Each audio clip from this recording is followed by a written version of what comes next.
All right, we're live. Welcome back, everybody. Back again.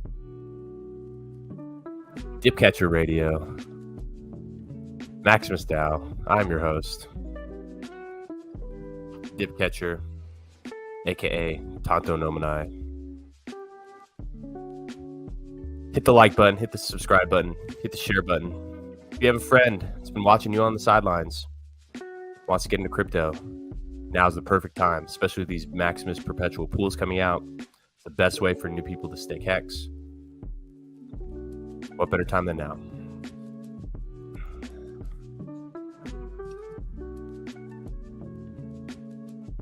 MTOX first in the chat. Yo.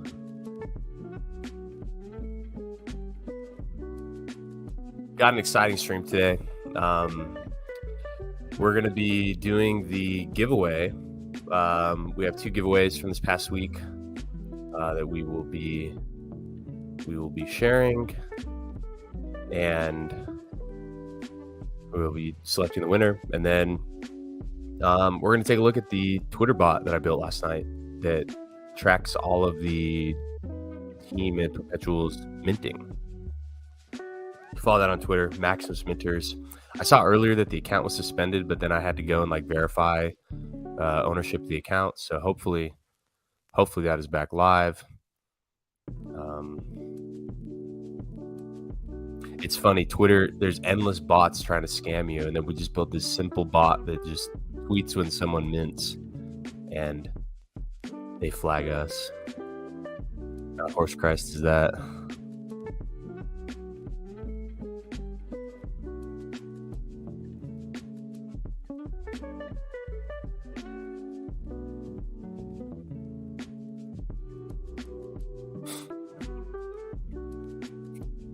Let's post this on Twitter. If you're on Twitter, hit the retweet on my tweet.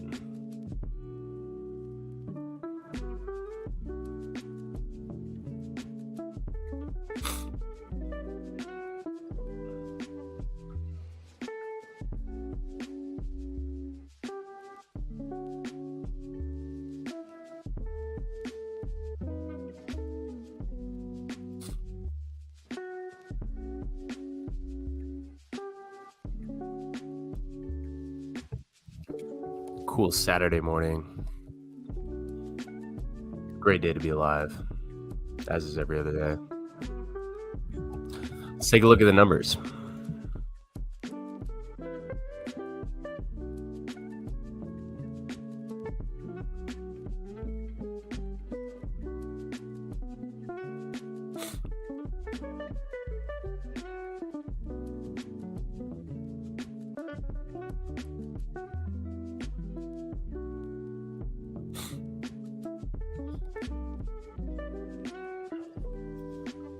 This is pretty cool. There's some website that's tracking projects that are being built on Ethereum proof of work, and we were one of the first 28 projects that they listed.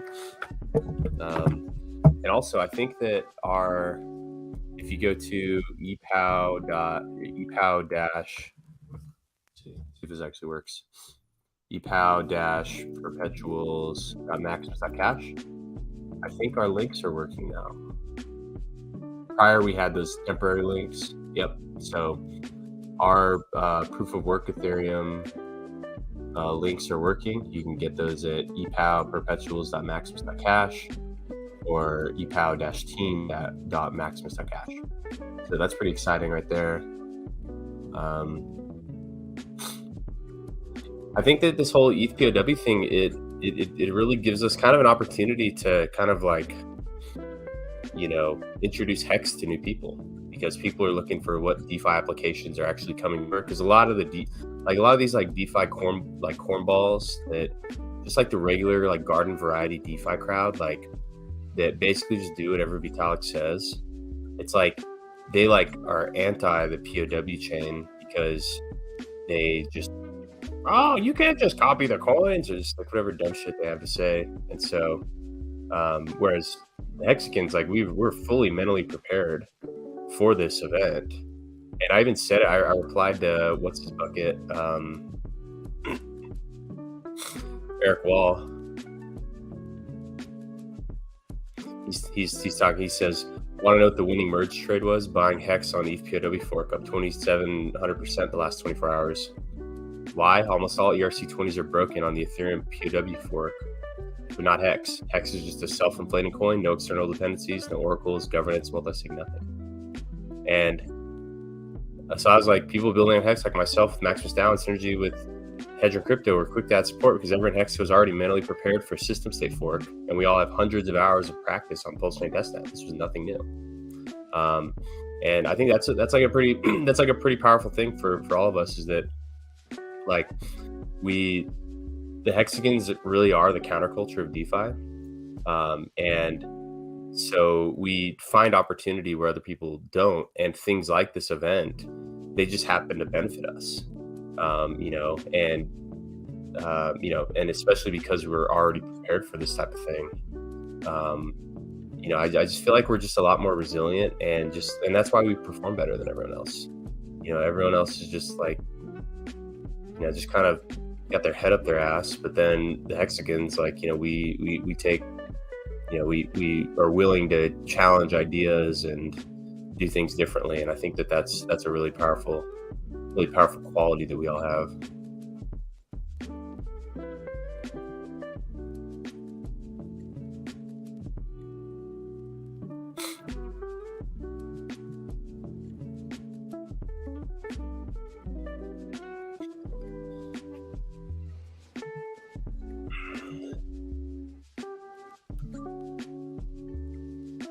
We're going to look at the numbers. That's right. Well, first, let's look at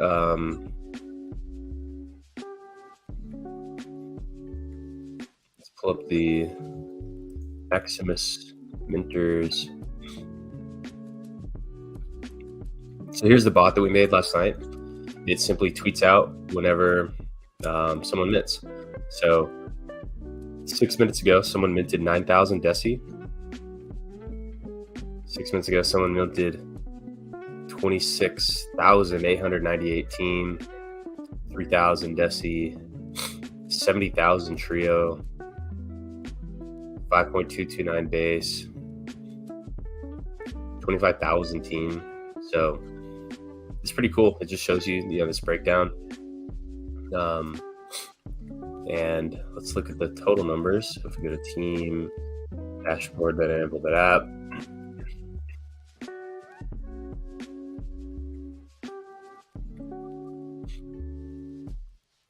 So far we have 163 million hex minted across the pools, totaling 17,714 T shares collectively held by Maximus perpetual pool token holders.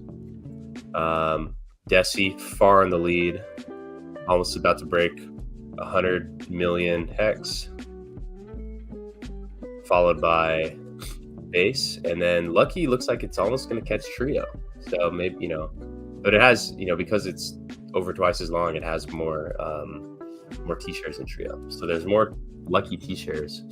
In terms of, obviously, because longer pays better, from longest to shortest is the number of T-shares. But, like we always say, longer pays better, but shorter pays sooner. And so in this past year, people definitely experienced that trade-off, where the people that bought in year one and then max length staked couldn't capture any of the upside, whereas people that bought in year one and staked for 2 years made life-changing gains. And even if the amount that they sold, they've probably already made back from like other stakes that they may have had. So there's always a good balance between long and short, but longer pays better, but shorter pays sooner.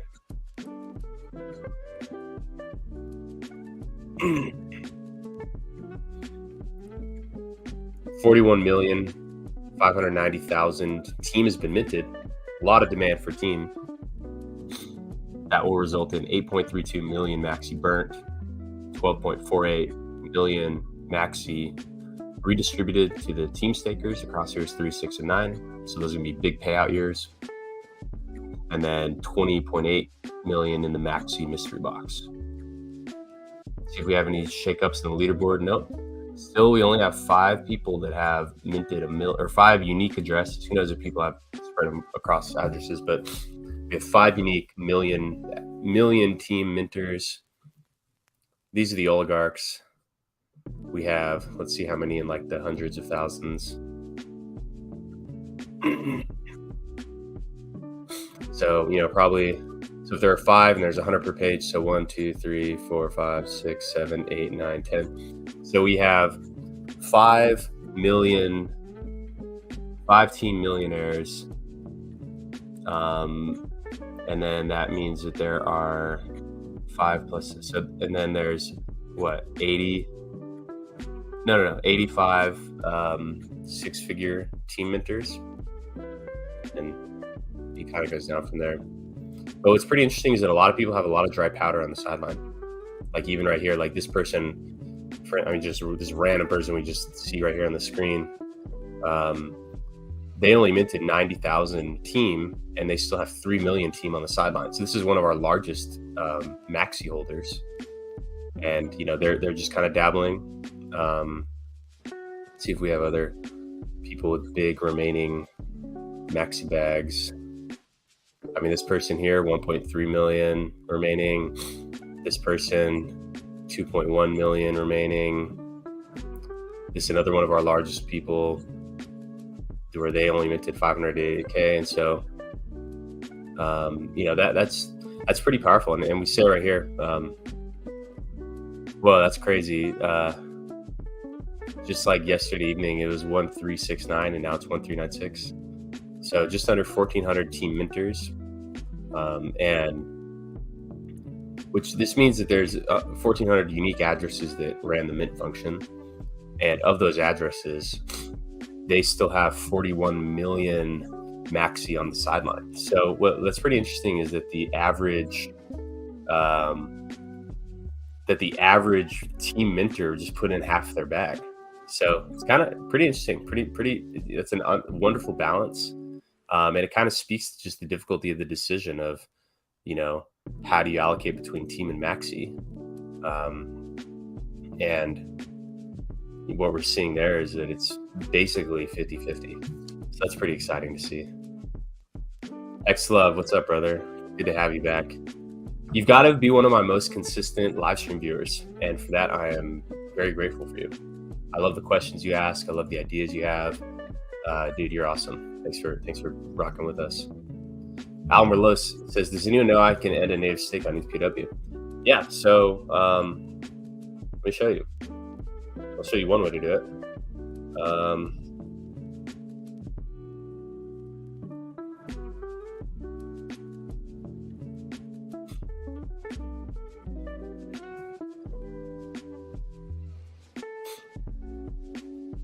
Let's switch over to the ETHDub network, and let's just go to the Block Explorer. Let's see if we can do it on the Block Explorer. So you know how you can just like run a function? So here, contract. So here, all you do is this. You go to oklink.com, and then first you need to find your make sure you can see my screen. Yeah, let's zoom in. So first you just need to find your stake. So what you do is you would do something like stake lists, and then you paste your address in right here, and then I think the number like 0, I don't know, try different numbers here. This may be like the number that it returns or something, but basically what you have to do is you just have to find your stake. So just go to your stake, like your existing stakes. Let's see if we can find one just on Etherscan. Or for instance, here we'll just pull up we'll show you how you find it. So you just have to find your stake ID. So right, for instance, like, so this is the MAXI contract. And so when we let's find the contract event of stake start. So that would be outgoing transactions, I think. No. ERC20 transactions that are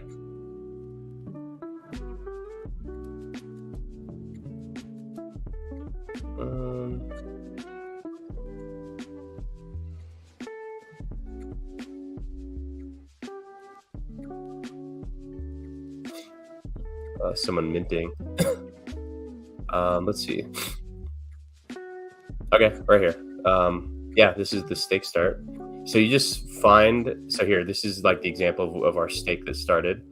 The way you do this is you find the transaction of your stake on Etherscan, and then you go to logs. So you see where it says stake start.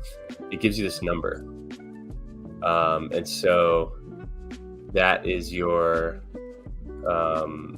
that's your stake ID. And so you would just go to the contract page, you go to write contract, and then you find the stake end.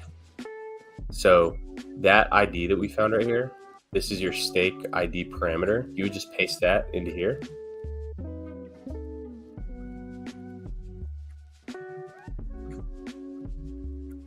So this isn't going to let us end it because this stake can't end yet.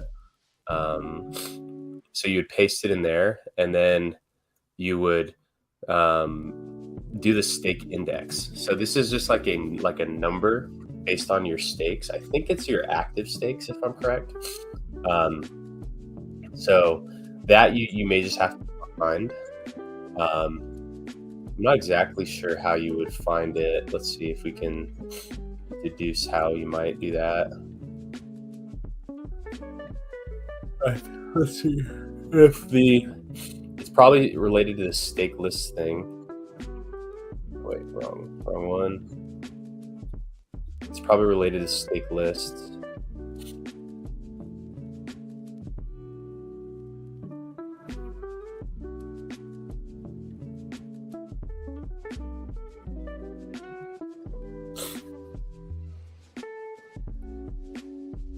So the stake list it's somewhere in here with that. I'm not exactly sure how the stake lists, but just like try, but like just start with 0 and just like count all the way up.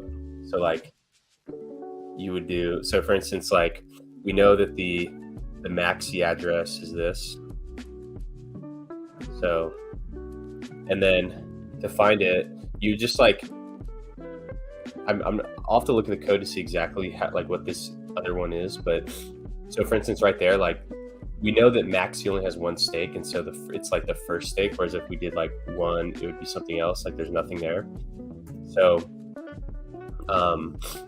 what you just have to do is just find the like this index. So basically just start with 0. So paste in your address here on stake list, and then start with the number 0, and then just like go up by 1 until you find it, until you find this, and then whatever that number is, this is the stake index, and then this right here is the stake ID parameter. So you paste in the stake ID parameter into this write contract thing where you go wherever end stake is, stake end. So stake index, that would be that number like 0, and the stake ID parameter would be that like, you know, that like 5 or 6 digit number that we found right there. So and then you just hit write, and then that's how you do it. So a little bit complicated, but that's just how it is. Matty Allen's talking about that on his channel right now. Yeah, he probably has a good solution for that. Good looks. What's in the box is a mystery. Well, actually, it's not a mystery what's in the box. It's like the opposite of a mystery. It's like a fully, right now there's nothing in the mystery box, but then after the minting phase, the mystery box will receive you know, copy the team and half the MAXI. So it will not be a mystery after that. Icelander says, I didn't see my perpetual tokens on ETH. I assume it's because the project hasn't actually launched yet. MAXI did make the cut. I mean, they're there. I mean, they're probably not just in your MetaMask because, like, you know, you'd have to add the tokens manually. But if you just like, so this is the Block Explorer. So just search your address here on the Block Explorer, and then you'll see all your tokens there.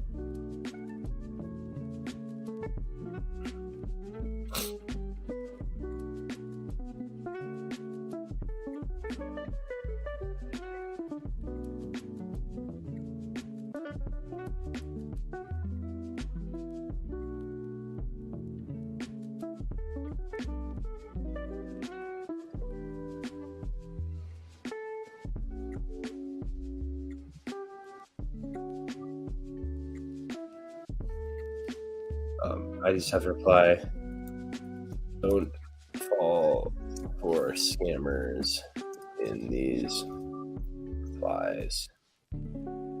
Just add the network in the same way you added the chain testnet. Here's the Block Explorer. You see your balances.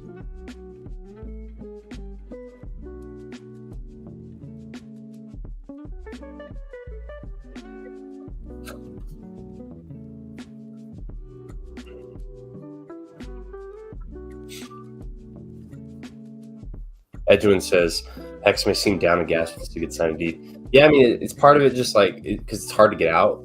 And so, you know, no one can get it. And then people that have sold their Hex on other chains for assets that like have no chance of retaining their value, like USDC, you know, it's like, I think they just kind of like regretted not getting their copy. And then also, I mean, people are just kind of trading this thing. So definitely can. Hey, what's up, V?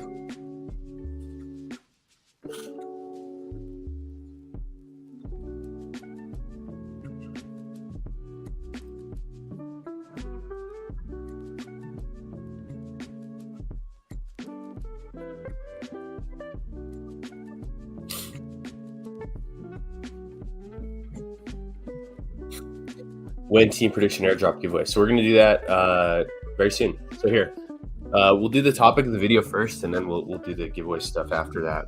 So maybe in like 15 minutes. So what I wanted to share today is how I made this Maximus Minters bot. So when we look at so this is the bot that tweets out whenever somebody mints. And it's actually surprisingly easy. So the way I did it is I found this site called Alchemy.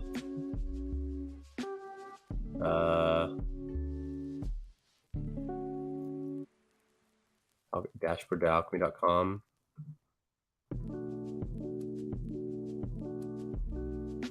Oh, let us make sure you don't. And then use this thing called where you can add addresses to this. And so these are the 5 addresses that I added.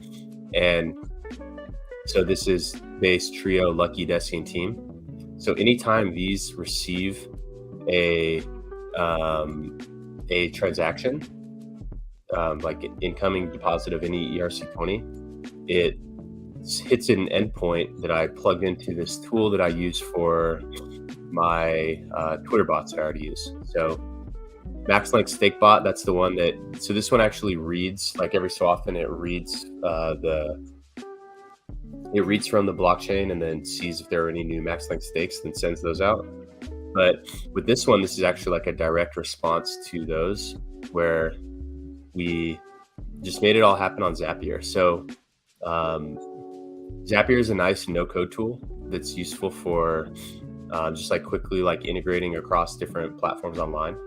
And so the way I have it is that I just like have a webhook, so it receives this data from that Alchemy tool, and then what it does is it then just like parses the data. So I had to write a little bit of code just to kind of pull out the information that I wanted in the format I needed it in, and to like handle like other kind of weird edge cases where like whenever it received hex, it actually broadcast 3 signals.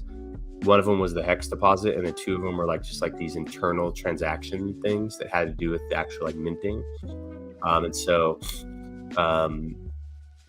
I sorted them by seeing if the input data address equals team, base, trio, lucky, whatever, it would save the name as team, and then it would save the minter where it would just take out the first 4 characters and the last 4 characters of the address. So it gets the name of the token and the minter, and then it gets the it reads the amount. And so here I also add a field called run, and that is if the data that's passed in as the amount is greater than 0, because these like extra like internal transactions that were bundled in with the actual like hex deposit, those had amounts of 0, and they would like, if you look at the bot's like first couple tweets when I was testing it, it actually had some blank ones, and that was just from like additional information that was passed in. So just to kind of clean it up, that's how we did it. And then it saves the asset that it is.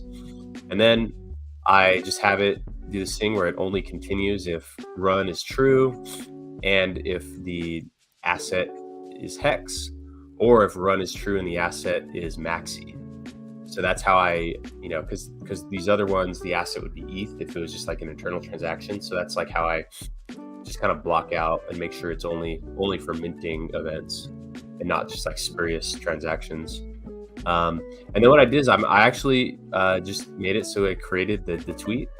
And so here's where you add the contents of the tweet. So it's like the event value. It's pretty cool that you can just like drag and drop these like different values from the whole system. So the event, the value, the token minted by the minter, and then here's the link.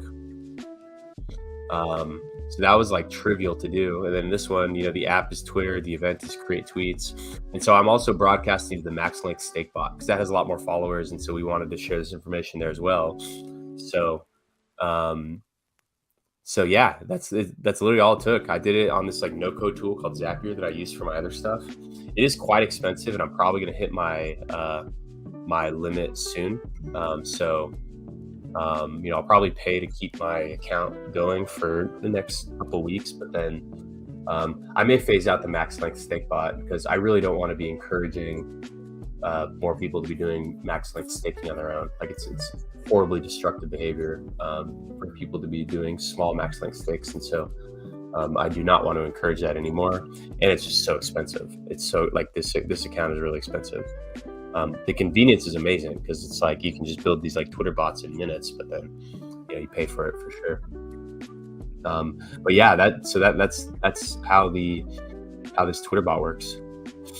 Looks like we have a new lucky minter right there. Let's see if we have any new. 10,000 team. That guy's a winner. What's pretty cool is that it shows that like if you were to do a year-long stake for 1250, so like 1250 hex, so 1250 times, say you earn 12% on that, 1.12, you're earning 150 hex. So 150 hex is worth how much? Times 0.035. On that year stake, you're only earning $5, and the gas to do that is going to be way more than $5. For a 3650 stake, when we go to xmove.com and stake calculator, that gas fee for a 365-day stake is going to be 0.044662 times what's the ETH price, 1,500. The gas alone at just like this, modest GWay price is $66.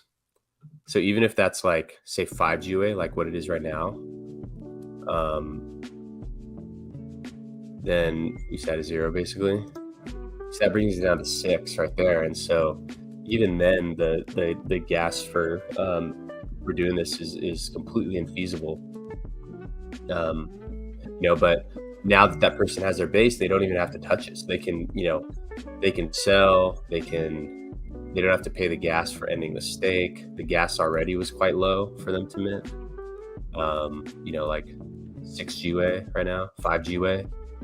So they probably only paid a couple of pennies for, I guess, like last night when I was like testing this, I was paying under $1 for both the approval and the minting. So already that's introducing more feasibility to those stakes. And that's providing a lot of benefit for the user.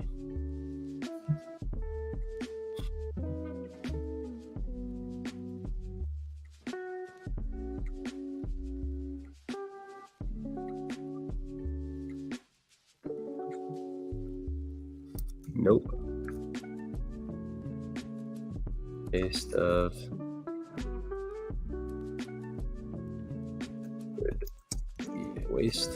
time.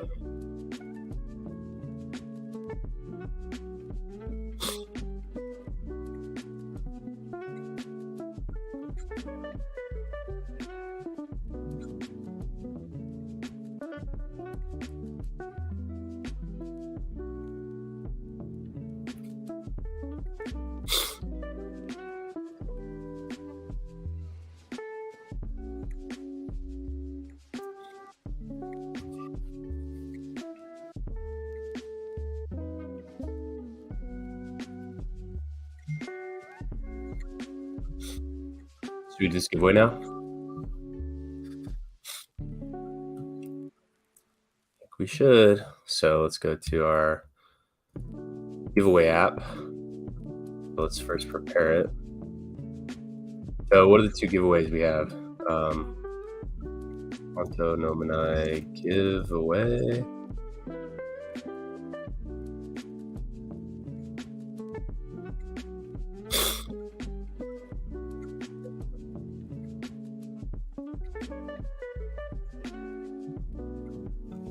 Okay, so the way we do these is we buy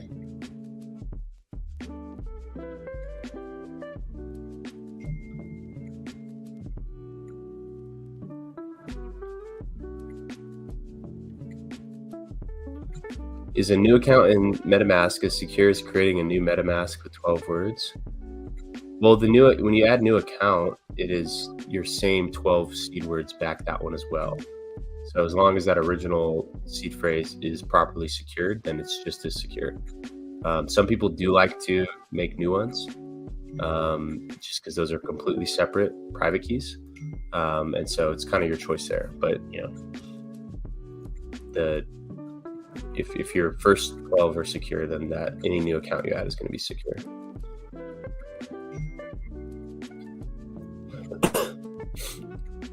Okay, so what we want to do here now is we're going to say, what do we want to scrape?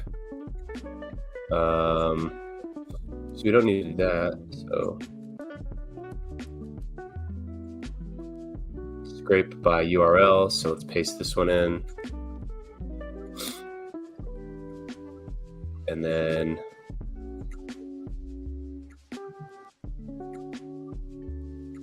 we'll just filter by latest. Tweets and replies to this. Okay. So let's go ahead and hit save, and then we'll start pulling in all the responses. So now that we've done that, let us take in this. Okay, I know that we do the embed thing, so let's embed the tweet. So we're gonna copy that. Now let's go to this. All right, guys, go on Twitter and say that we're doing this giveaway right now. I think it's called Classic 10 is our giveaway app. Probably change the name of this. Yeah. Let's rename it.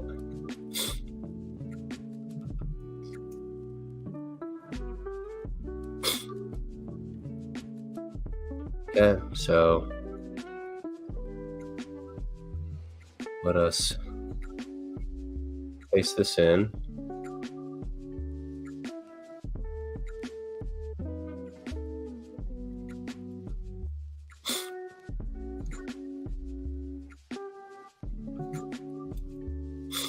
Okay, and then let's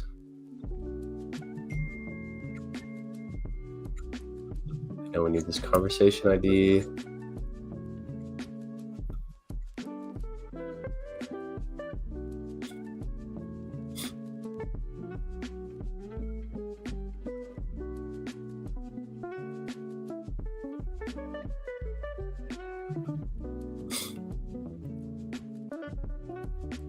Okay, so we don't need to do all this stuff. Okay, so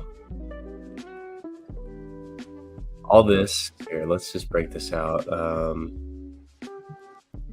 So we'll call this function analysis.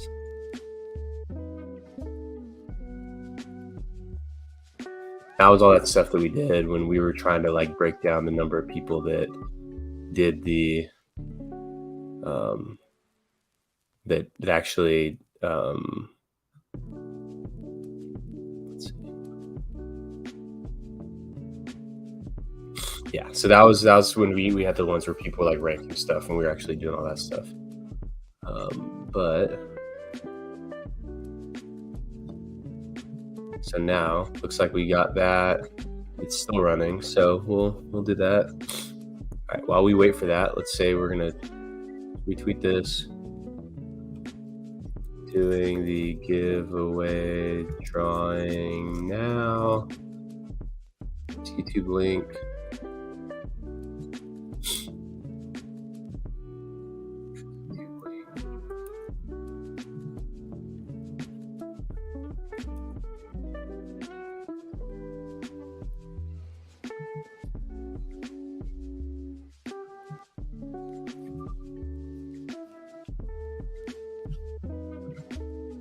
Okay, so while we wait for that, let's go through these answers. So we posed the question, how much team do you predict the Maximus team community will airdrop to the perpetual pool stakers via the Diamond Hands contract?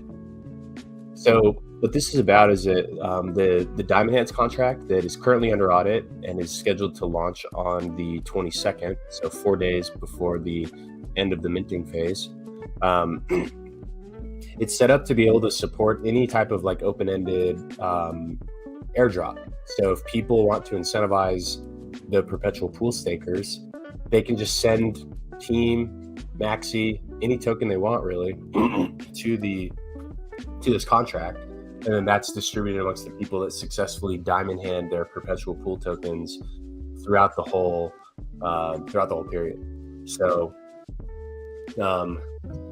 so we just want to see how much people think that they will actually send in. And so this can be anybody, like truly anybody who holds team or MAXI and is incentivized to grow the size of these pools, they can simply send tokens to that address. So they could come from truly anywhere. It doesn't even matter why someone wants to, for whatever reason. Probably people that just want to, incentivize the growth of these pools. Or give back to the community. So let's see. Nico says 5 million. KG says at least 5,555. That wouldn't be very much.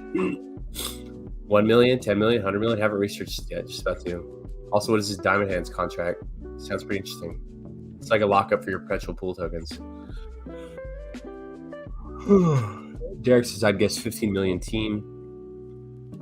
5,555,369. 5%. That'd be a solid number.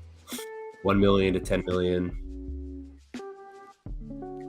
base. So this says flying 369. That'd be quite a few. 3.5 million team. 71 million. 3 million. I staked all my teams, so 0. My estimate is 15 million liquid team when minting ends. Of that, 10% will be airdropped to diamond hand holders, so total 1.5 million. Let's see if they're on track. So yeah, I mean, if if this end value ends up being like 60 million, and then if this same breakdown maintains, then we could see 15 million. 15 million liquid team, and then 1.5 of that given out. That's actually some pretty good analysis. His Excellency says my estimate is 15 million liquid team. Oh no, we already read that. 50 million is what they said. 2.5 million is his name. 1.4 million team airdropped. Maybe 1 million. 14.7 million. 3 million. 12. It went airdrop maybe 12%, but if multiple over maybe 1 to 3% each time. 50% of MAXI. That'd be a lot. That'd be very, very generous. Throw a random guess out there and say 639,555 airdrop. Could be 5 million, 350 millions. That'd be a lot. 60 million, 3.69 million. I think the team has it in them to drop 1% of their holdings in the Diamond Hand contract. Yeah, that would showcase the generosity of the Diamond Hands Club, or of the team. This guy says 21% of mystery box. Absolutely could. You know, the mystery box can do truly anything. Could possibly drop a dime, 10% for Diamond Hands, 1.6 million, 3.6 million. Between umpteen and 11teen could be. That's a good guess. 20%, 3 million. That'd be a lot. 10 million team, 2.3 million team, 4.8 million, 5.5, 36 million. That's a lot. 3 mil, 5 mil, half a mil, 8 mil. What was the unstaking percent determined? That's still undecided. So we actually have kind of come to a decision on that.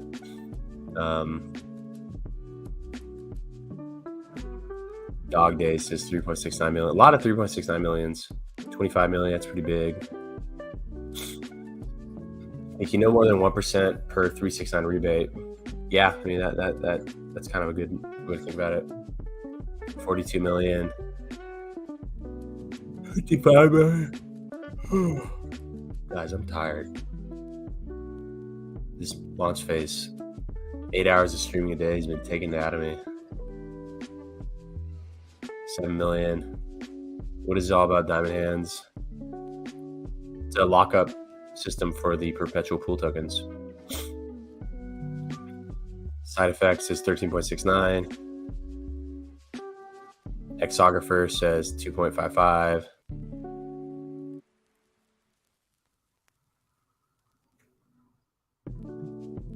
$3 million, 30 million, 100 million. Wow, that'd be a lot. 4 million, 500K, 5.5 million.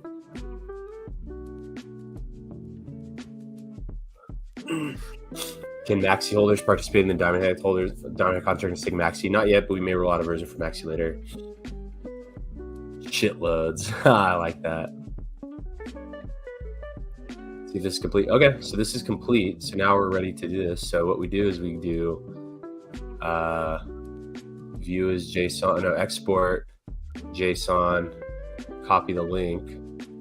Okay, now we have this link.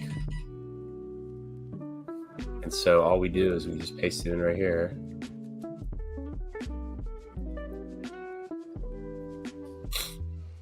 Okay. And then let's do this. All right, guys. Let's get as many people as we can in here.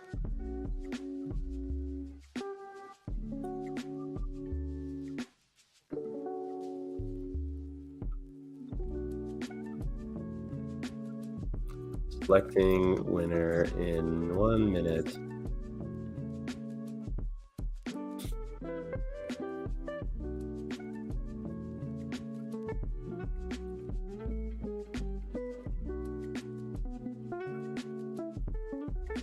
All right, guys, who's ready? Who's ready for the winner? So let's pause this. Let's get our winner music up. Let's make sure this page loads when we do it.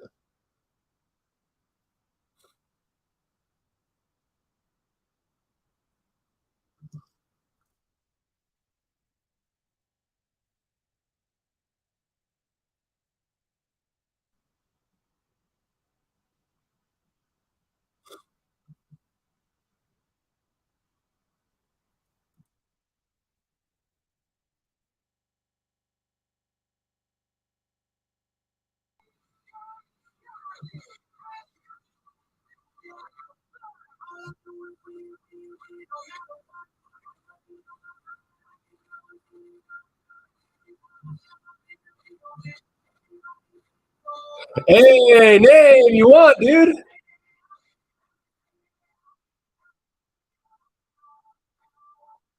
We have our winner, folks. A Maximus Gladiator from the beginning. Moderator of the chats. Meme master name. What an awesome guy. He won. We have our winner. We have our winner. This person is very deserving of this prize. I bet he's in the chat right now. He's done it. He's right here. Name in the chat. He's done it. He has done it. Hexla said, I'm winning. And then Name came in for the win. No way. What better person to get the prize? So happy. This is perfect. You're awesome, dude. Awesome. Name won. Very happy. What are the odds I know a winner? Yeah, what are the odds that the winner just happens to be in here? The haters will say it's rigged.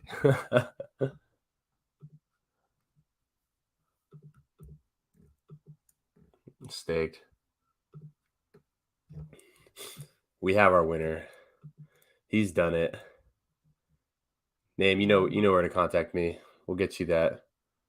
We'll get you your earnings, your winnings. I'm so happy it's someone I know who won. Haters will say it's rigged. All right, let's find our other so Tanto Nomini giveaway. Do we have another one, or is that the only one?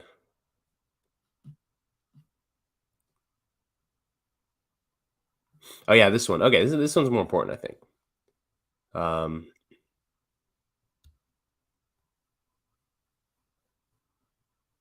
Maybe we'll do this one tomorrow. Maybe we'll have a whole dedicated stream for this one at a time where there's more viewers. So we're only doing this So Name, this is the only giveaway today. Congratulations to our winner. We will do this one on its own stream. So we will do this giveaway on its own stream at a time that works for more viewers, maybe a weekday evening type of thing.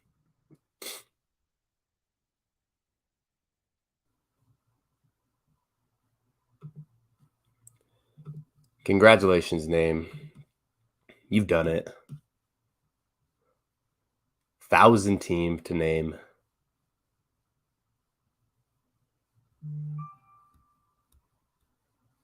You're gonna go broke with these giveaways. You're gonna see me one of these days on the streets begging. And my sign will say, did too many Twitter giveaways. Congrats, team member. What a deserving team member to win this prize.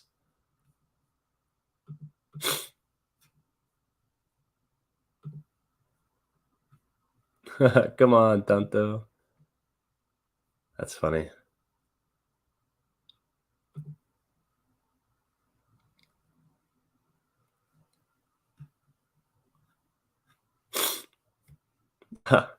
This is a funny tweet I just saw. Funny how Richard doesn't mention ETH. He did. He's asking about the merge, and he's busy quietly observing, strategizing as at work. Meanwhile, Lawless says he's busy with the ladies. Why do you rush out to say something? It's a chain of a shit show for a rollout. We'll probably die in the next 60 days. There was no shit show. What do you mean shit show rollout? It all just worked. There was no shit show.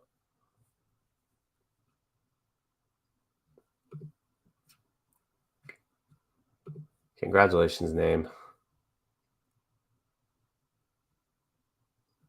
That's interesting.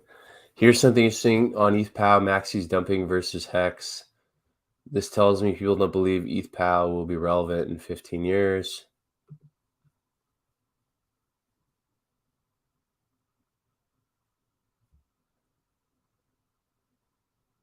Yeah, I wonder why, or, who those categories of sellers were. Yeah, that is kind of interesting. It could have also been like arbitrage, where just like because the hex was going up by so much. No, actually, that actually makes total sense.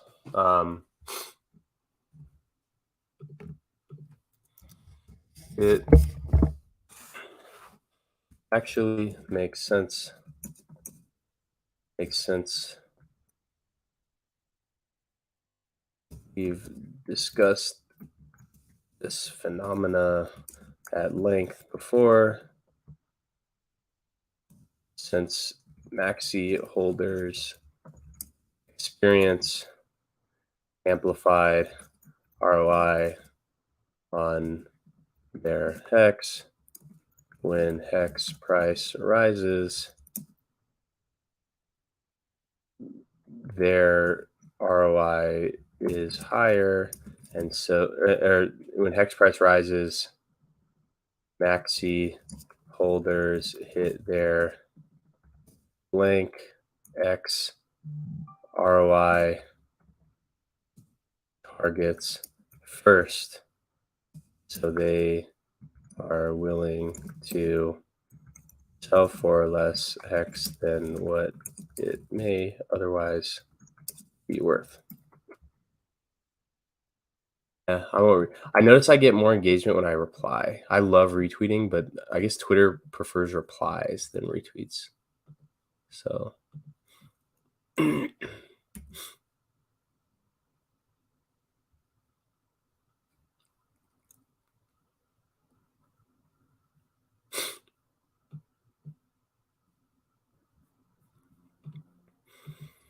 Name says, "Can't wait to reward Diamond Hands." Yeah, I of all people, Name probably would just drop that 1,000 team into the Diamond Hand reward bucket to incentivize the minters.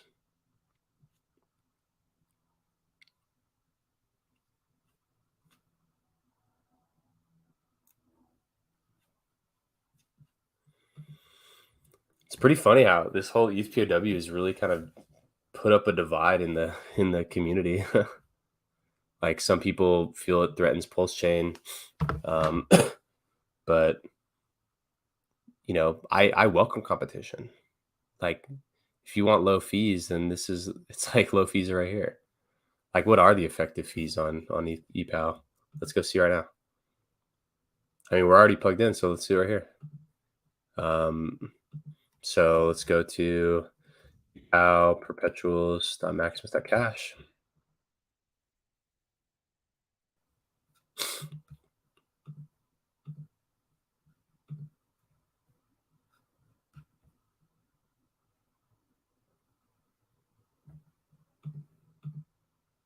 I support ePow. Everyone who's smart supports ePow. Okay, so here we have, let's see what this fee is on ePow. Let's mint us some ePow Lucky. Let's do 50 hex.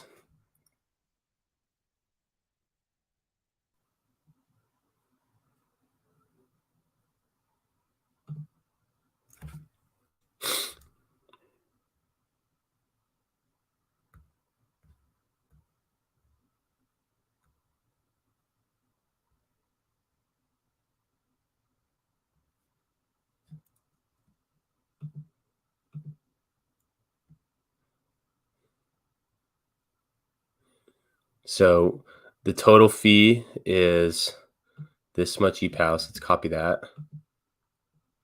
Or here, we can just look at it on the Block Explorer. So on Dex Screener, in the URL, when it says like /Ethereum, just add POW to the end.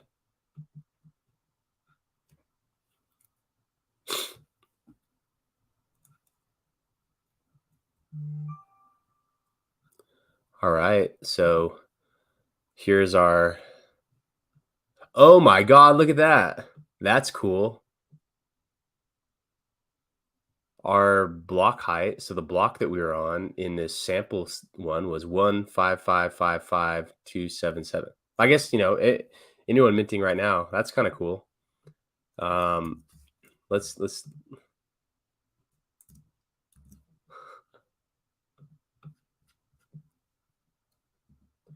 get this.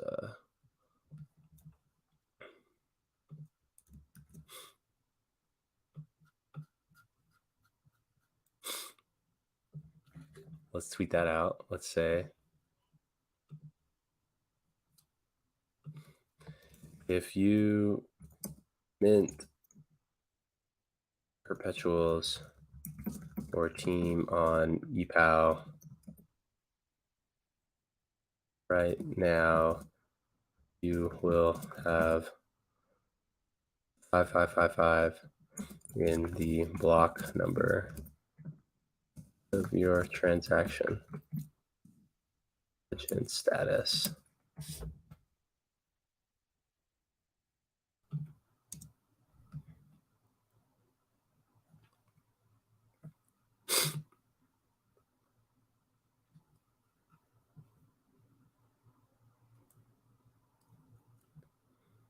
Mint ePow perpetuals or ePow team.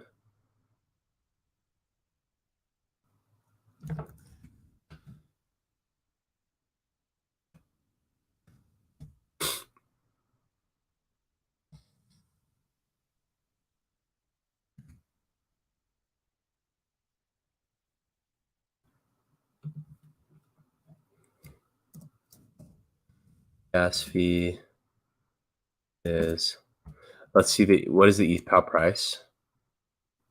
EPow price. The market cap says it's $8. So 871. 871. 8.71 times 0.1231049.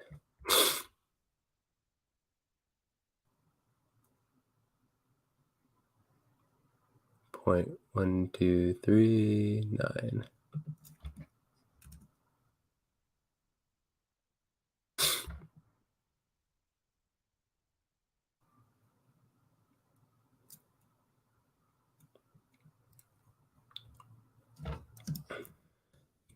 Perpetuals.maximus.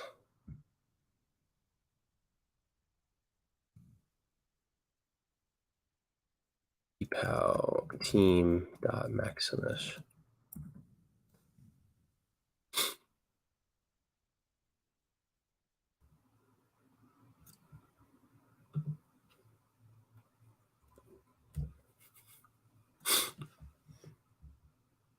That's awesome.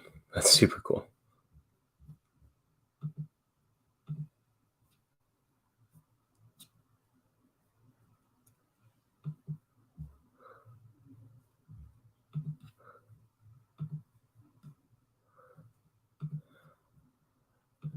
Let's go see what's going on in. I see Hexo and RG3.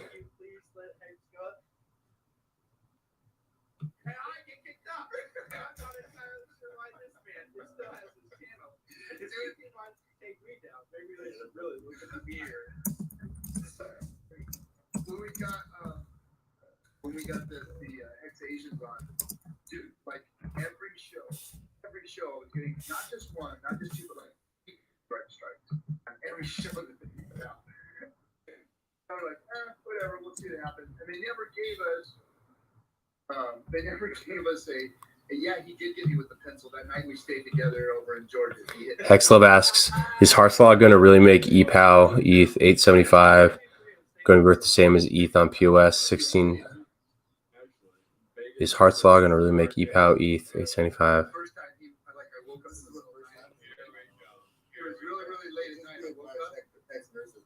No. I mean, the whole Heartslog thing, it's kind of overstated.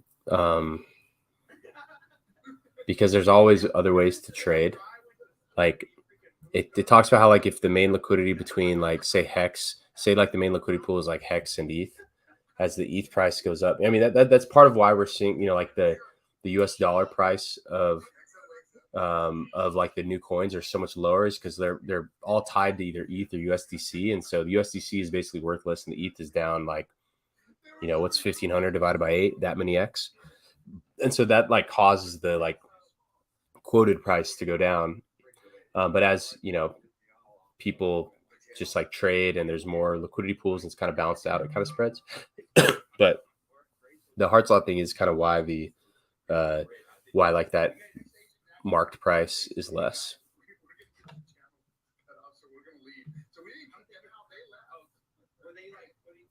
Were they putting my videos or something? You know what they were getting in trouble for? Most of the time, well, of course, every once in a while they play some music that would get like copyright struck or whatever. But then they were doing the Boris stuff. Is that what it is? Boris. And then what's the other one with the crypto always uses, the meme guy that's like the face is all blood eyes and stuff, you know? Oh yeah. Wojak. Yeah, Wojak.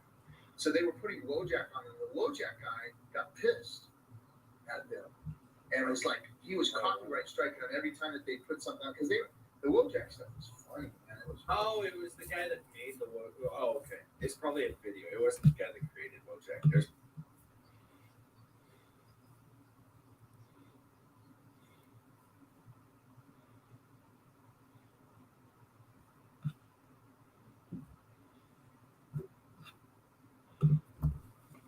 All right, guys, let's check out the numbers.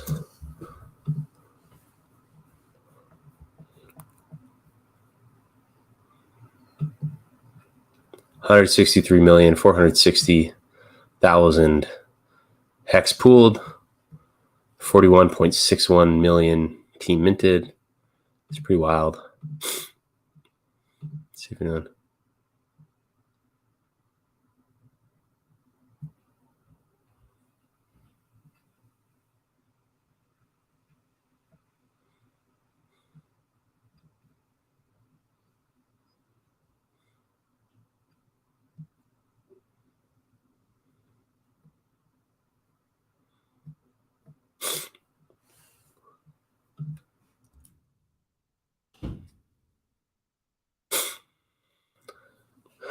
Got a 15,000 DECI mint a couple minutes ago, 22,000, 1,800, 10,000 trio.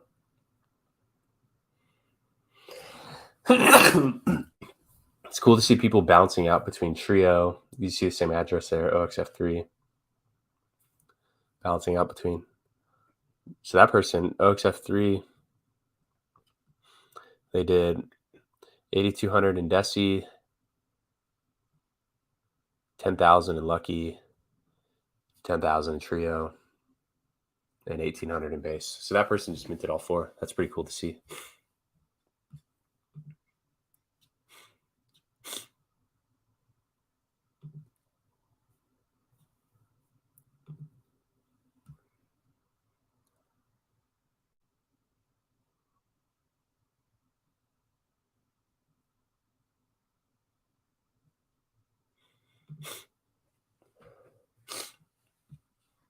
Let's see what he said else about the hex stuff.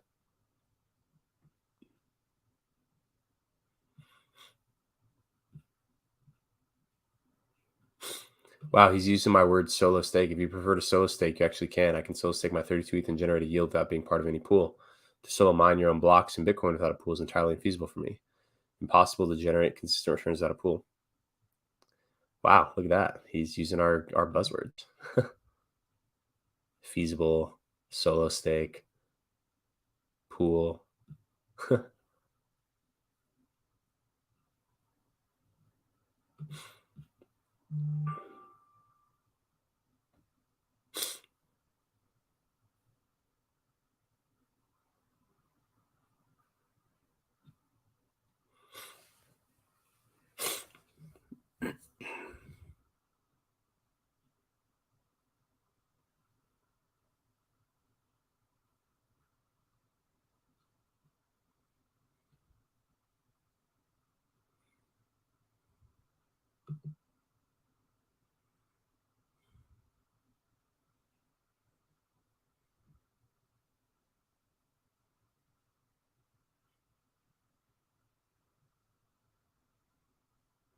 He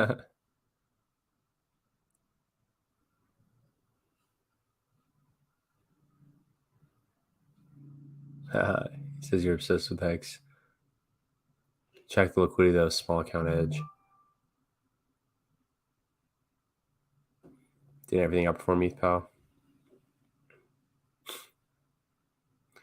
Eric Wallace is actually, or Cool Rinse is actually really DeFi no admin key either. It cannot change.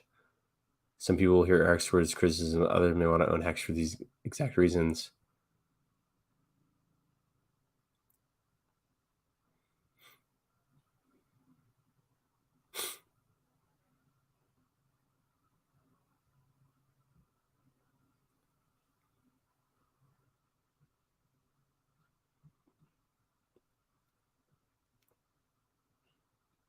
No need for pulse chain now. This is testament for pulse chain. You've been warned. Huh. Yeah, I wonder what Richard does think about all this.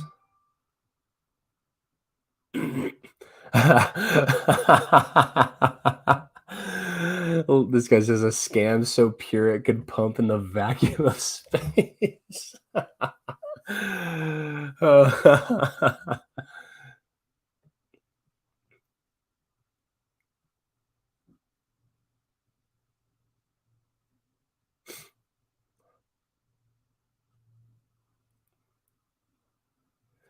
So by this logic, Hex is the most well-designed cryptocurrency on any chain. PWPS and the blockchain from the future. Pulse.com. I'd call it real DeFi. Incoming Hex shields crawling out of the woodwork.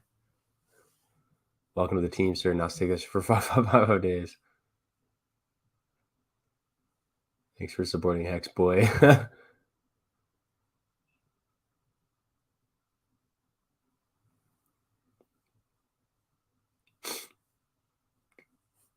What's our entry price? Hex is your DeFi. Let's put it this way: Hex will last forever. GMC says, "Well, thanks for telling us after." I'll chime in with my Ponto Nomini ePow Hex.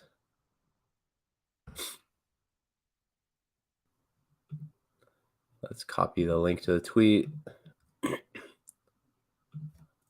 I did right here. I did over a month ago.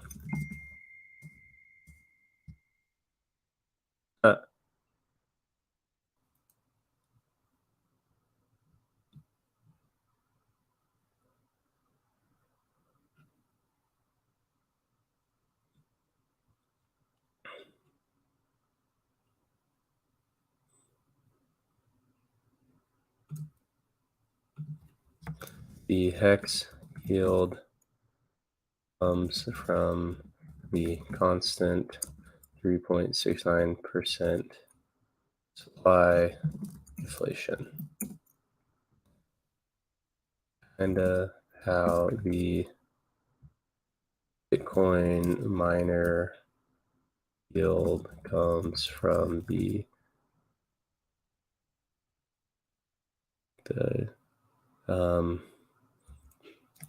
supply inflation, which decreases by 50% per year.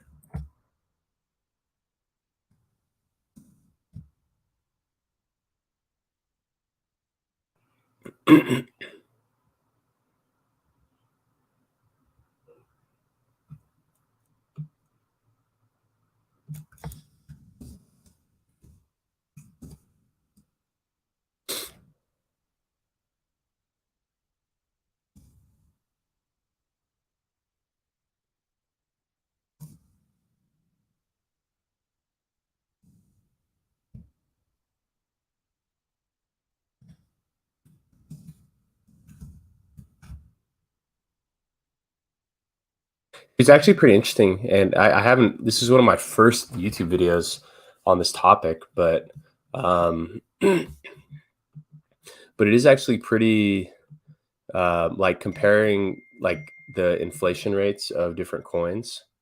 So, for instance, here let's go to slides.new. See if we can pull up Yeah, oh yeah. So like, there's kind of three different ways that the you know, like there are three good examples of like how crypto's supply schedules work are like this. So here, let's do this. So let's get 3 squares here. Let's make the background. Let's make it transparent background, and then the border, make it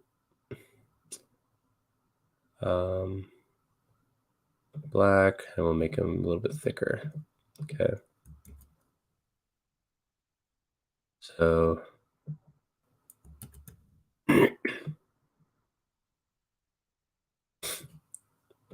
so these are the, so maybe we'll split them. So the Bitcoin supply inflation looks something kind of like this, where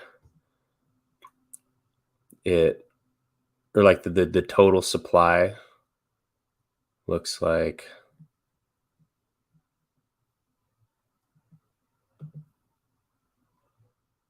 so they all start at 0, and then it kind of looks like this.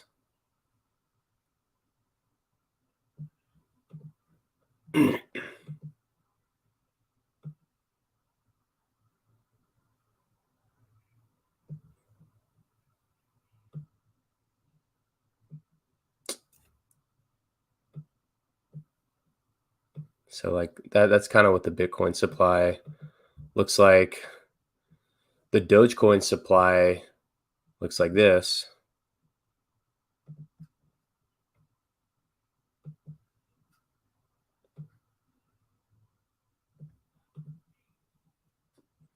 And the Hex supply looks like this.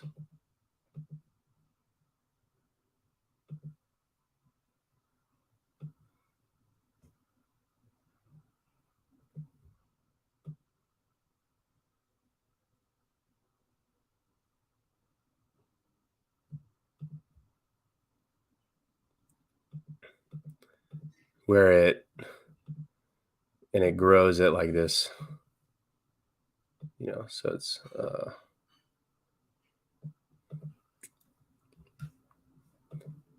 or BTC supply curve, and that is inflation rate. So inflation rate decreases every 4 years, abruptly every 4 years as it approaches 21 million units. Dogecoin supply schedule. So Doge supply curve. So they have the inflation. So like so these are like this is like the supply. So inflation. So each year the supply increases by a constant number of units.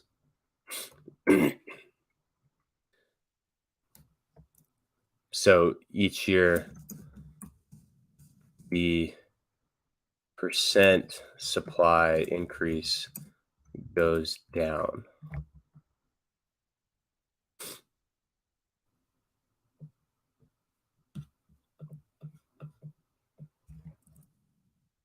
And then in Hex,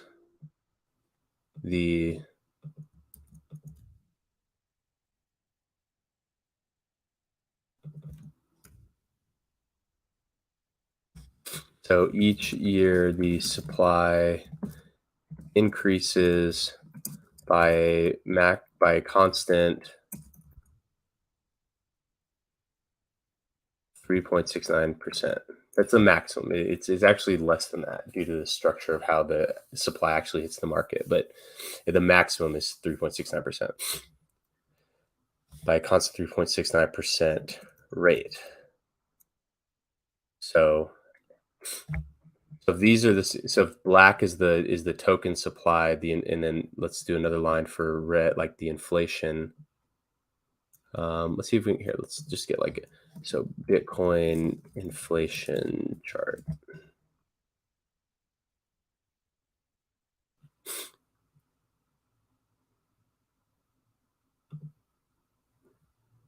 Okay, so yeah, this is actually helpful. So let's just take this chart here.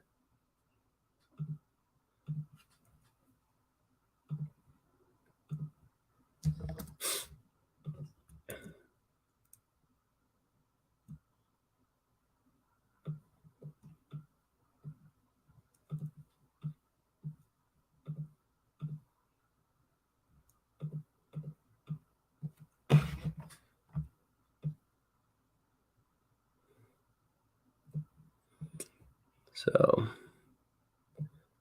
that's the Bitcoin. So if blue is, so here, let's make these all blue just to be consistent with that chart.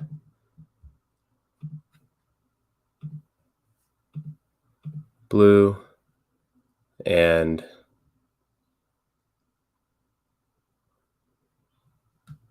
see if we can find a different type of curve.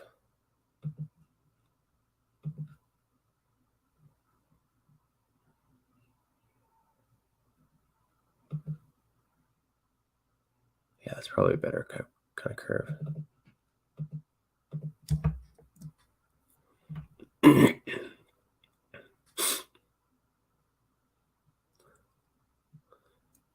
And then this one, it has an arrow at the end.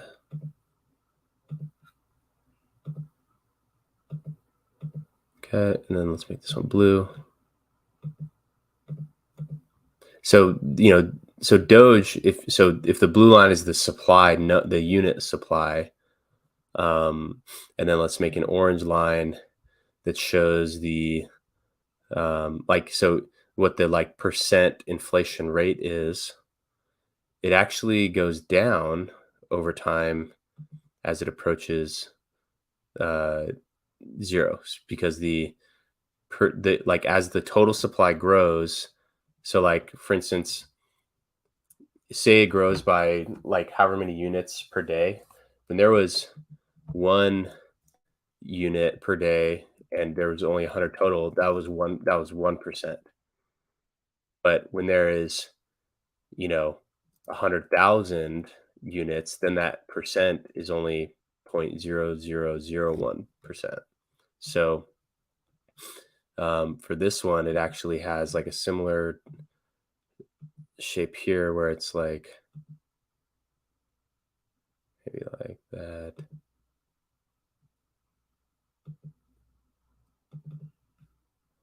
And then, so this one is, let's make that orange.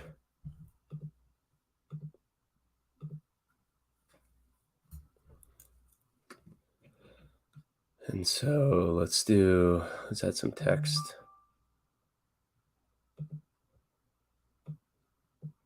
So the blue lines are the supply curve.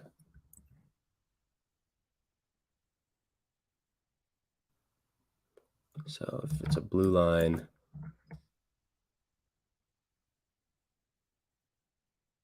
supply curve, let's make it blue.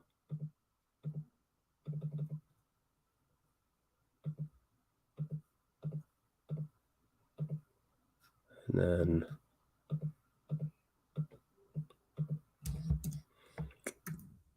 then the inflation rate is orange.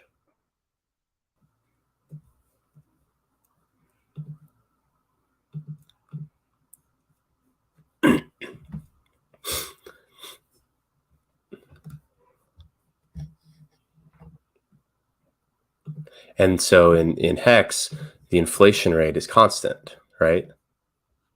So like,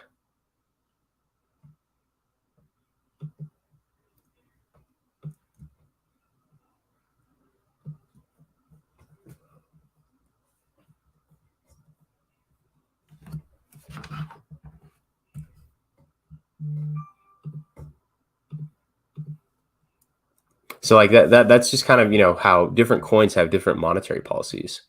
And so, and it all just kind of works, you know, like because it's what matters. Like, it doesn't matter if like the supply of something goes up. It matters just how predictable it is, and it matters who gets it, you know? So like, um, so who gets it? Miners. These are BTC miners. So who gets it? They're actually LTC miners, LTC/Doge merge miners. Let's look up merge mining if you're not familiar. Merge mining is kind of what hedger. You know how you can get hedron by staking hex. Similarly, you can get Doge by mining LTC. It's called merge mining. So, and then this one, who gets it? Stickers. So hex stickers. So here's our legend. How can we do this? Let's make these texts like a little smaller so they fit more.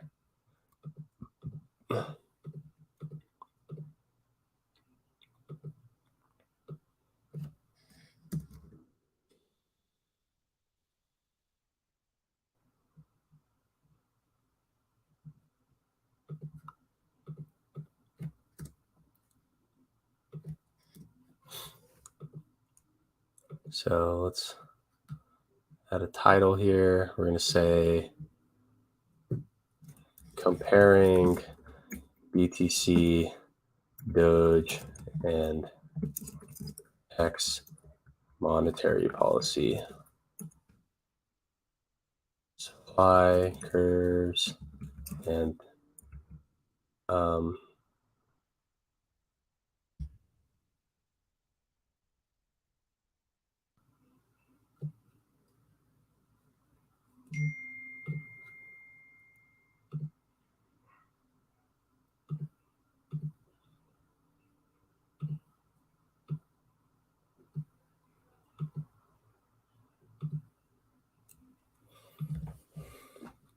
so let's add an image. Insert image, search from web. Let's say BTC.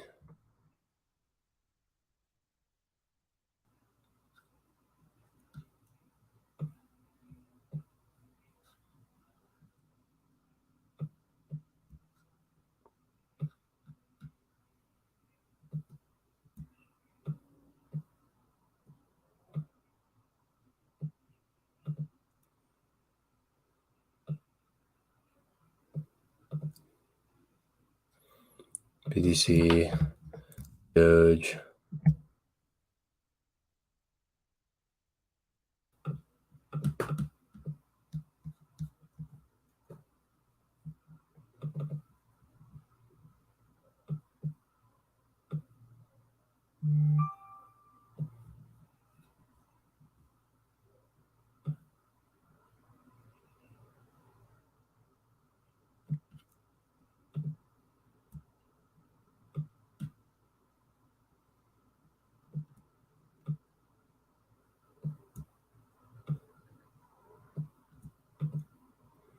And then hex.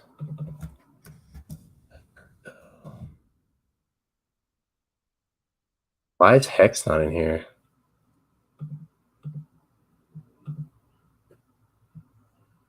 Are we being gatekept from Google? Oh, here it is.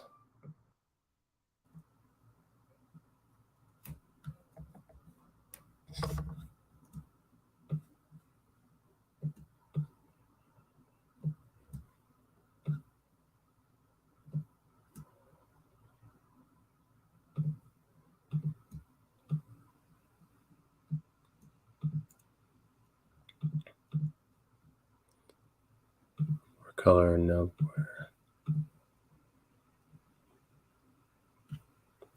So our conclusion is that inflation good as long as it is programmatically scheduled.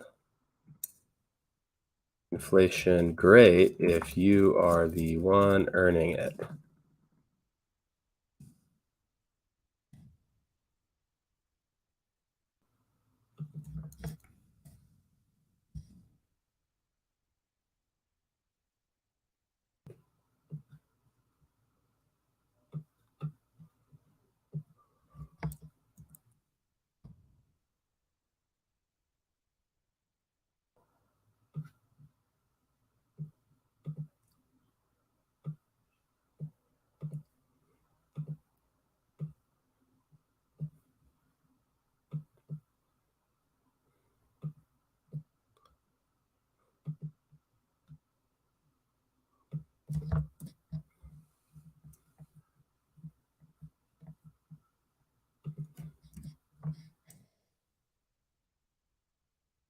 This.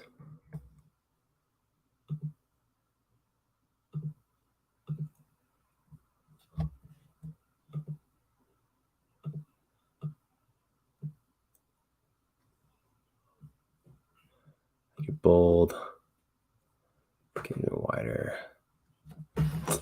That's why I keep thinking my mouse is broken, but it's really just my cables that are.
Let's make this a little bigger.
Look at that. Look at that alpha we just dropped today.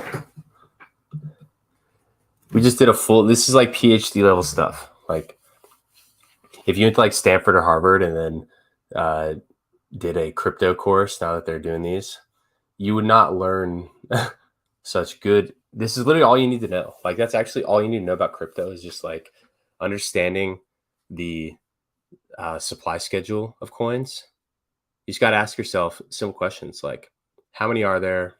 At what rate is it growing? How does that growth rate change over time? And who gets the inflation?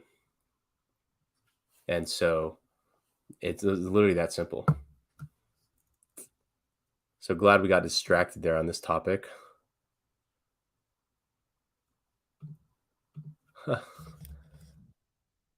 on stream, we discussed the different monetary policies amongst different popular coins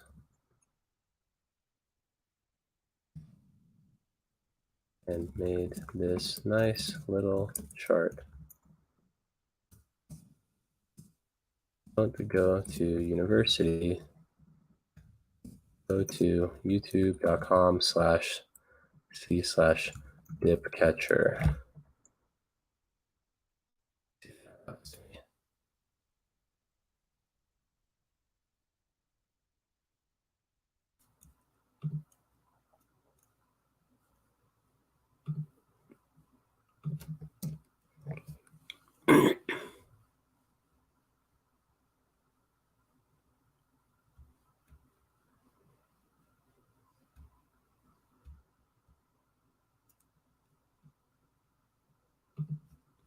Let's add the word supply in there.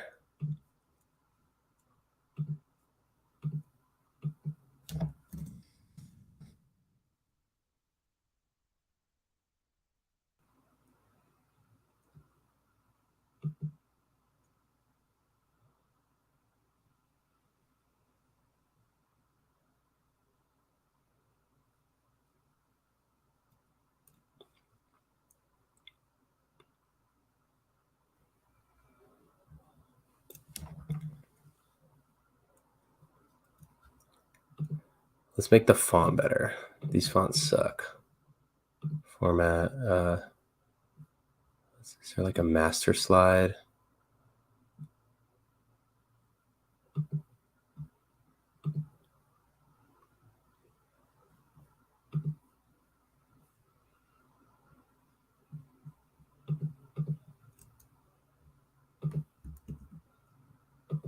Let's get a better font, maybe. Like a Montserrat? No. Benito.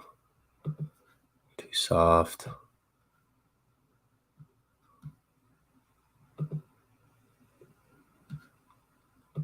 Okay, let's see that. Didn't even do anything.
Hexlove asks, which network would you choose to buy Maximus DAO coins on today, ePow or EPOS?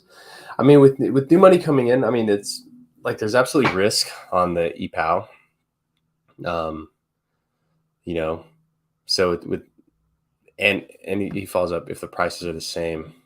But I mean, the prices aren't the same, you know, like, so you're going to get more coins. So perhaps it has more upside, but at the same time, it also has more risk. And that's why the price is lower. So I don't know. I mean, it all depends on what you already have. Like, did you, because didn't you get your copies of all your like Hex and all your other coins on there? Because if you already got them, it's like, you know, like I'm not in like a rush to go be buying these coins on the other network just because, I got all my copies. So it's like, okay, I already have a nice balance, even though you could get a lot more of these units. Perhaps it's also baking in the risk there. So yeah, I mean, good question. Just follow your gut, and also don't overthink it. Looks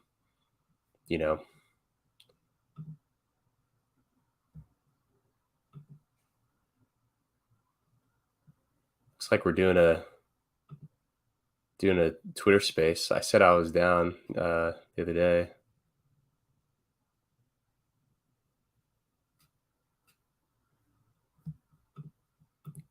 Still in dry powder? Ah, shit. So you missed out on the copy.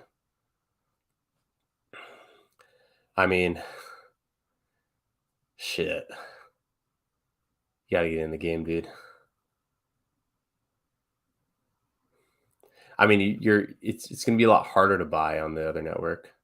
Start with the EPOS. If you are in entirely dry powder, start there first. Yo, what's up, dude?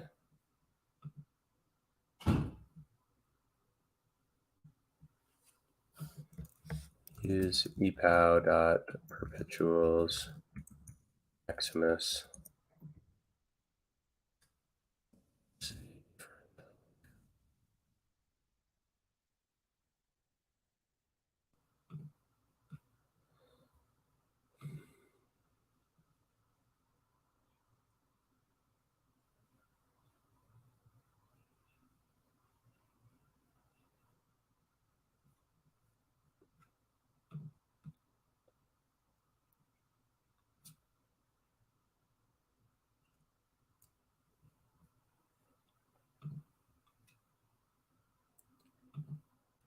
Oh my God.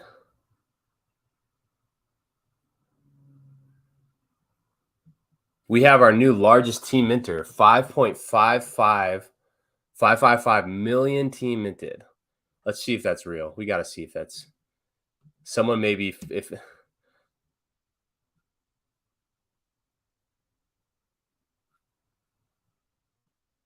oh my God. It's real. It is very real. Holy shit. Oh my God.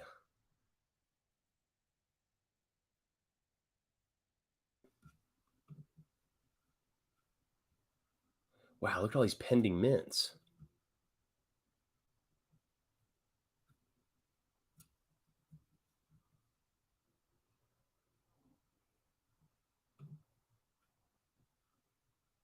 Hedger deployer. Hedger deployer's in. Hedger deployer in block 155555. Oh my gosh. If they were 30 blocks earlier, their block number would have been identical to. Wow, welcome to the team, man. Welcome to the team. Hedger deployer, our largest Maximus minter into team. Congratulations. The Hedron deployer has joined the team. Honored. It's an honor to be your teammate.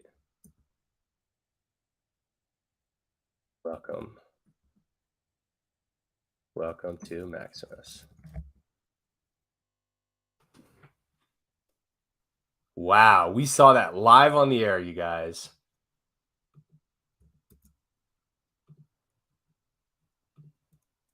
Oh my gosh. We saw that live on the air. That's incredible. Hedron deployer, welcome to the team. What does that mean for the...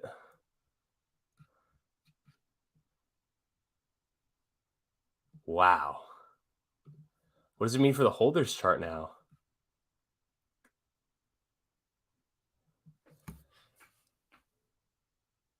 Wow. And with their purchase, it cements the mystery box as the largest holder.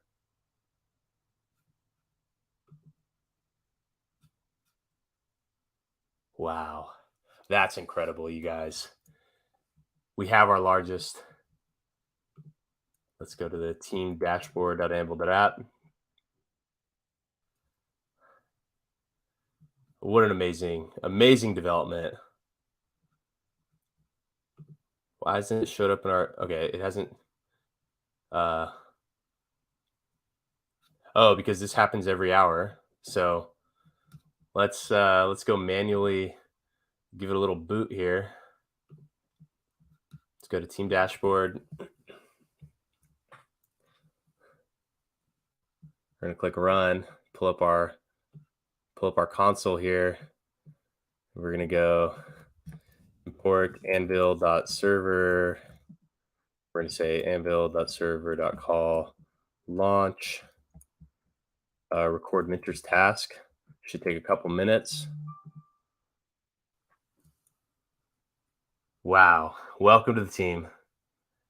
Amazing development. We should see this update here in a couple minutes. That's incredible. And we caught that live on the air, you guys. Crypto BD says that's sick. Breathe, brother. Amazing. Welcome to the team. So what I'm really thankful for, I'm really thankful that for really everything that Alex has done with Hedron. Like Hedron is it's been so awesome to be launching these products kind of in tandem with each other, where like Hedron launched and then MAXI launched. And because Hedron launched a couple weeks before, MAXI was able to, include that in our ecosystem. So like we gained so much value from them. And I know I've, kind of been a little critical of just the behavior that ICOSA has encouraged. And I always caveat it with, where, it benefits the stake poolers, because if everyone else is driving the price up of gas, the stake poolers aren't as impacted by that. They only benefit from it. And so I've been critical on just the behavior it's caused. But overall, it's really awesome to be kind of building around the same ecosystem where where there's competition in some ways, which is good. Like competition is amazing. Like that's, I feel like, if there was no Hedron, if there was no Alex, maybe I wouldn't be pushing so hard, And so I really appreciate like having having someone in the ecosystem that in one way is a serious competitor, and that's like very talented, very productive, but also there's some symbiosis here where it's like, we're kind of building around the same ecosystem, both trying to like advance the financialization of Hex. And there's also some serious symbiosis, especially with how like, team earnings, like a big part of that is the Hedron, Maximus, it's going to be one of the largest holders of Hedron by the end of that stake. And so this is pretty, I'm truly blessed to be able to have, like a counterpart in Alex through all of this. And this is exciting. Oh my gosh. Just like that.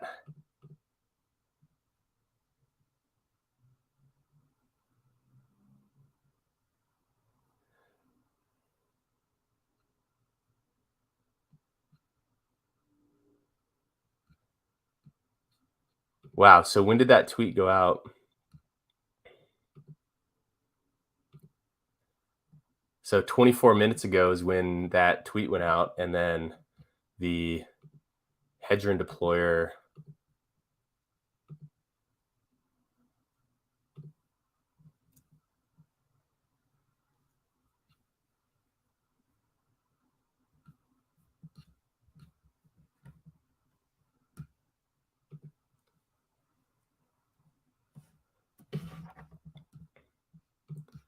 where's our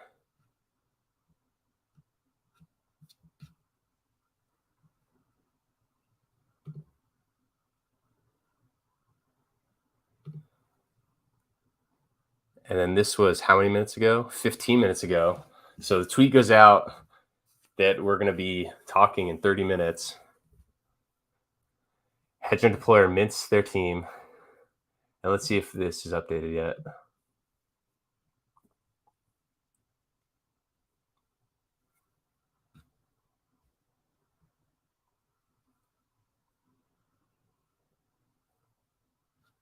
must still be running.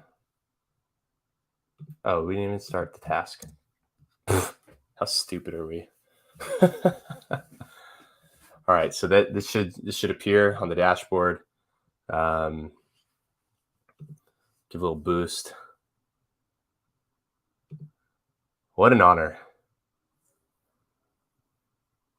And the mystery box will 23 million in the mystery box. And too much excite. 23 million in the mystery box, and then that means that Hedge and Deployer has 21 million. And so, wow, what a moment. I'm at like a loss for words right now. This is incredible, you guys. What does that do for the MAXI price? Let's go to deck screener.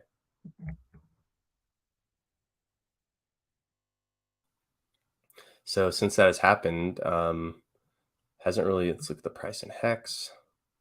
There was one purchase since the moment of that transaction.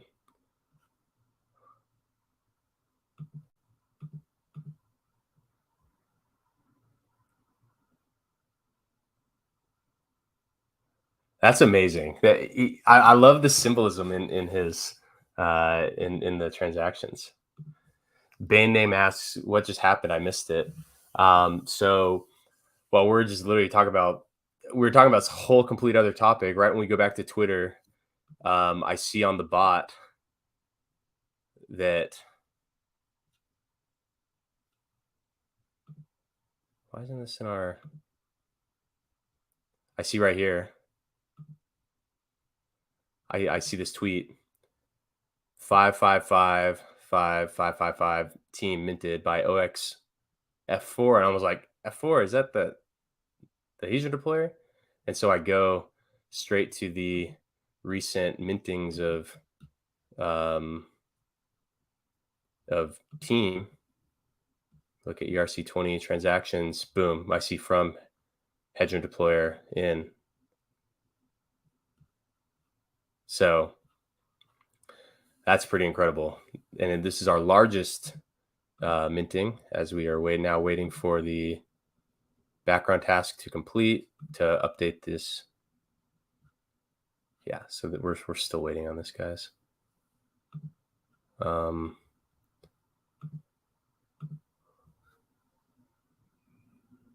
Yeah, okay. So this will take a couple minutes. It usually takes, let's see how much time it takes. Okay, so it takes about 8 minutes to re-index everything. So this should appear. You literally can't stop with that smile. Yeah, I mean, that's exciting. That was the bit, literally, I've been thinking about this. What's that like meme? It's like meme sleep at night. It's like meme he must be thinking. It was literally like, this is what's happening. So let's copy that image. This has been me.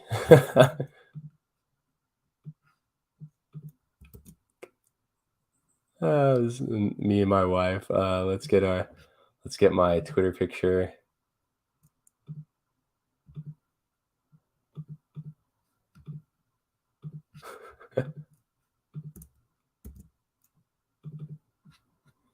Let's map it with a shape.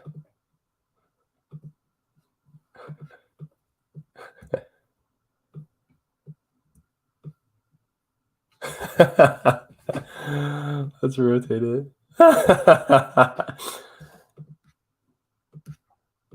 Oh my god, this is literally me. All literally since we launched, or since the whole WhatsApp thing. We have. I was like, what is the Hedron deployer going to do with their big bag of MAXI? Yeah. So they mint. Will they hoard? Will they nuke?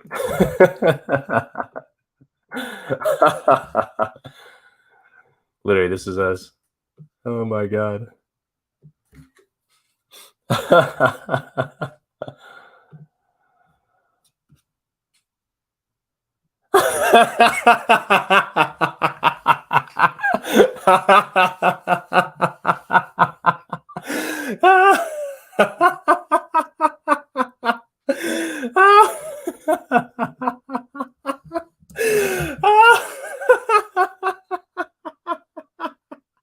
That screenshot.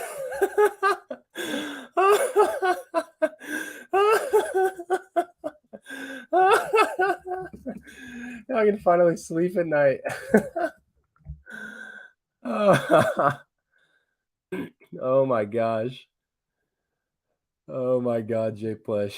You're cracking me up, dude.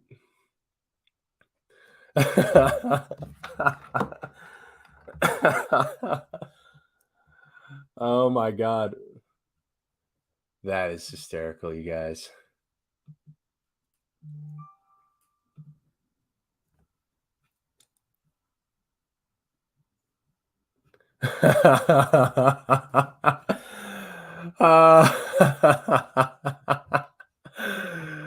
Oh my god. Oh my god, this is hilarious. Huddle dog, awesome screenshot. Wow. What are the implications of this? What are the implications? So first, all comes down to what they do with their coins. If they stake, then they'll be one of the top earners of the yield. But they also are, staking kind of holds the price up in the same way that hex staking does. They could just provide sell pressure, maybe as like a competitive edge compared to other of their things. And so that, they could keep liquid and sell. Okay, gosh, we still haven't indexed this yet.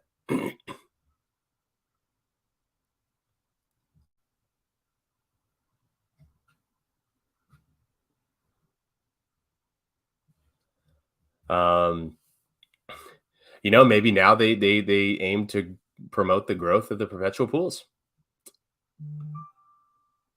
Shit, maybe we should build like an Icosa stake pool or something.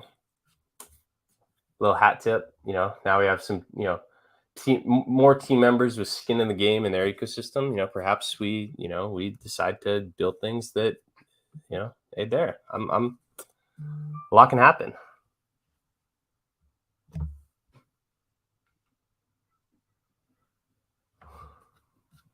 That's incredible, you guys. Wait. This is amazing. This is historical. It's all happening right now as we speak. Record minute task is still running.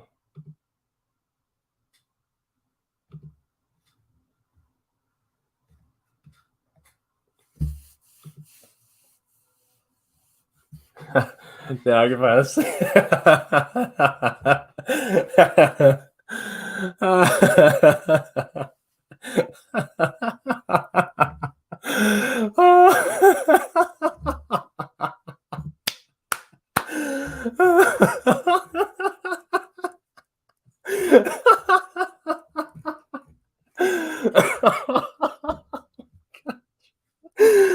That's so funny. Look at my face.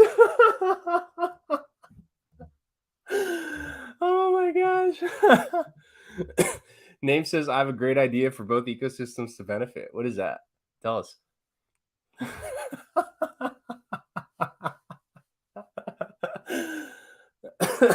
I'm dying over here. Oh my god. Hexaco is electric. In perfect timing. What amazing timing.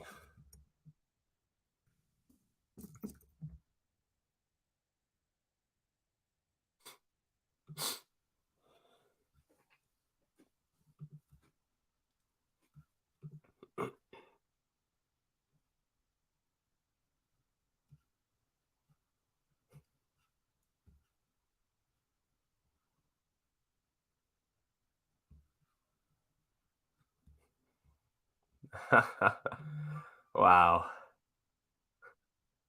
This is incredible, you guys. Now you can finally.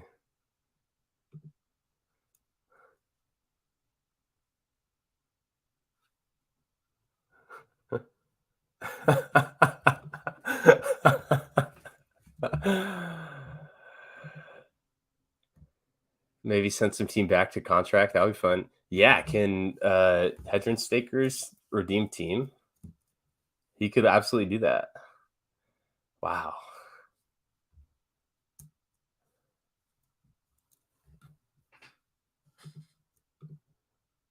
Oh, I don't want to show my DMs. This is so funny, you guys. This is so funny. The look when Maxi hits $10.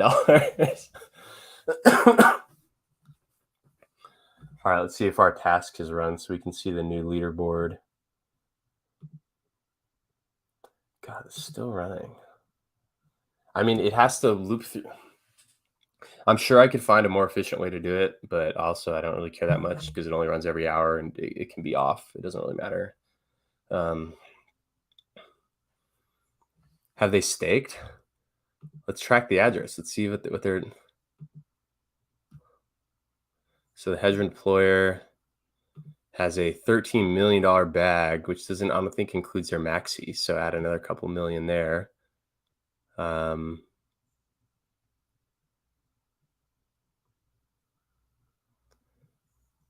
of Hedron, bunch of USDC, bunch of DAI, bunch of Hex, some wrapped ETH, and then a bunch of ETH. So it looks like they've just minted the team.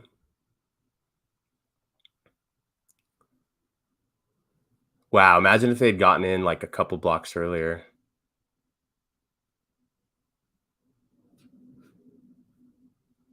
Looks like they added liquidity to something the other day, probably their own pools. Wow.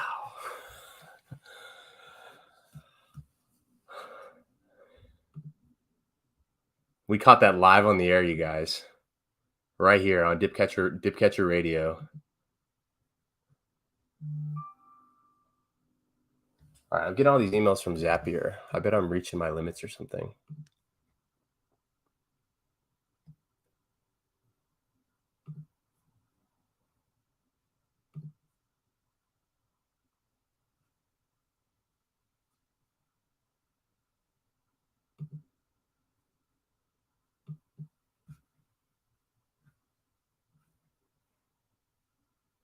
Looks like it's sending, but I am getting error messages. At least it worked for that.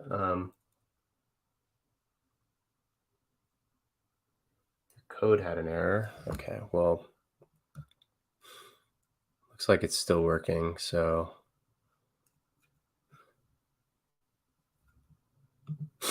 Ultimate Diamond Hand NFT that receives Team Staker yield plus Burns reward Maxi Hedron Icosa base trio Lucky DECI 2 plus Burns / rewards max. Ultimate Diamond Hands NFT that receives Team Staker yield. Maybe some type of We Are All the mystery box. That would be pretty funny. That would be pretty funny.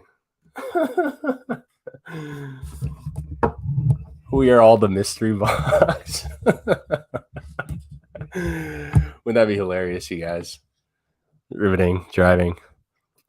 All right, so we'll keep an eye on this. I keep getting these error messages from Zapier, so we'll have to see. Let's see if our task completed. Okay, looks like it's completed. I hope our leaderboard thing is working, and then we actually get to see the. Right there, you guys. Look at that. New leaderboard. New leader.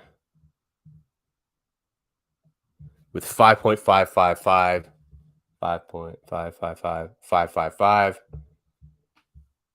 Team. 5.55 million team. the Hedron deployer is now the #1 team minter, and they still have a liquid balance of 21 million MAXI on the sideline. So that brings us to 1,406 team minters who have 62 million MAXI on the sideline. Our total MAXI, or our total team minted, is now 47.17 million team.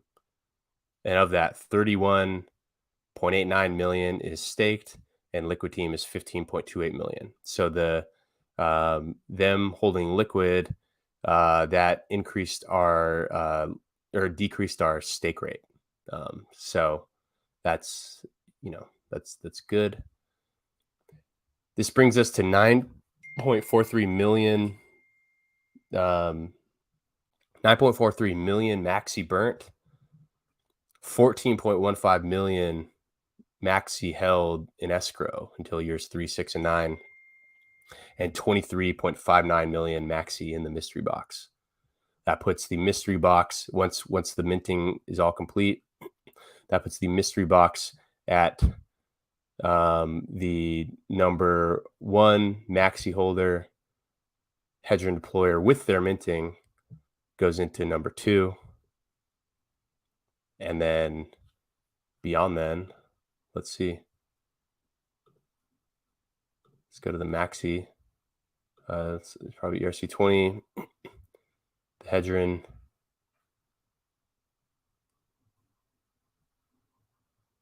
Who's sending the Hedron deployer $2 of USDC?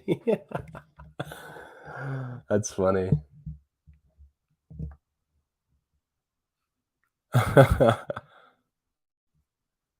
So, where's the Maximus token holders chart?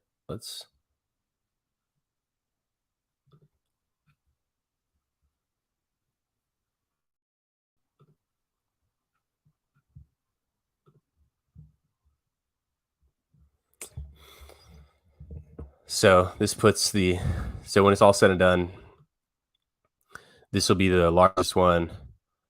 The second largest or the mystery box will be the largest holder.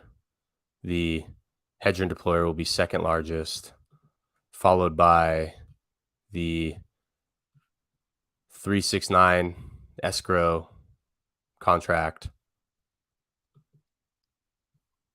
then followed by this guy, who, let's see if they have minted any team. Let's see if our third largest guy has minted. Nope, not found.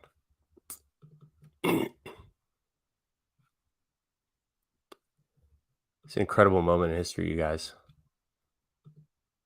The Maximus DAO ecosystem just gained a powerful member, a new teammate, strongest teammate so far.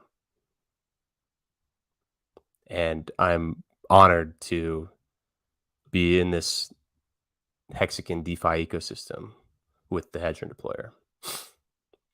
We love our Hedron. We love our MAXI. We love the perps. We love team. And we're just getting started here. This is incredible, you guys. Let's see. So here's the mystery box address. So far, no transactions, because it doesn't get anything until this happens. And so what happened? So here's how the mystery box. Let's go over how the mystery box actually gets its allocation. There's a function called finalize minting, and then in here it says require that the hex token .current day is greater than the minting phase end. So as soon as okay, so minting phase end you can read right here. So on day 1028. So that's the hex day from the contract. It's different than what's on GoToHexagon. Then require is minting ongoing is true. Is minting ongoing is true. It's because minting is ongoing. So those must be true. It calculates the total MAXI by saying MAXI contract.balance of the address this, which is the team contract. So it gets the total MAXI. Then it calculates the burn factors, 20, rebate factors, 30, and MB factors, 50. And so burn factor, MAXI token.burn, the burn factor times the total MAXI divided by 100. So 20 over 100 times the total MAXI. That's the amount burnt. MAXI contract.transfer to the escrow address, the rebate factor, so that 30 times total MAXI over 100, so 30% of the MAXI to the escrow address. And then MAXI contract.transfer to the mystery box address, MB factor, so 50 times total MAXI over 100. Gets the current team supply, the IERC20 of the team contract dot total supply, and then it mints to the mystery box address the current team supply plus the global amount staked. So it's a copy of all the team that is minted. Sets is minting ongoing to be false so that this function can never be running again. And then it schedules the rebates. So MAXI escrow. So it goes to this escrow. Let's find schedule rebates.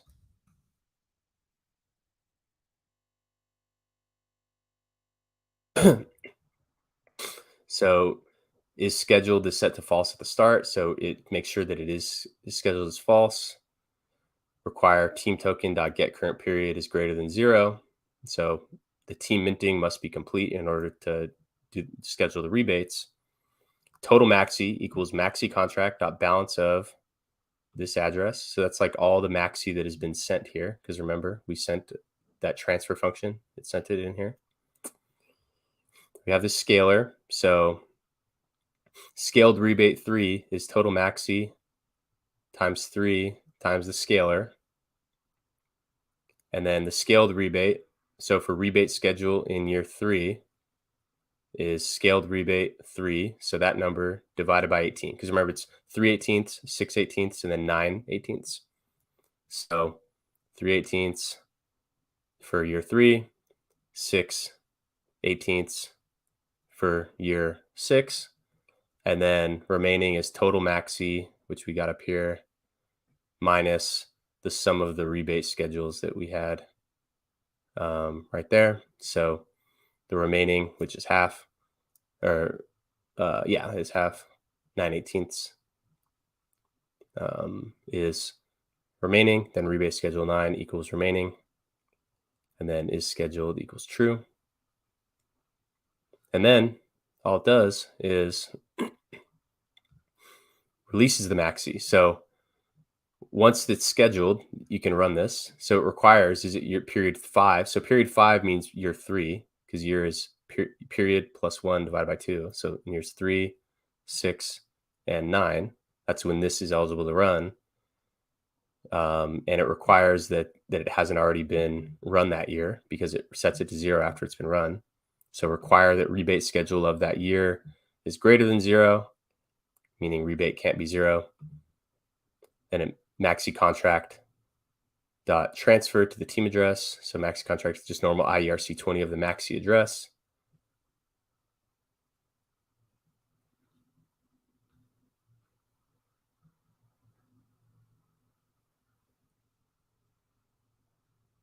And that's how we do it.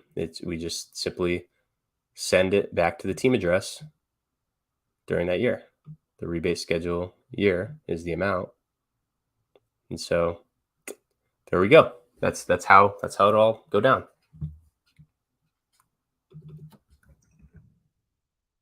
Boy.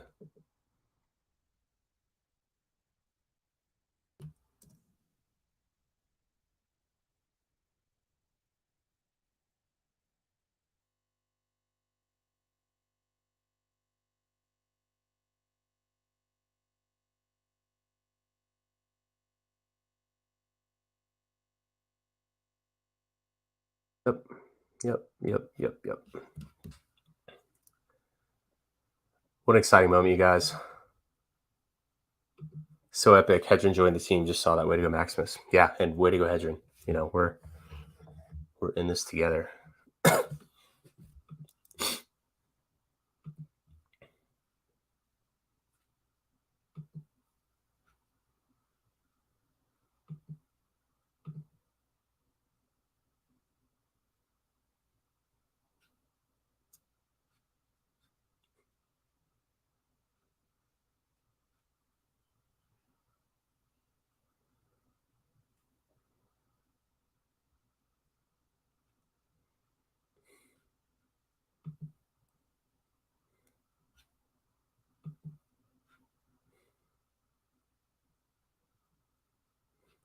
What an awesome stream, you guys.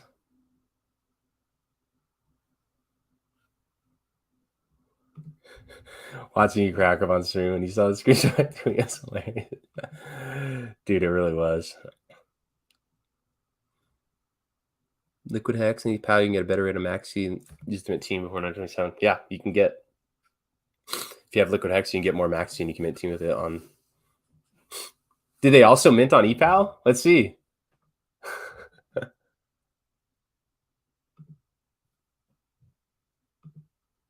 Let's look them up.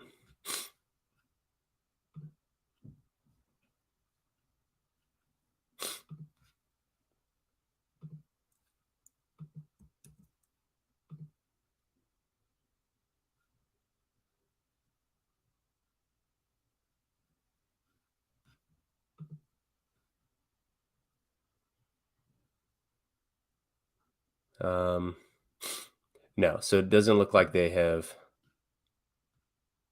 Yeah, they still have all their. So they haven't minted on the POW chain yet, or if they are. But that's pretty exciting.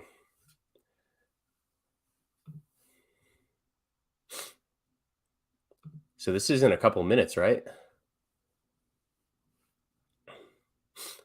All right, guys. Here, I'm gonna get ready for this. I'm gonna go ahead and just be streaming while we're on this live Twitter space. So, Chris says you can't see it, but I'm smiling hard too. So let's just sit tight, and I'm gonna use the bathroom and maybe grab a little snack, and then we'll be doing this Twitter space, and we'll see what's going on. So just sit tight here. I'll be right back. Let's add a little banner that says, be right back, getting ready for Twitter space.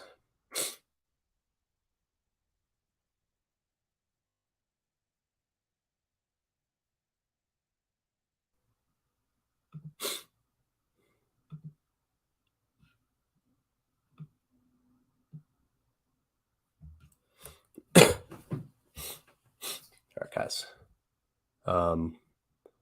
Let's add some music for you guys.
I'm going to do it just in here. So I'm going to get on.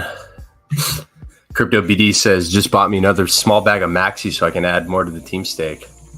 Smart.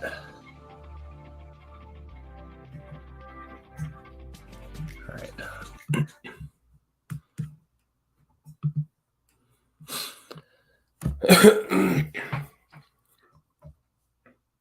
See, this is going on right now.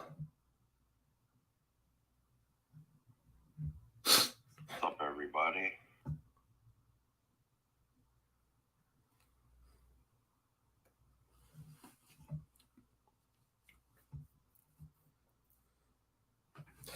The second I started this thing, it crashed me. Fucking Motorola.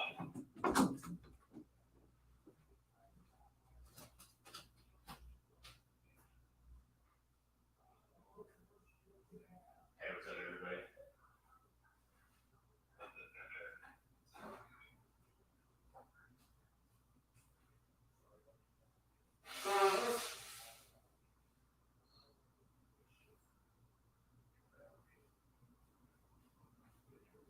What a wild time we're in right now. The merge, the Hadron stuff, the MAXI stuff. I feel like Hex is the most electric place in crypto right now. There's nothing else this exciting. Maybe the people involved in the merge, but I feel like the Hexicans are just they're having more fun at the merge than anyone else is. Like everyone else is like, oh, now we're on a new chain, and then the Hexicans are like, now we're on 2 chains. Like total difference in perspective and outlook. And I think that's a huge advantage, huge competitive advantage.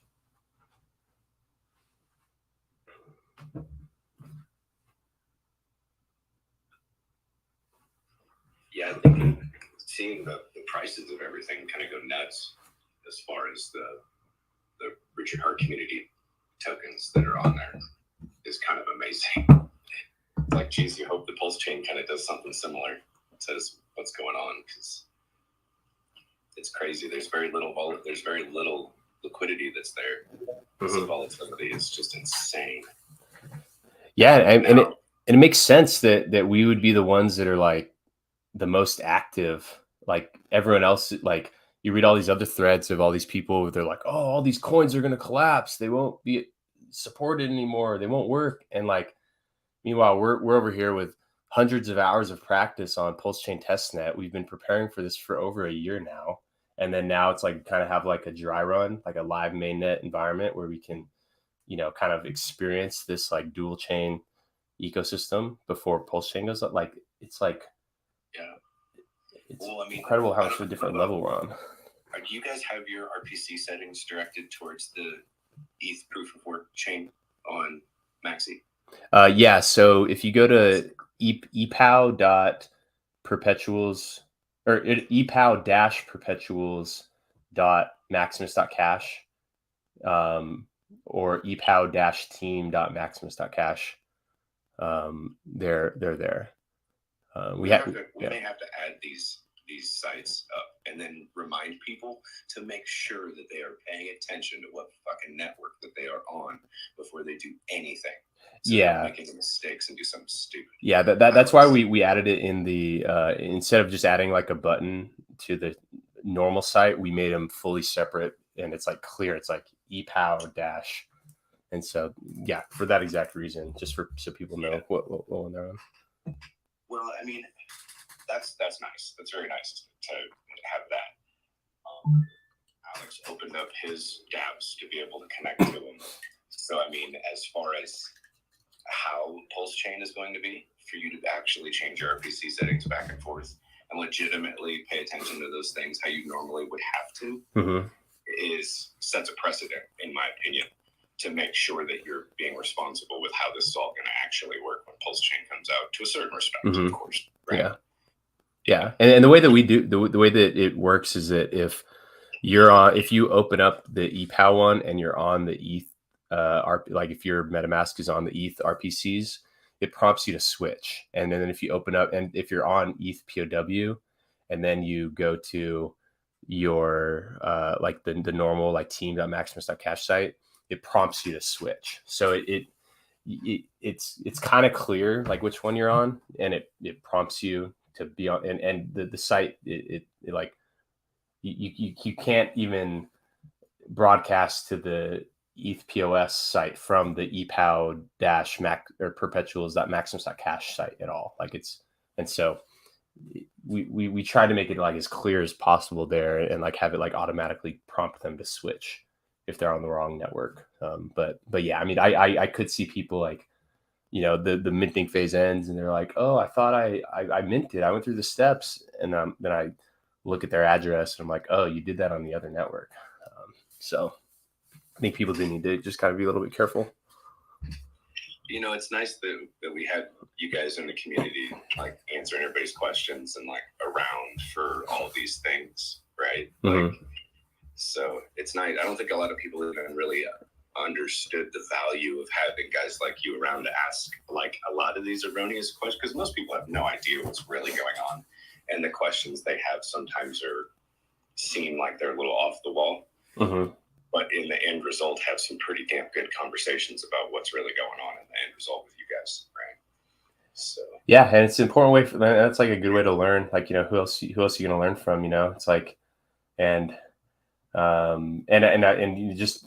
feel like the only reason why we have so much, like we're able to just kind of jump right in so quickly, is because interacting with the Pulse Chain testnet, like, you know, like all the development for like all the Maximus products was done on Pulse Chain testnet, and it's mainly because, like, you know, like Ropsten or some of these other ETH testnets, it's like they don't have like live active like hex staking going on, and so you couldn't accurately test like our stuff. And so since we already were accustomed to like just developing on Pulse Chain testnet, like, you know, being on Pulse Chain testnet is basically no different than being on the ETH POW network in terms of how you connect to it. So you know, we're kind of lucky that we kind of had the, you know, those months of experience, so that, you know, then it makes answering those questions easy, and you know, there's like credibility to it, because it's so tough to even ask questions in crypto, because it's like you ask a question and then your inbox is flooded with scammers, and they're like, oh, just go to this link, and oh, just type your seed phrase in, dude, hurry up, I'm in a rush, I'm trying to help you, and they're literally trying to scam people asking questions. And so it's good that we're able to kind of answer that type of stuff and spread this information in public. Yeah, like when people started asking about RPC settings and ETH POW stuff, that like not every time, but the majority of the time, Alex would make a comment to the tune of, "Here go the scam bots. Everyone pay attention. We're not sending you DMs now." And you know, like he knows what the call triggers are for the bots to start doing that shit. Yeah, and that all that stuff is like all the keywords like MetaMask, help, what do I do? Like all those keywords that they target. Yeah, I mean, basically anytime anyone asks a question, I have to follow up my answer with, by the way, I'm talking to TMU. Yeah. It's like before I even read the question, I just, in big caps, I'm like, do not reply to DMs. Scammers are trying to get you. And then I'll like send that, and then I'll take the time to read the question and do all that. But yeah, especially, I mean, even, yeah, I mean, yesterday, the big topic was that whole, or 2 days ago, maybe, the kind of like the fear of replay attack. And it's like, I'm not gonna lie, I was kind of worried, because like at first, like when it was first being launched, I read some discussion about like the replay attack risk. But then all I saw was just some random person on Twitter was like, oh, that'll be fixed. And so I was like, so I just kind of took it at that. And then like, after we had already, you know, pointed people to how they could connect to it, and kind of, you know, already, you know, added support. And then I kept hearing people talk about it, and I was like, wait a minute, I never actually confirmed for myself that this isn't a risk. Like, I assume it's not a risk because I'm on a different network, but like, I never actually confirmed to myself. Like I hadn't read the code at that time. And so I kind of had this like sinking feeling in myself. I'm like, oh shit, like what if there is something going on here? And then I'm literally like laying in bed, like zooming in and like trying to read the GitHub like change history to just kind of confirm. And then I saw it there. And then on my stream the next day, we went through the GitHub, confirmed that it is in fact signing from a new chain ID. And then to even double confirm that, we analyzed transaction hashes of the same function on both of the chains. So like the pledge hex function that you run when you mint base or any of the pools, we like analyze the transaction hash, like we decoded the transaction hashes from the two networks, and then in that there's information that confirms that like you couldn't rebroadcast the transaction hash that was published to ETHPOW to the main net. And so that settled my concerns like definitively. But I actually, because it's funny because I just took it at whatever random person on Twitter's word where they're like, oh, they'll have replay attack protection. I just took it at that. And then we added support to the site because it's just trivial, because it's just like add, just the network, just the chain ID, just pass it the number.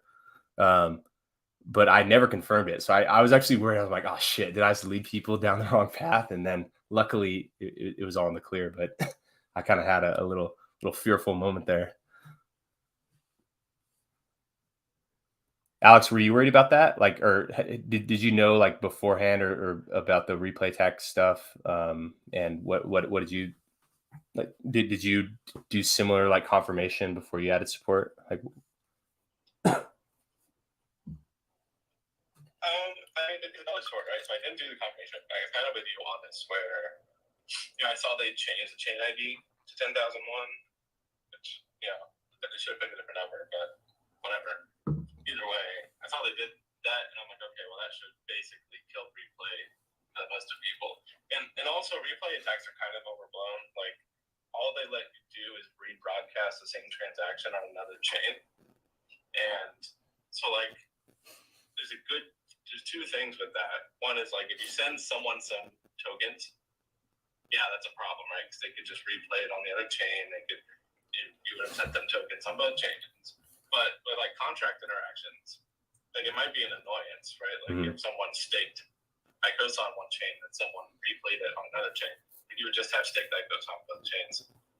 Like, who's going to do that? Who's going to replay those transactions? Nobody. Yeah, especially on the more expensive chain to do that on. Like, yeah, like someone just like vandalizing or like, but it's like unless you were sending something or the other use case I thought. Considered it. Yeah.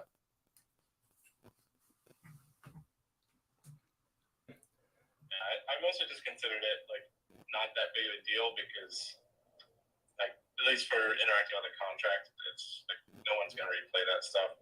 There's no reason for an attacker to want to do that. But the other side of that is, you also kind of want to be early when you're supporting these things, right? Because if you're not, if you add support to your app 2 weeks later, well, then all the opportunistic smart people who know how to work the chain by hand already bought all the dips, right? Yeah.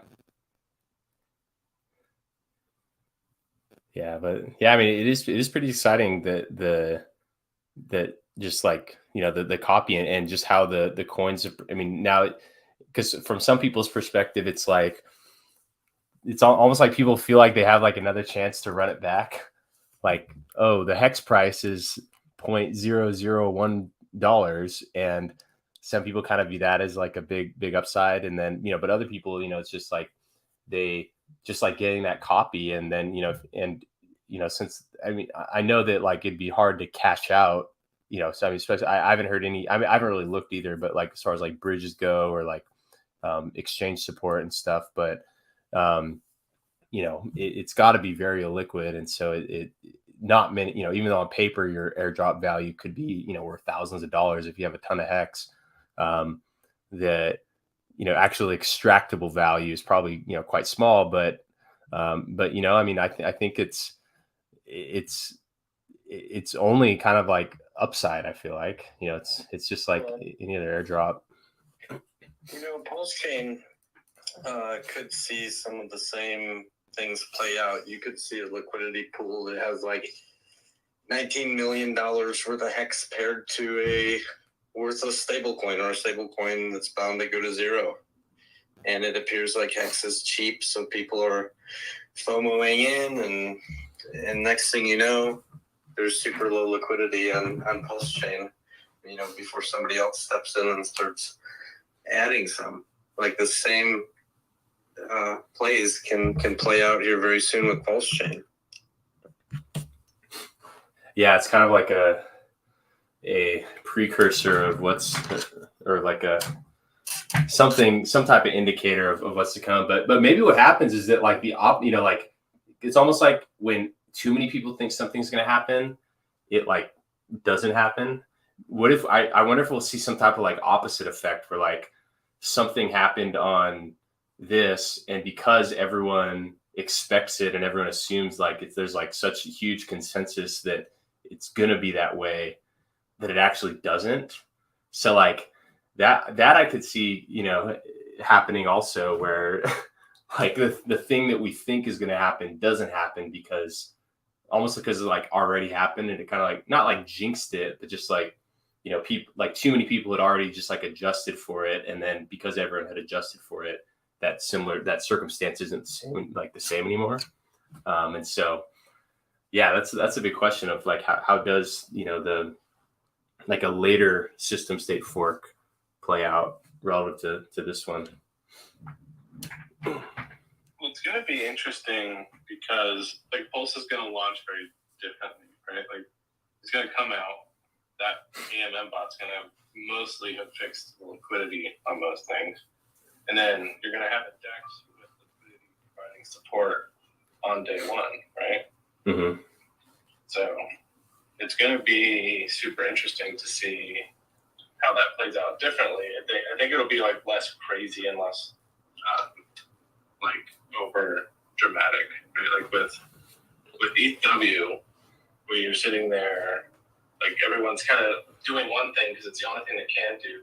We don't have interfaces for a bunch of other stuff, so it's kind of just been this hectic craze of like, okay, now this works, now that works, yada yada. Versus on Pulse, a lot of that stuff's just gonna work day one. Yeah, because I feel like this did kind of, I mean, even though like the merge, like everyone knew was happening, there still was some uncertainty whether this fork would actually happen. It's like I was kind of hoping it would. I first like heard discussion about it just over a month ago, and I was, so I was like excited about it, but I had zero expectations that it would actually happen because it's funny, like the guy Chandler Gao or whatever his name is, who's kind of one of the big miners that's part of it. I've actually met him in person. He used to come to these startup pitch events in San Francisco. I used to go to like way back when I was working on my old VR startup. And so I've actually got to know him. And it was pretty funny. He gave a talk at one of these things. It was like in 2017. And the premise of his speech was everyone should do an ICO, which is kind of funny. And I know he was behind he's like some big proponent of this. And I was like, is this guy actually going to be able to like pull this off? And like, I wasn't even sure if they could actually do it. And then there also was a lot of FUD just from like the kind of like ETH POS crowd, just kind of like the standard like garden variety, like Ethereum boys, and like just saying like, oh, they're not going to pull it off. Like, and so I kind of was, I didn't expect it to actually happen. People were like, oh, it's going to be delayed. But then like when I woke up and it was there, I was like, oh, wow, like this is real. And then when I saw that you could just, like when I saw that our contracts worked on it just by switching the chain ID and adding the RPCs, I was like, okay, like this is real. And so it did kind of surprise me that it actually happened so quickly and smoothly. Like I really haven't heard of any like major issues with it. I mean, maybe I haven't been paying close enough attention, but there really hasn't been anything major go wrong. And that's a pretty good sign, I think. Speaking of Chandler, I just watched an interview with him, and he made a mention about Tornado Cash, and that's really interesting to me because, like, if this chain for nothing else is a safe haven for Tornado Cash, well, then it's worth something, in my opinion. Just, like if they can circumvent, Chinese laws, whatever, they don't give a fuck, that they're able to have a mixer that we could possibly utilize and skirt around, I'm all for that.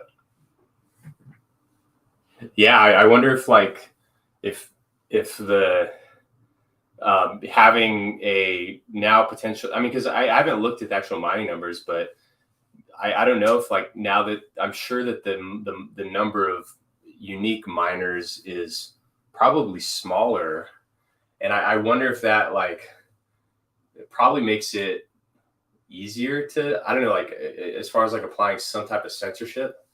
I don't know how that kind of changes that dynamic there. But if there was, especially because like bridges already kind of rely on some type of like, there typically are admin keys, and since there is some type of layer of trust involved there, I wonder if there can be some type of like off-chain or like as part of the bridge between the ETH mainnet and the ETH POW. I wonder if there could be some type of like anonymizing bridge, and then that I think could be a pretty strong solution where like you bridge over and then that's anonymous. You perform the anonymous transaction through Tornado Cash, and then if you want to settle back into the mainnet, you can kind of bridge back, and that I think would be a pretty interesting solution that could kind of bring them together. But but who knows what type of censorship that could face from the ETH POS side. Well, when you and Alex move out of the country, maybe you guys can work on that. That'd be awesome. Yeah, maybe. But yeah, it's all pretty amazing. Just that it all just happens, and it's just like, in what other world do you just wake up and you just have free money like just sitting there for you, just like waiting, like a copy of your money, and it, even though it's it's worth a lot less than the original, like it's worth something. Like in no other industry does that just really happen. Yeah, so that's why I don't understand the harsh backlash. You know what I mean? Like, I get it. Like just be patient then. Just wait, and maybe it'll be worth something, of value at some point, and then, bam, you just double up your stack. Mm-hmm. Yeah, probably a lot of the pushback. I feel like by now there's a lot of like, just like new coin fatigue and just like new stuff fatigue. Like there's been so much stuff. Some things have caused problems. I mean, shit, we just rolled out 5 tokens. Like there's serious fatigue. And so I think people are a little bit sensitive to that because like now it's like, okay, now all the coins are copied, and then also because the ETH POW is in a way like kind of like a competing thing to Pulse Chain, and it kind of got some of the like just some of the momentum of Pulse. It launched before Pulse Chain, and so I think people are kind of just like upset about that, and so they don't want to support it, and they don't want to like encourage people to be like trading on it. So I think there's some factors like that, but I really see this this fork as a big competitive advantage, especially because the Hexicans are so receptive of these like multi-chain, like kind of cross-chain environments.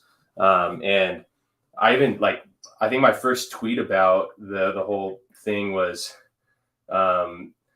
like a month ago. I'm adding it to this chat. I was like, and this is really how I think that it really benefits us. I said, this is a big deal. A 3-headed cross-chain Hexican dragon could drive Hex economy to many trillion-dollar market cap. 3 different network models connected via PLSX markets makes for a very strong, very resilient economy with strong speculative stickiness. And so like, I feel like it's because we are already like accustomed to this kind of multi-chain environment where each of these chains now have kind of 3 different network. I mean, even though the POS ones are going to be more similar, but they have different network and like performance parameters. It's almost like we have like, and since the copies of the Hex all go to everyone equally, it's kind of like it's like equivalent to as if all those coins were just already there from the start. and it's also equivalent to where like since everyone got them equally, it's like nobody got them because like everyone grew by the same percent.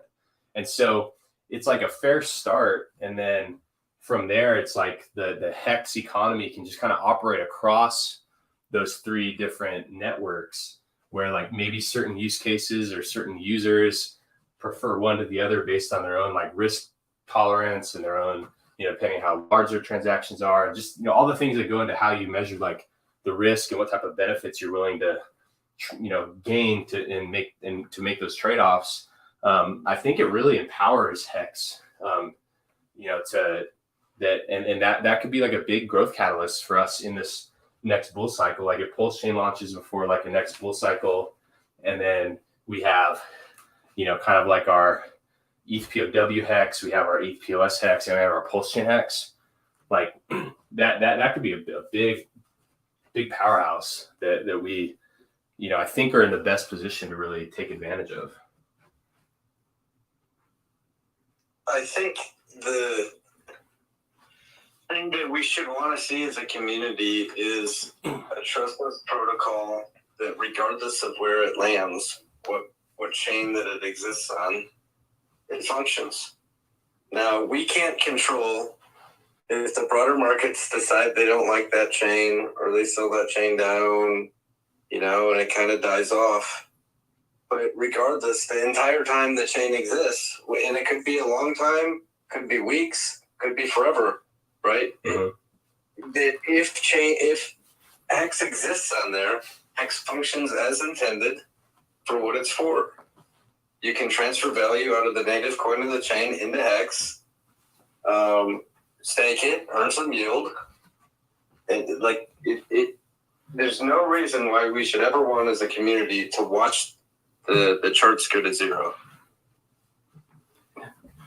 Yeah, I agree. And even just like the speculative aspect of it is like enough, like, like having more things to speculate on, that like brings in, that brings in liquidity, and that liquidity is, the opportunity. And so I only see benefits of this situation.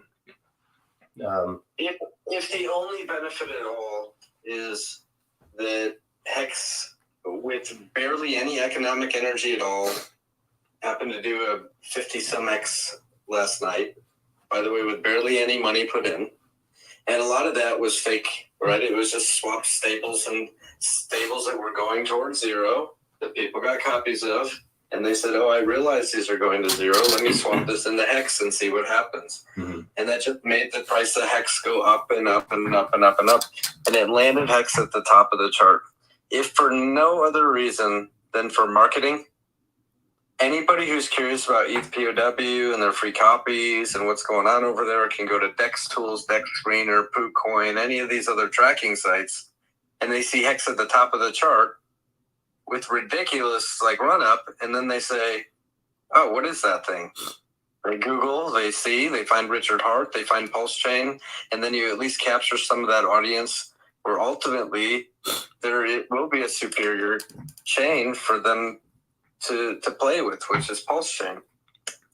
Yeah, and even like the supporters of ETH POW, it's like the people that really want it to succeed, it's like they'll probably align more with people that are active on their chain, and maybe this kind of gives people like a second fresh look at Hex, where perhaps if they're big time Ethereum people in the past and maybe they just had the wrong impression about Hex, and now okay, it's 3 years later and Hex has only worked to perfection for years with no problems, and then now Hex, is very receptive of this new chain. It's not taking the approach where I saw some NFT projects and stuff. I didn't even know what they're called, but they were just we will not be supporting the POW chain. And but the fact that the Hexicans, were quick to jump in and add support to the different products. And I feel like it kind of is a new way to reach new people that may have written off Hex in the past. Because I even saw there's a website where someone's tracking the projects on ETH POW, and I think like so our stuff was on there, and I'm sure that the Hedron stuff was on there as well. And so it's like, you know, we're already kind of like in that group of people that were into it, and yeah, I mean, I think that we could get a new cohort of supporters in this case.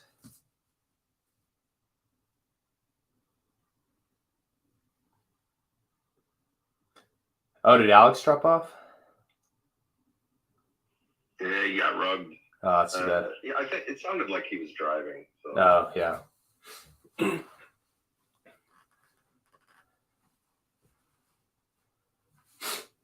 What's actually pretty interesting about the timing of the fork is that, like, when we first launched MAXI, we were actually in a rush to get it out, and we actually shrunk the minting phase because we were worried that the Pulse Chain fork would have, because that was, you know, when the schedule was mid-May, we cut it short because we wanted to make sure that we would get it all done before the minting was over. And the only reason why was because we wanted the supplies to be equal on from one chain to the other. We wanted all the minting to be done so that users didn't have to like mint on both chains or have to choose between which one to mint on. But what's funny is that now that this current minting phase for these new stake pools and for Team, it happened right in the middle. We are seeing a deviation in the total supply of the tokens on one chain to the other, and there's nothing changes, and you know, like from that. It does make the liquidity pools like now, like the baseline ratio won't just be 1-to-1.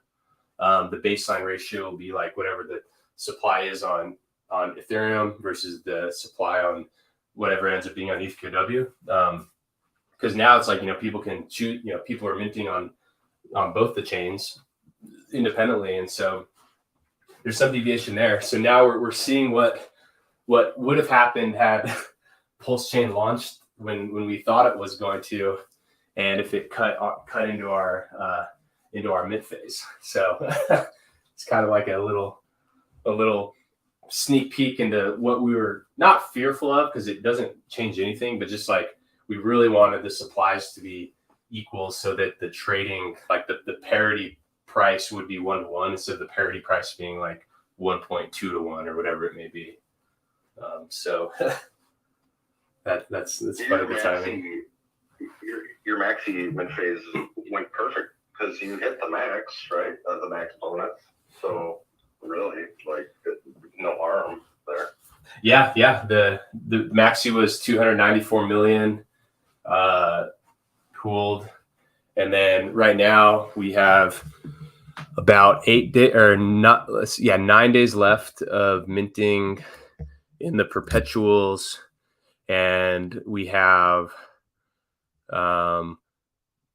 almost 164 million hex across the pools, with the largest one being DECI with 98 million, and then the 47 million Team has been minted, and the largest Team minter, which I'm sad that Alex had to drop off just a couple minutes ago. The Hedron deployer minted 5,555,555 Team, and so they now took the number one Team minter on the leaderboard, and they're holding it liquid as of now. It is their team is liquid, and so that one makes a big difference on the earnings for everyone else of the Team stakers. But that was pretty exciting. I was literally live streaming, and we're talking about something completely unrelated. And I just open up Twitter, and I see the Twitter bot that I made that tweets every time anytime there's like a minting or a like on Team or any of the Perpetuals, and I see a huge number, and I was like, oh my gosh, spoofed it, because for a brief moment on my live stream, I accidentally showed the webhook URL that kind of powers this. I was showing people how I built this bot, and I accidentally exposed the webhook URL and I was like, oh my God, is someone like spoofing the bot? And then I click on it, and I just go to the Etherscan, and I see Hedron deployer, and I was like, holy shit, it happened. And so it all just happened, all unfolded live on my stream, and someone screen captured the look of shock on my face, and it was just so funny. It was like a truly hilarious moment that we caught on camera. And it was pretty hilarious. I just shared the tweet that I of the Hedron deployer minting their team, but it was just so funny how that was just like all just like unfolded like right on while I'm streaming. It was amazing. It's something that will end up killing that chain is if there's no Oracle support, no fresh stablecoin launch. Everything will eventually, all the tokens, the ERC20s over time, will either sit stagnant in people's wallets because they don't know how or just don't go over there, or people will just swap them out for ETH, which is the only asset that's you can actually extract value for. And just over time, that ETH coin will just go down and down and down in value. And the only thing that I believe can fix that is like Oracle support and stable coins, right? And a number of institutions, or not even institutions, like protocols have said, we're not going to support that chain. So the reason why Hex is working is because it's immutable. It doesn't require, Oracle's, your protocol, Hedron, they're just immutable. But at the moment, it is still a big gamble. Everyone needs to be aware of that. To add any fresh money into that chain is a big, big risk. There could be big upside as well if there's support that lands on that chain, but there's also risk for bringing any new money in. Mm-hmm. Yeah, definitely is. There's definitely an adoption risk, but actually, kind of on the other hand, there's actually reduced risk relative to things that people have put a lot of money into that just don't exist yet. So in one type of risk, like the risk that it actually ever gets deployed, at least that risk has been alleviated. Now there's like the whole like adoption risk, which is present in anything. And so people should be very, you can't just go all in on some new thing, unless you really have really strong conviction, and especially because like there's, like a competing layer one, that even though those are successful, there is that big adoption risk. So you could kind of go the way of ETH Classic, which it just works. It still works. It's just pretty. It shows the resilience of these systems, even if there's like no one's using ETH Classic for DeFi, but for some reason it still just keeps operating. Maybe it's because the exchange is supported and new people buy it on Coinbase because they think it's Ethereum. But like at least the coin is live, so perhaps it's not.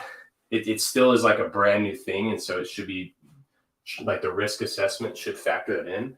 But at least it's live, like people dump a lot of money into things that aren't live, and then that is a big risk in itself. And so at least this one is live, while it still is risky. At least it exists. You know what I mean?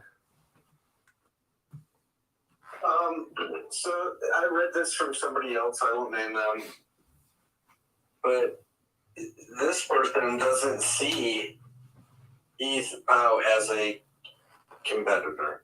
Like, so in what sense? So this person sees ETH proof of stake as a potential competitor of Pulse Chain in the future, but there's also some synergy there. But a proof of work fork that may or may not get mass adoption isn't necessarily a competitor. If we could get eyes on Pulse Chain, right? Here's what's interesting: the exchanges carry ETH.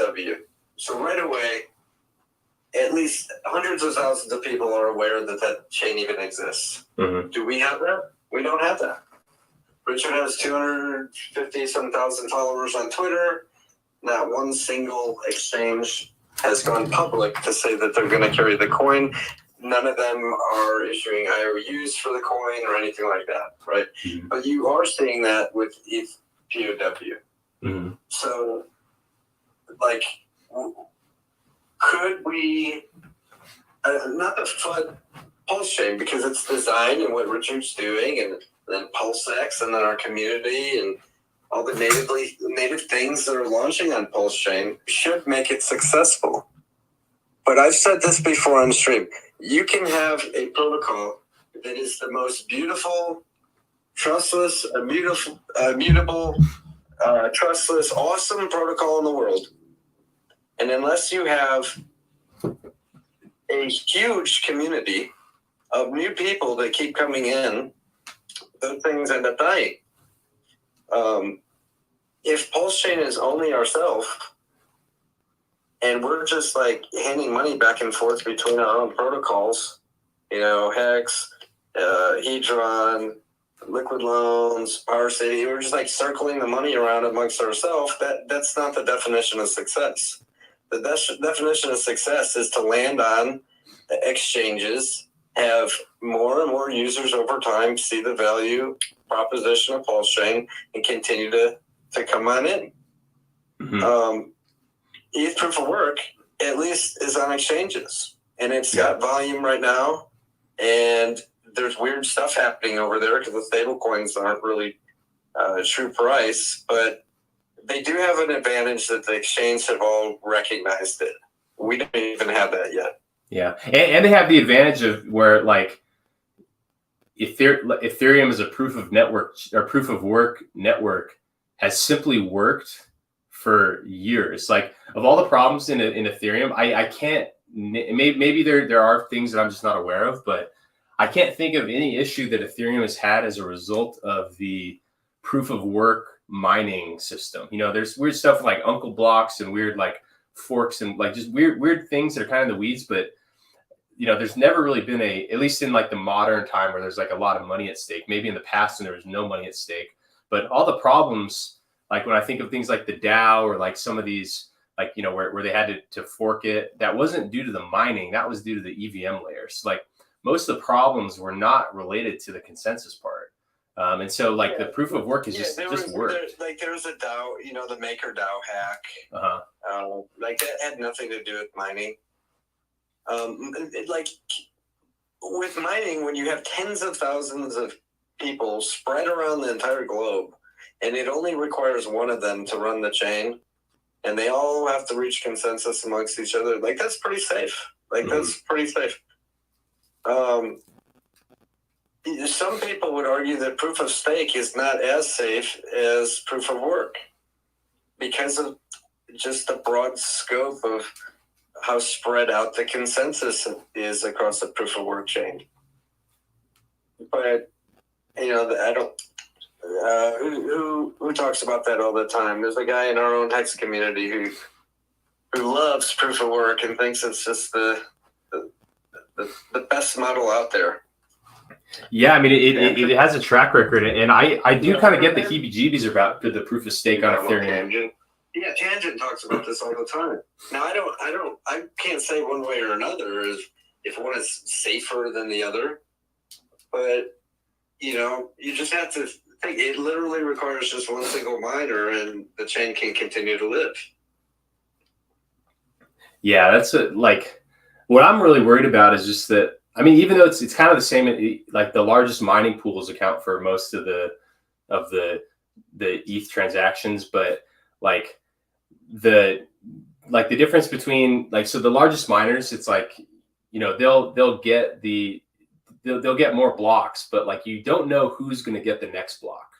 Whereas like with the whole like validator rotation thing, it's like there's a little bit of a difference there, and I don't know. I've always been like, okay, proof of stake is good, but I'd never really thought about it until this merge was actually happening. And I don't know, I kind of get a bad feeling about it, to be honest. Just because like, it's kind of like it gets rid of a lot of the separation of power that existed where like the largest miners weren't necessarily the largest ETH holders and they weren't the developers. And so there was kind of this separation there where like the largest miners were the people that could procure the most reliable, cheapest power and the hardware to operate it. And then that was different from the people building it, and different than the people that have the most of it. But now it's like the people that have the most of it is now who's in charge of block production. And that to me just seems like a big, because it is more centralized, and perhaps it's part of the scaling solution. Right. But it does kind of, I don't know, I think it introduces risks that, we've seen proof of stake systems working in the past, but none of them have been as big or as important as Ethereum is. And so Right. I get a weird feeling about it. It's not random, or anybody who can at least afford a mining computer can process. It's literally, if you're the whales, or you can convince people to delegate to you, to effectively make yourself a whale, you can now be a validator. Mm-hmm.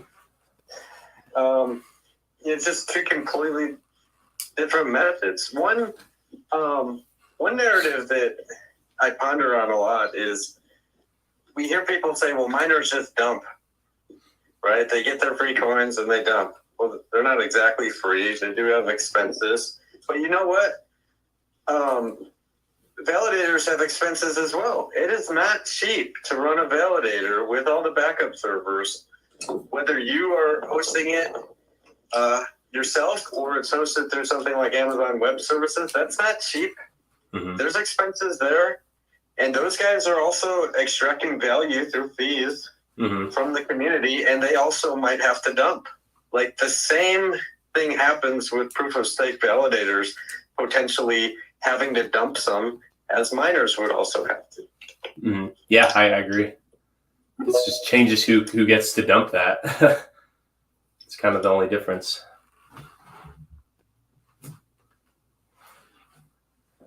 So, Jesse, you might know a group of people that could bring a stable to the proof of work.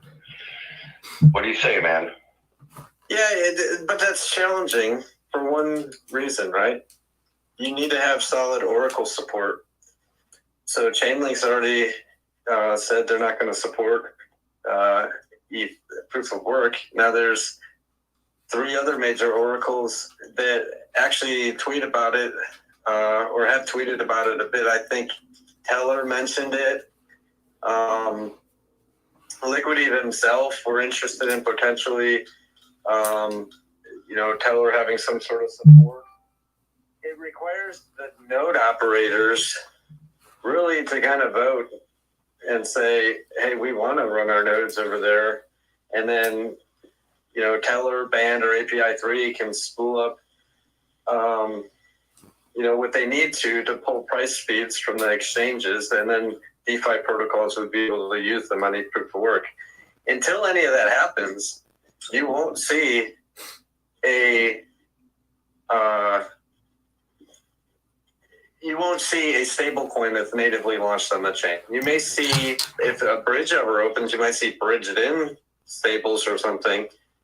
But at the moment, it's just kind of wait and see what happens, Wait, so why do you need an Oracle to operate a stablecoin? Why what? Why is the Oracle so important for the operation of a stablecoin on a new network? Yeah, it's super important. So there's always collateral that's put up, and that collateral is held somewhere. Mm-hmm. In like liquid loans or liquidity, it's actually held in your own smart contract, and then you make stable coins off of that value. So if the price of your stable coin, or of your native asset, whether that's ETH or Pulse, or in this case ETHW, if that fluctuates but it falls to within a certain range, and in liquidity it's within 10% of the value of what you minted, you're going to lose those stable coins, right? They have to go somewhere else. Now, the way Maker Protocol handles it, they go off to an auction and they get dumped on the market. The way Liquidity handles it, those ETH coins go to stability depositors who then their stable coin in that pool burns and pays off the loan. The guy who took the loan to begin with gets to keep his loan. He gets to keep his USDL. He was liquidated. He lost his pulse because effectively he had a stop loss. Now you have to be pulling pricing data for the coin that's collateralized. So you have a couple options. You can pull price data only from an exchange like Uniswap, but it's extremely dangerous because people have proven over and over that they like to withdraw their liquidity, create new pools, move it around. So the last thing you want to do is just see a pool just get drained, whether it's a whale dumping or it's, the LP guy saying, I want to move my liquidity from V2 to V3, or I want to move my liquidity pairing from this pairing to a different pairing. You can't put your entire group of people who have collateralized at the risk of one single guy who can withdraw his liquidity or move it around. So what you have to do is you have to pull price feeds from every available source that ever exists. And then it rank orders them by volume. The oracles then kick out any unusual price feeds. So if there's a feed coming from one exchange that's like 15% off, within a 30-minute window of like all of the rest of the volume, right? It'll say, wait a minute, that one's not right. And it'll exclude that data because it just doesn't match the prices anywhere else. There's probably something going on at that source. And so it's like a social consensus mechanism too, because all these price feeds are actually getting pulled by guys who are running nodes. So it's much like validators almost, right? Yeah. Anybody can pull up a node, spin up and connect the API to the exchanges and be feeding price data in. And then as long as the data that they're providing matches the data as all the rest of the node operators, they actually get paid some sort of incentive token because their node is providing accurate data. And there can be slashing built in and all sorts of things as well. So all it does is create what we already know from like validation. And it says, wait, you can take that same model and you can apply it to price feeds so you can protect people in a DeFi protocol. Okay, that makes sense. That brings up a question for in my head. Like you hear it all the time out of Richard's mouth, how easy an Oracle is just a glorified spreadsheet. And we got some of the best devs in the industry. In the past, that was true. How do we not have our own Oracle? Like, really? In the past, well, we kind of do. I'll get to that. So in the past, that was true. When the need for oracles first arose, 3-4 years ago, whenever, what would happen is a company would just spool up a website and then promise that they were going to scrape all the pricing from the exchanges, and all you had to do from your DeFi protocol was connect in to their endpoint, and you'd be collecting that data. Okay, so it was like a single point of failure. It could be manipulated. I'm not saying it ever was, even back then, but the potential was there for a Oracle to literally just feed bad price data. But then people learned that, wait a minute, that's not how crypto is supposed to be. We still need this data to protect people in DeFi. How do we do that? So they just built out these big networks of anybody being able to spool up a node and then have a social, like a consensus mechanism built in for all that data that they were pulling and feeding.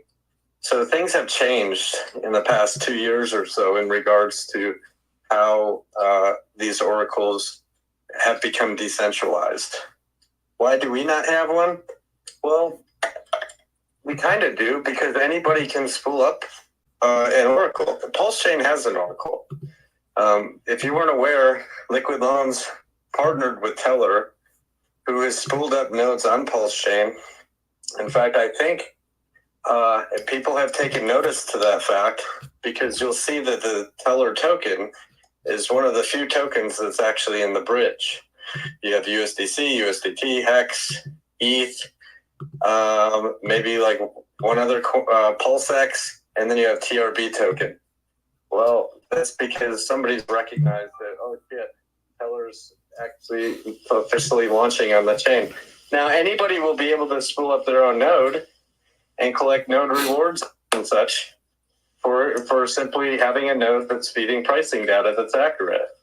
So that is kind of like, even though the model and the code and all was built by Teller, like you still have the ability to own and partake in that mechanism and get rewards for it, as long as you have a good running computer and you know how to do nodes and stuff. So that is a form of ownership. Okay, thanks for that. That's a good answer to that. I wonder how things like Ampleforth, if that can even work on the new chain, since like Ampleforth was tied to it, like the whole rebase based on the price relative to $1. And if the oracles aren't working, then I wonder if it's just like stuck in like a permanently like negative rebase or something. Well, copied over stuff all has to go to zero, because, like, let me give you an example. So liquidity is immutable. People have always said, why do you need liquid loans when liquidity already exists and it's getting copied over? Well, it has to do with those price feeds. Hard-coded in, immutable, you can never change the RPC endpoints that are calling or gathering data from the price of ETH that's being fed into the oracle. So when the code is copied over, the price is so inaccurate compared to the actual price of Pulse. It's looking for a price of like something around, $1,000 or more, $1,500 or whatever for ETH, but the actual Pulse price is, less than a penny. Mm-hmm. So what happens? Immediately, as soon as the chain goes live, the contracts immediately enable everyone to be liquidated, right? So and there's nothing you can do to fix that. So and Maker and DAI are the same way. Like all of that collateral goes up for auction immediately because the pricing data is just completely inaccurate, and there's nothing they can do to change it. So DAI and ultimately the protocol dies, and the only way to fix it is to launch new contracts and then point your front end to it. Mm. So that's exactly what Liquid Loans did, launching new liquidity contracts, and then here's the front end. You can go play with the front end now on testnet, and Power City will have their Liquid Loans front end up very soon for people to play with as well. Hey, everybody. I thought I'd just jump in here. Jesse is being tactical as usual. And what he's talking about, I think, is pretty important, because there's a lot of people in the community that actually believe that Pulse Chain will literally be a fully functional copy of Ethereum, with all the different protocols working. There's a lot of people in the community that don't understand that we actually have to rebuild a lot of this stuff from the ground up. So I just thought I'd make that point.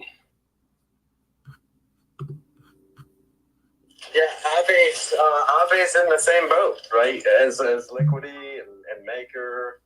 Like, Aave gets price feeds from somewhere. And since ETH no longer exists at $1,500 per token, it now becomes Pulse at, less than a penny. The protocol Aave actually just dies instantly as soon as it's forked, right? So guys like Buck saw that, knew that, and said, well, wait a minute, we can fix this. We'll just launch our version of it with fresh contracts, right? So this is actually a good thing. What you see is the Hex community has selectively chosen a number of protocols that are extremely successful and helped the Ethereum chain, and said, wow, we can fix this stuff and launch this stuff over on Pulse chain to help it be successful as well. Yeah, and I'll pay the compliment back. Stablecoins are incredibly important for us to have a successful ecosystem, right? So having something like a fork liquidity with liquid loans is essential, because we don't know when the big boys are going to come and join us. I hope Aave comes to Pulse Chain someday. I really do, and I hope USDC comes to Pulse Chain someday. I really do. But we can't operate on the assumption that they're all going to just show up there on day one, really excited to help us out. I think it's going to be a lot more of a struggle in that sense, and we're gonna have to build a lot of stuff together. And every time something good happens on Ethereum, we need to make sure that we create some instance of it on our chain as well. And I think what's happening with this proof of work thing, it's interesting in a sense, because it's yet another place where we can test out these things. It's another place where we can potentially grab a lot of new users from. I don't think we want to be like the North Korea of crypto. I don't think we want to be some hermit kingdom run by Richard. I think the idea is we want to have lots of ways to get involved and to have our presence known, throughout crypto. That's the best thing to propel Pulse Chain's economy forward.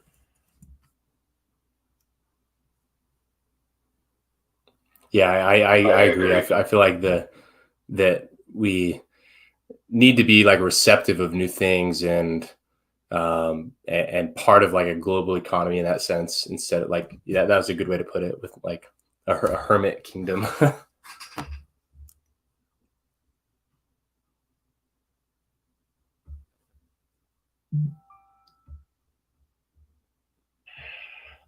What's up, Jack?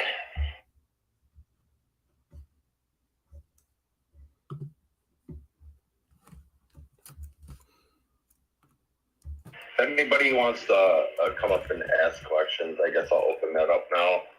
In this lull, a couple of you have been annoyingly asking over and over and over.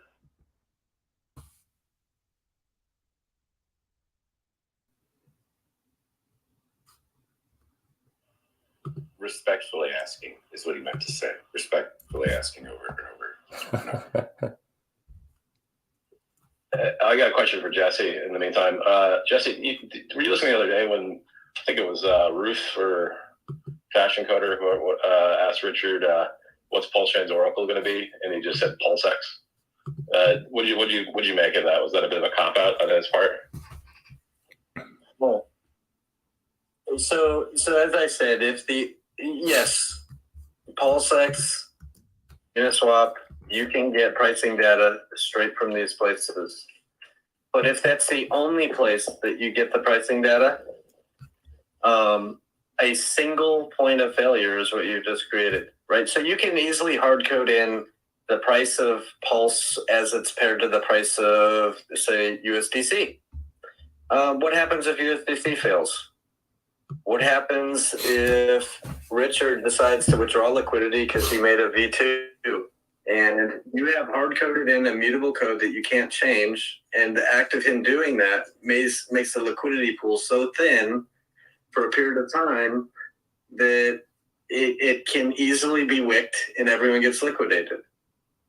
Having a single point of failure is never a good thing anywhere in crypto. And what oracles do is they literally provide this mechanism where it's almost like validators. They're processing data only if it's accurate, and potentially they're slashed if it's inaccurate, and that bad data gets kicked out. It's just like a blockchain. It's just like mining or running validators. Like, this is how you reach a consensus that what the price you're getting is the actual true and accurate price. So I would never vote for a single point of failure. Aave does not. Liquidity does not. Maker does not. None of the big giant DeFi protocols would ever code in and only pull their price from only Uniswap. That would be reckless and get people destroyed.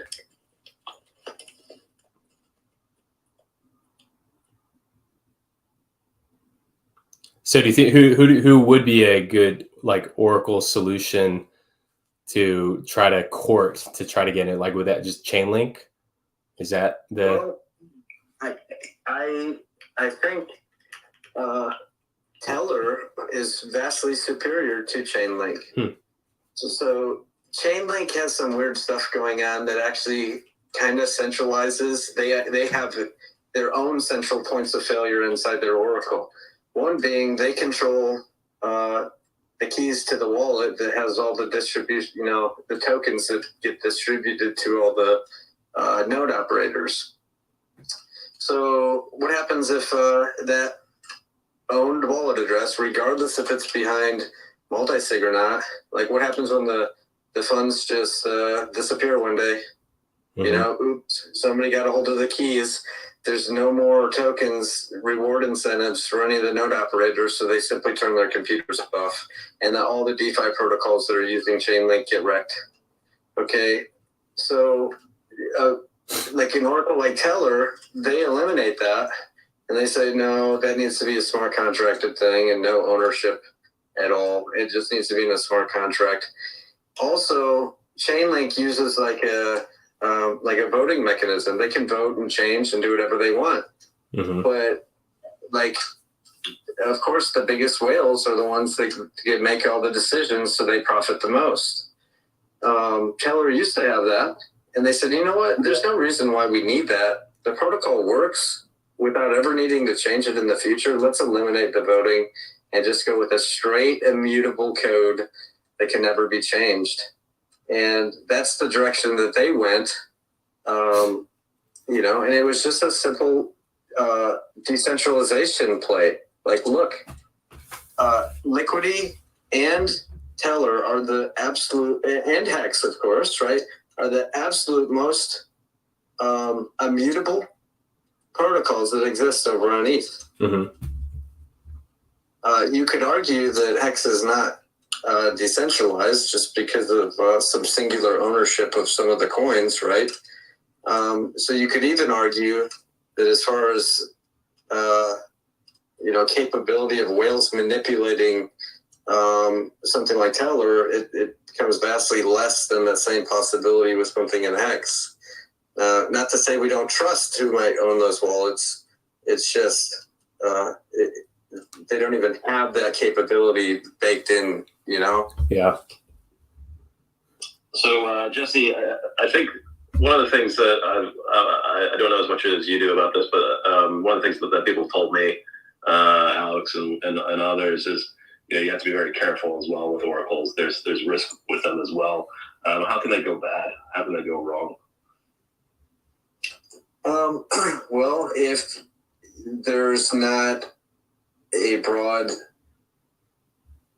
quantity, for lack of better words, of node operators that are feeding pricing data, what if it's only one guy, right? What if one guy owns a node and he's the only one feeding the data back in?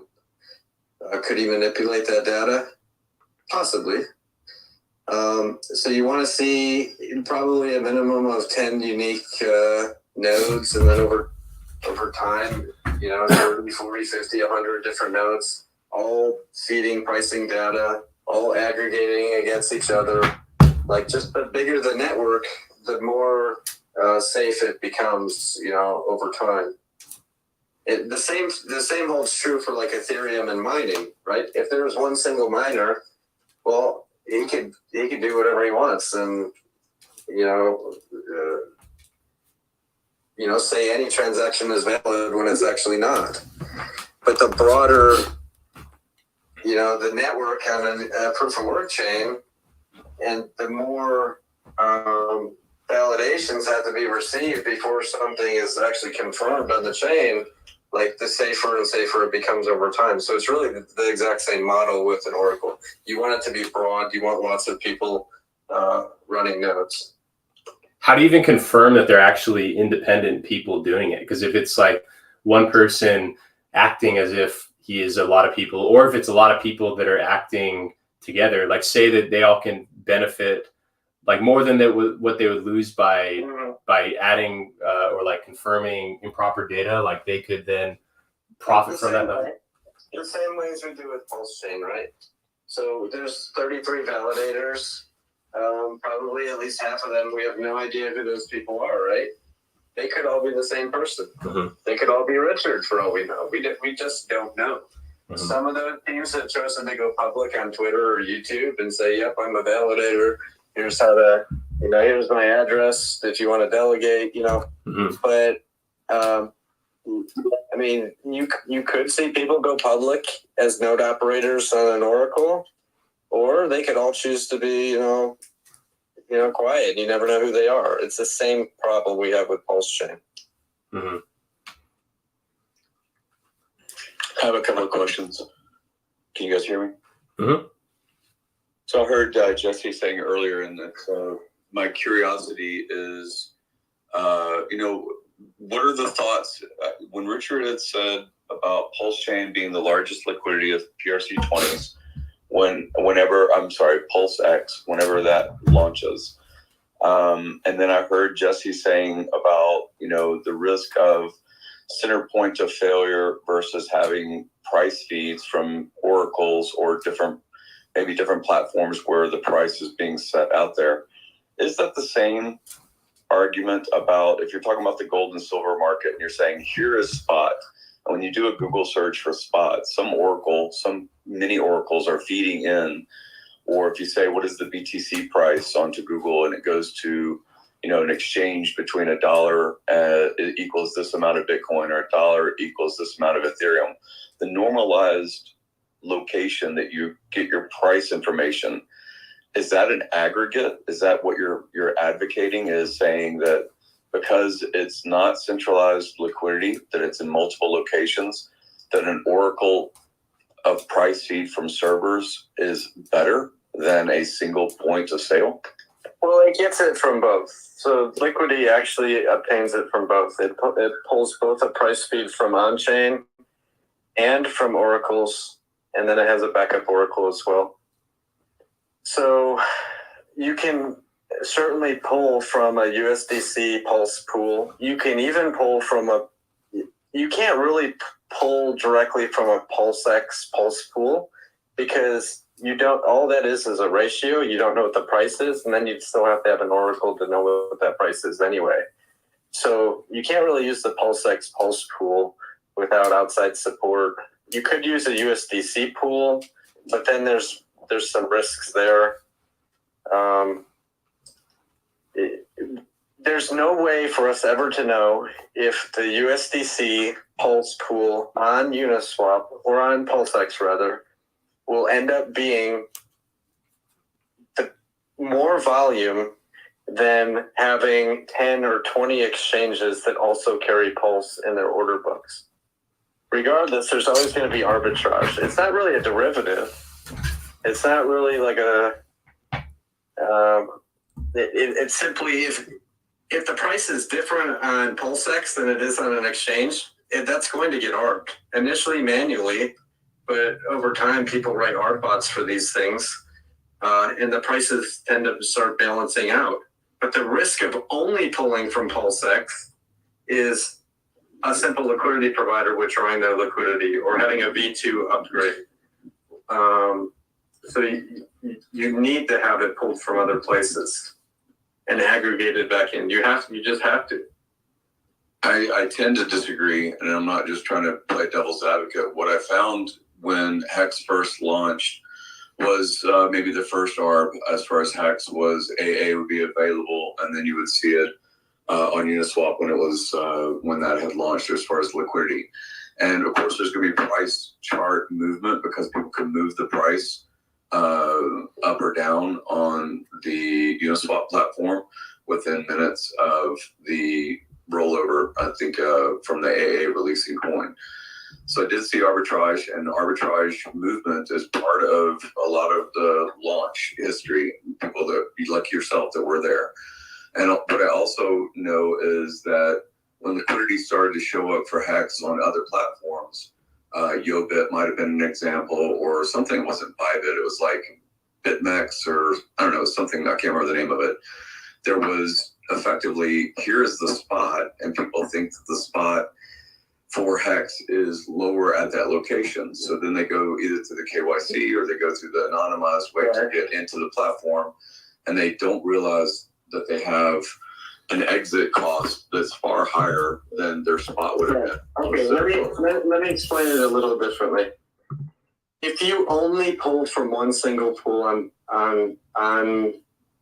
DeFi land, we'll just name a pool, Pulse to the USDC, and let's say that pool has $19 million worth of liquidity or something.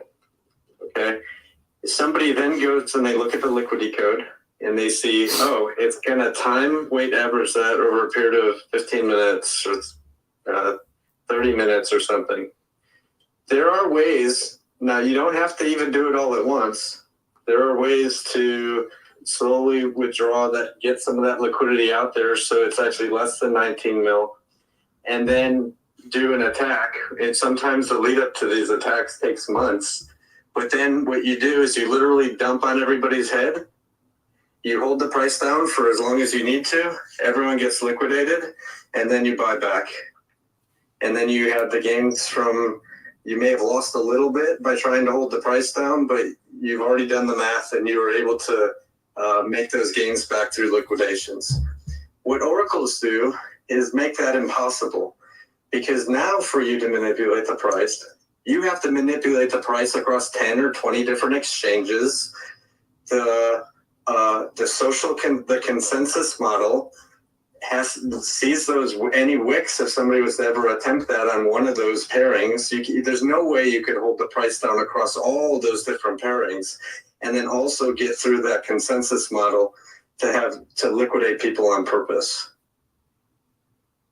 So my point I was trying to say is you can reflect spot at 10 different places, but that doesn't mean that that's the end point on your cost.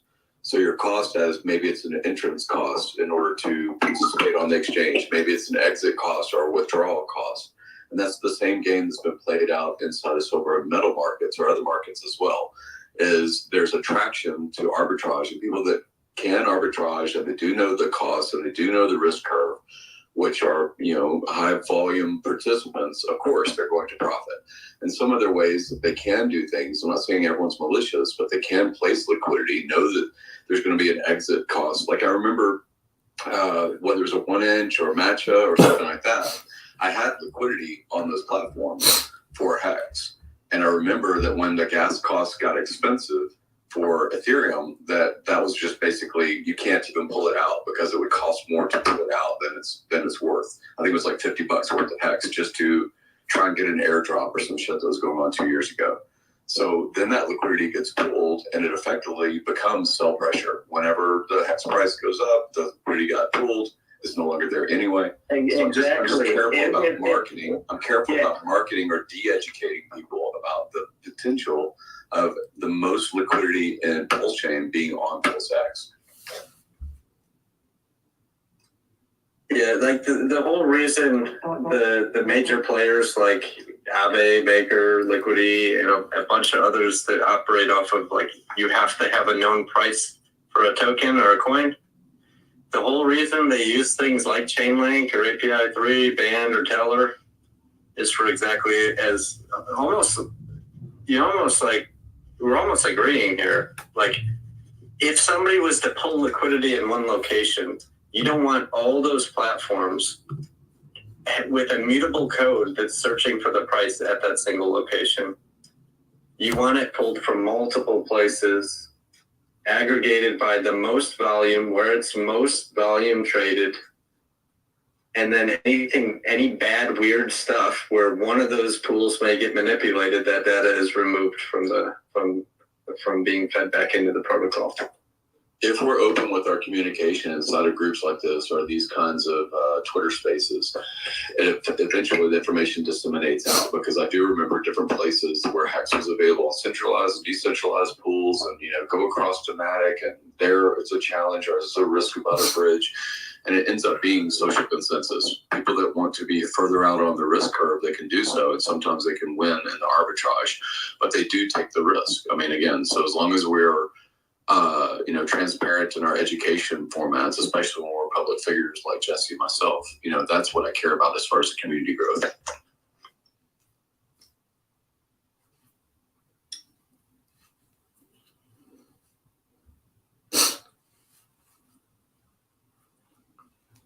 And you're right, I am agreeing with you in a lot of ways. I was just putting the point out there. Yeah.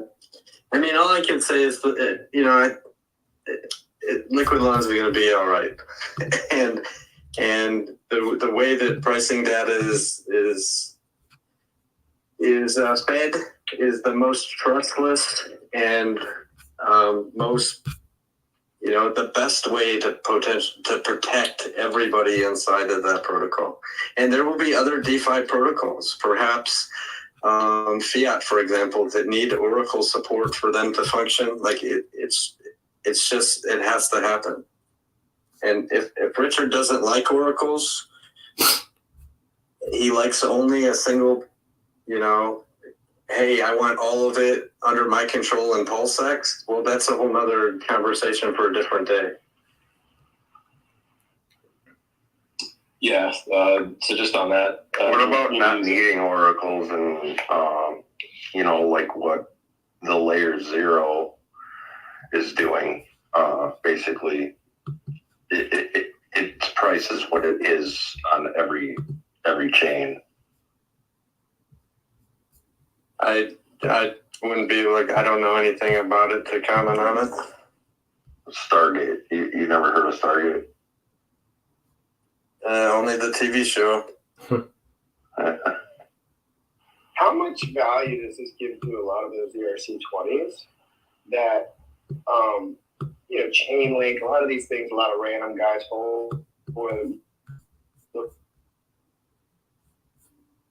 value on the can actually have something to play with and now to deploy their USDC, because they'll deploy USDC.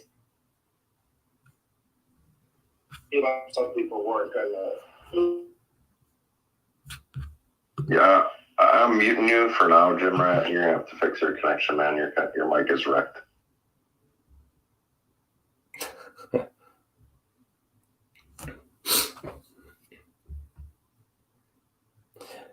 It's pretty interesting because I almost never even think about oracles because in our use case, the only oracle we use is the hex day, so the get current day function in the hex contract, and that drives the entirety of our entire stake pooling and stake scheduling system.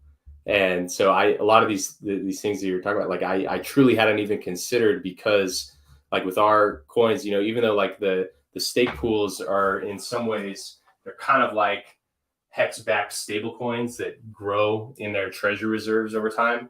There's no guarantee of price, and there's no reliance on price ever. It's all based on measurable things, And so a lot of these problems I don't even consider ever. It's not searching for a price in a dollar value like some of these lending or stablecoin platforms have to do. Mm-hmm. Yeah, that definitely alleviates a headache and a risk factor. Because everything, it's all things that are measurable, and it's clear at all points in time, what it is, and you don't have to trust the publisher of that data, It's just this token quantity against this other token quantity. Value is irrelevant. Mm-hmm. Yep. But some I have been not so much building right now, but just thinking about, kind of related to this, is ways for people to take advances on their future earnings of their stake pool tokens, and where, because the redemption, whenever these stakes end, there's a period of time where where it's both mintable and redeemable at whatever the new redemption rate is. And whenever that happens, right now across all the pools, the price, it can't really deviate very far from 1-to-1, because It's both mintable and redeemable at that same rate, and so it just gets arbitraged no matter what. And so I thought that this could be like a way to provide some type of advance where the loan is in hex because you know it's going to earn something in hex, and perhaps you don't need a oracle because if you know that the price is going to kind of normalize to that redemption rate at a like regularly scheduled interval, then I wonder if there's a way to kind of be able to deliver some type of lending solution that doesn't need an oracle because you know what the price, if you denominate the loans in hex and you know what the price measured in hex is set to be at a set period of time, you can kind of treat the redemption rate, which is measurable and trustless, as the effective price because of that arbitrage opportunity that basically just like zaps the price to that redemption rate.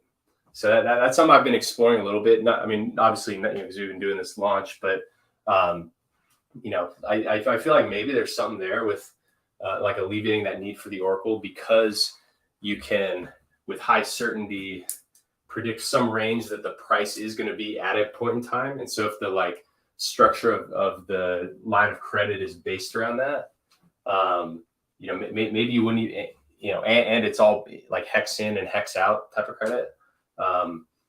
Maybe it doesn't even really need an oracle in that sense. But you just have to be super careful when designing these things, which you are. But any attack through any bridge or any lending platform or stablecoin thing, the failure point is always, it's not even really none of those things are ever really usually hacks. It's simply there's an opportunity there where there's a massive difference in prices between one place and another. Somebody arbs the hell out of that, and it wrecks everyone else. So you just have to be careful that attack, you don't put an attack point there where somebody can say, oh, wait a minute, look at all this. I can do a flash loan sort of thing. I just got to whip the price here real quick, and then it gives me this many hex, and then as soon as they land in my wallet, I can sell them. But you just have to be super careful. Yeah, definitely. Have there been any big I feel like I haven't seen many new things on that like Richard Hart list of DeFi failures. Have you heard of any lately that have gone wrong in that, like in the lending and credit space? Not since all the few stable coins that all collapsed a few months back now. Yeah. That was a pretty good test, I will add. USD put a $50 billion hole in the market, and it knocked over Celsius, Voyager, BlockFi, which are the traditional finance equivalents of these lending platforms. So I think that's pretty bullish. Who's got contact with Richard? I tagged him in this little space here. Be nice if he popped in. Come on, Funding. Get him in here. I need to hear the man speak.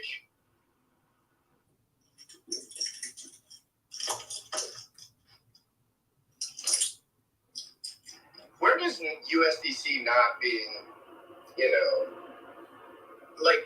where along the line did USDC not being a part of that become a reality for sure? It seemed like everyone knew that beforehand and we all stayed safe from it. And where does that come into play with all that revenue in USDC not being over there and those people maybe not participating or something? The second that BlackRock put its dirty ass paws in that shit, I started hating USDC. So it was an easy decision for me.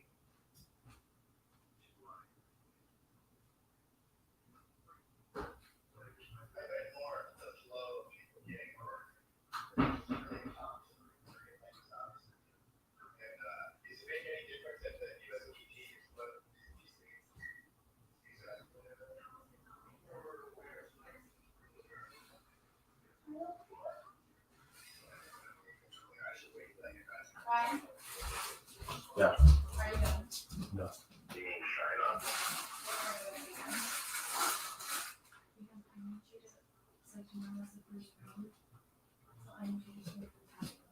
Well,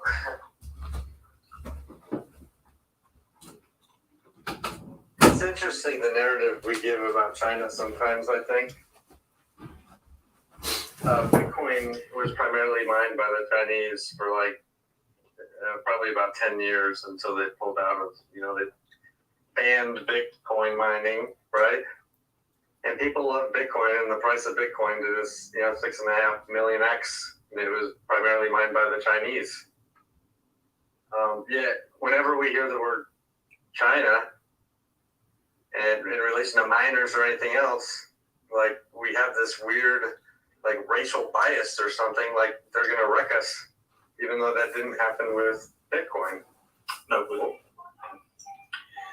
what people are mistaken about China is that Chinese as a government, they want to be controlling in any aspect. So about cryptocurrency, they can really control it. So that's why they deny. They don't want to import it. Sounds like Richard. And also, like,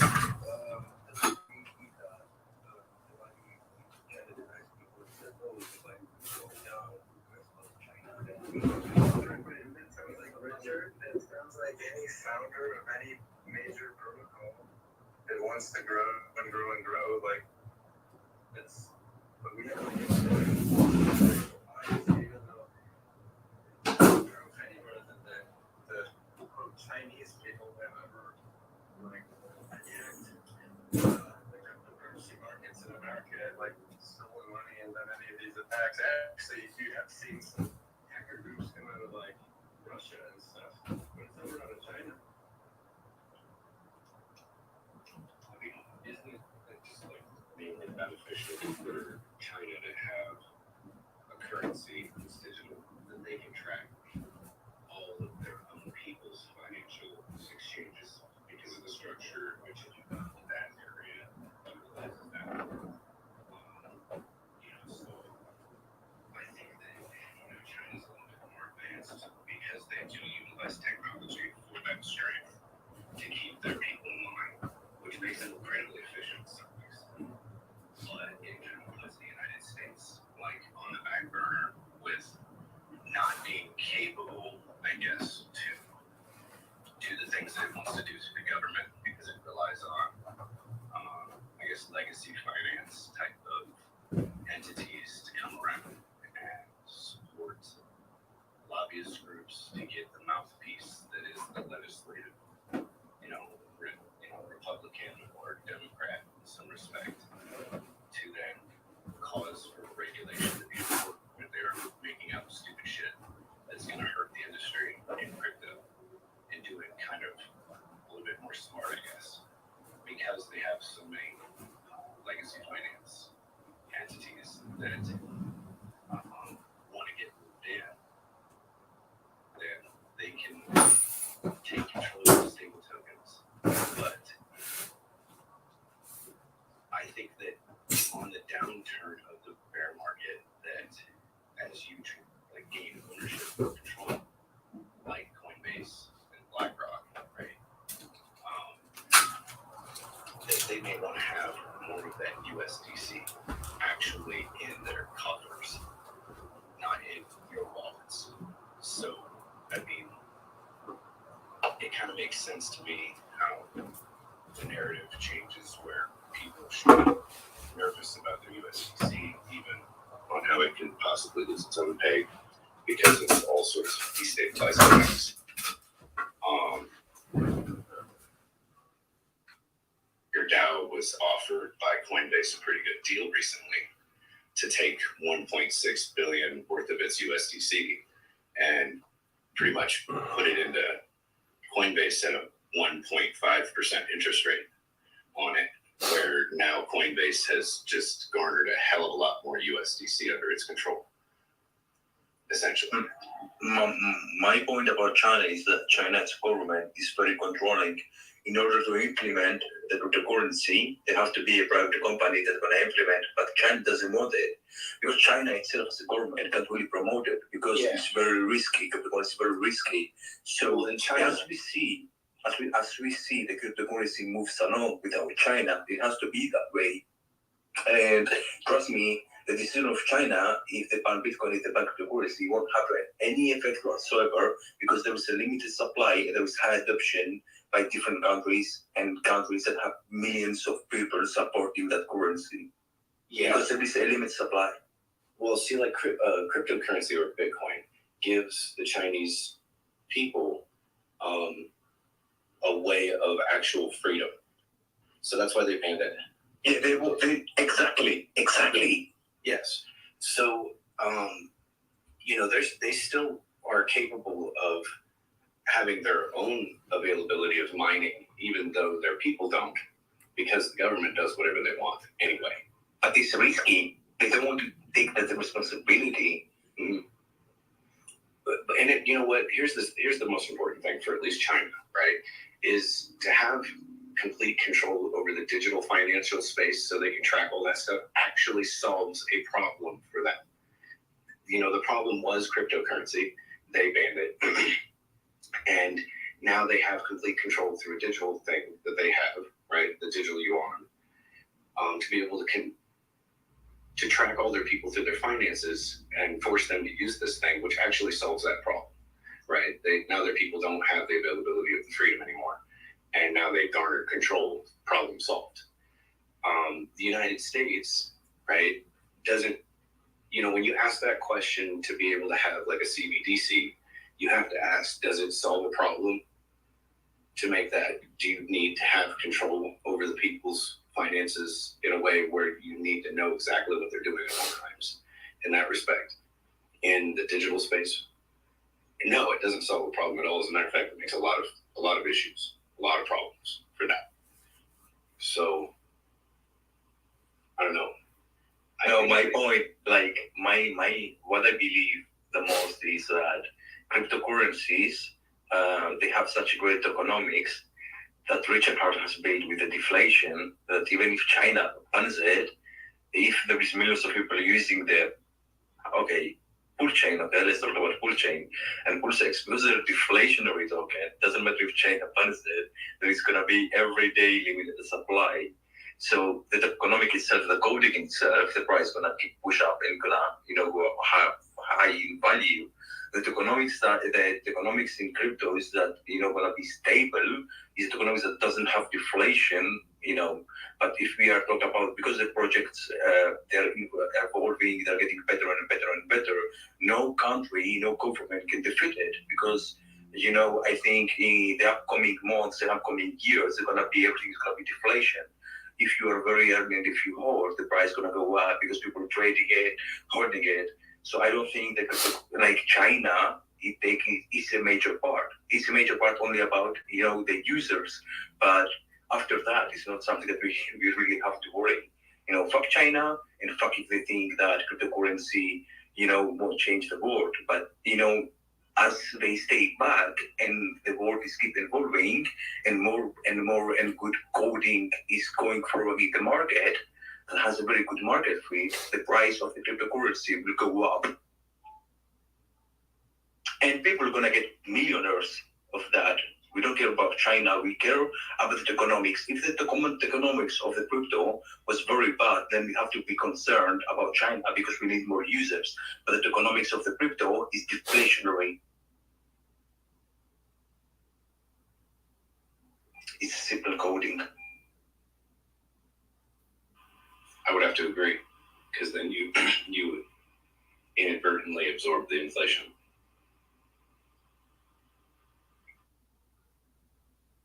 But China is always like this. They want to control everything. They want to control the people, and cryptocurrency is invented of that. We are like rebellions. We are giving price to our projects. We are giving value in what we think that has value, and that's it. And China doesn't want it. It wants a full control.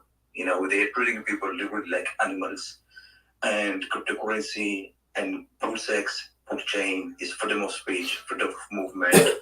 We are here, we are going as a community to build something and import every user, put this word out there.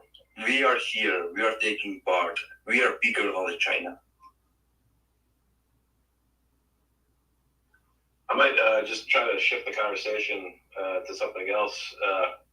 Does anybody feel like they have any insights or thoughts on the timing of Pulse Chain? I kind of was wondering if we'd get a signal from Richard once the merge is complete, because I imagine he's probably watching that pretty carefully. But It's already launched. It's launched. It's ready. Everybody jump on there. Here we go. So what I think one of the main goals of Richard actually to shut down every hater is to, we have something very ready, okay, and it's already working, and it's working literally for months.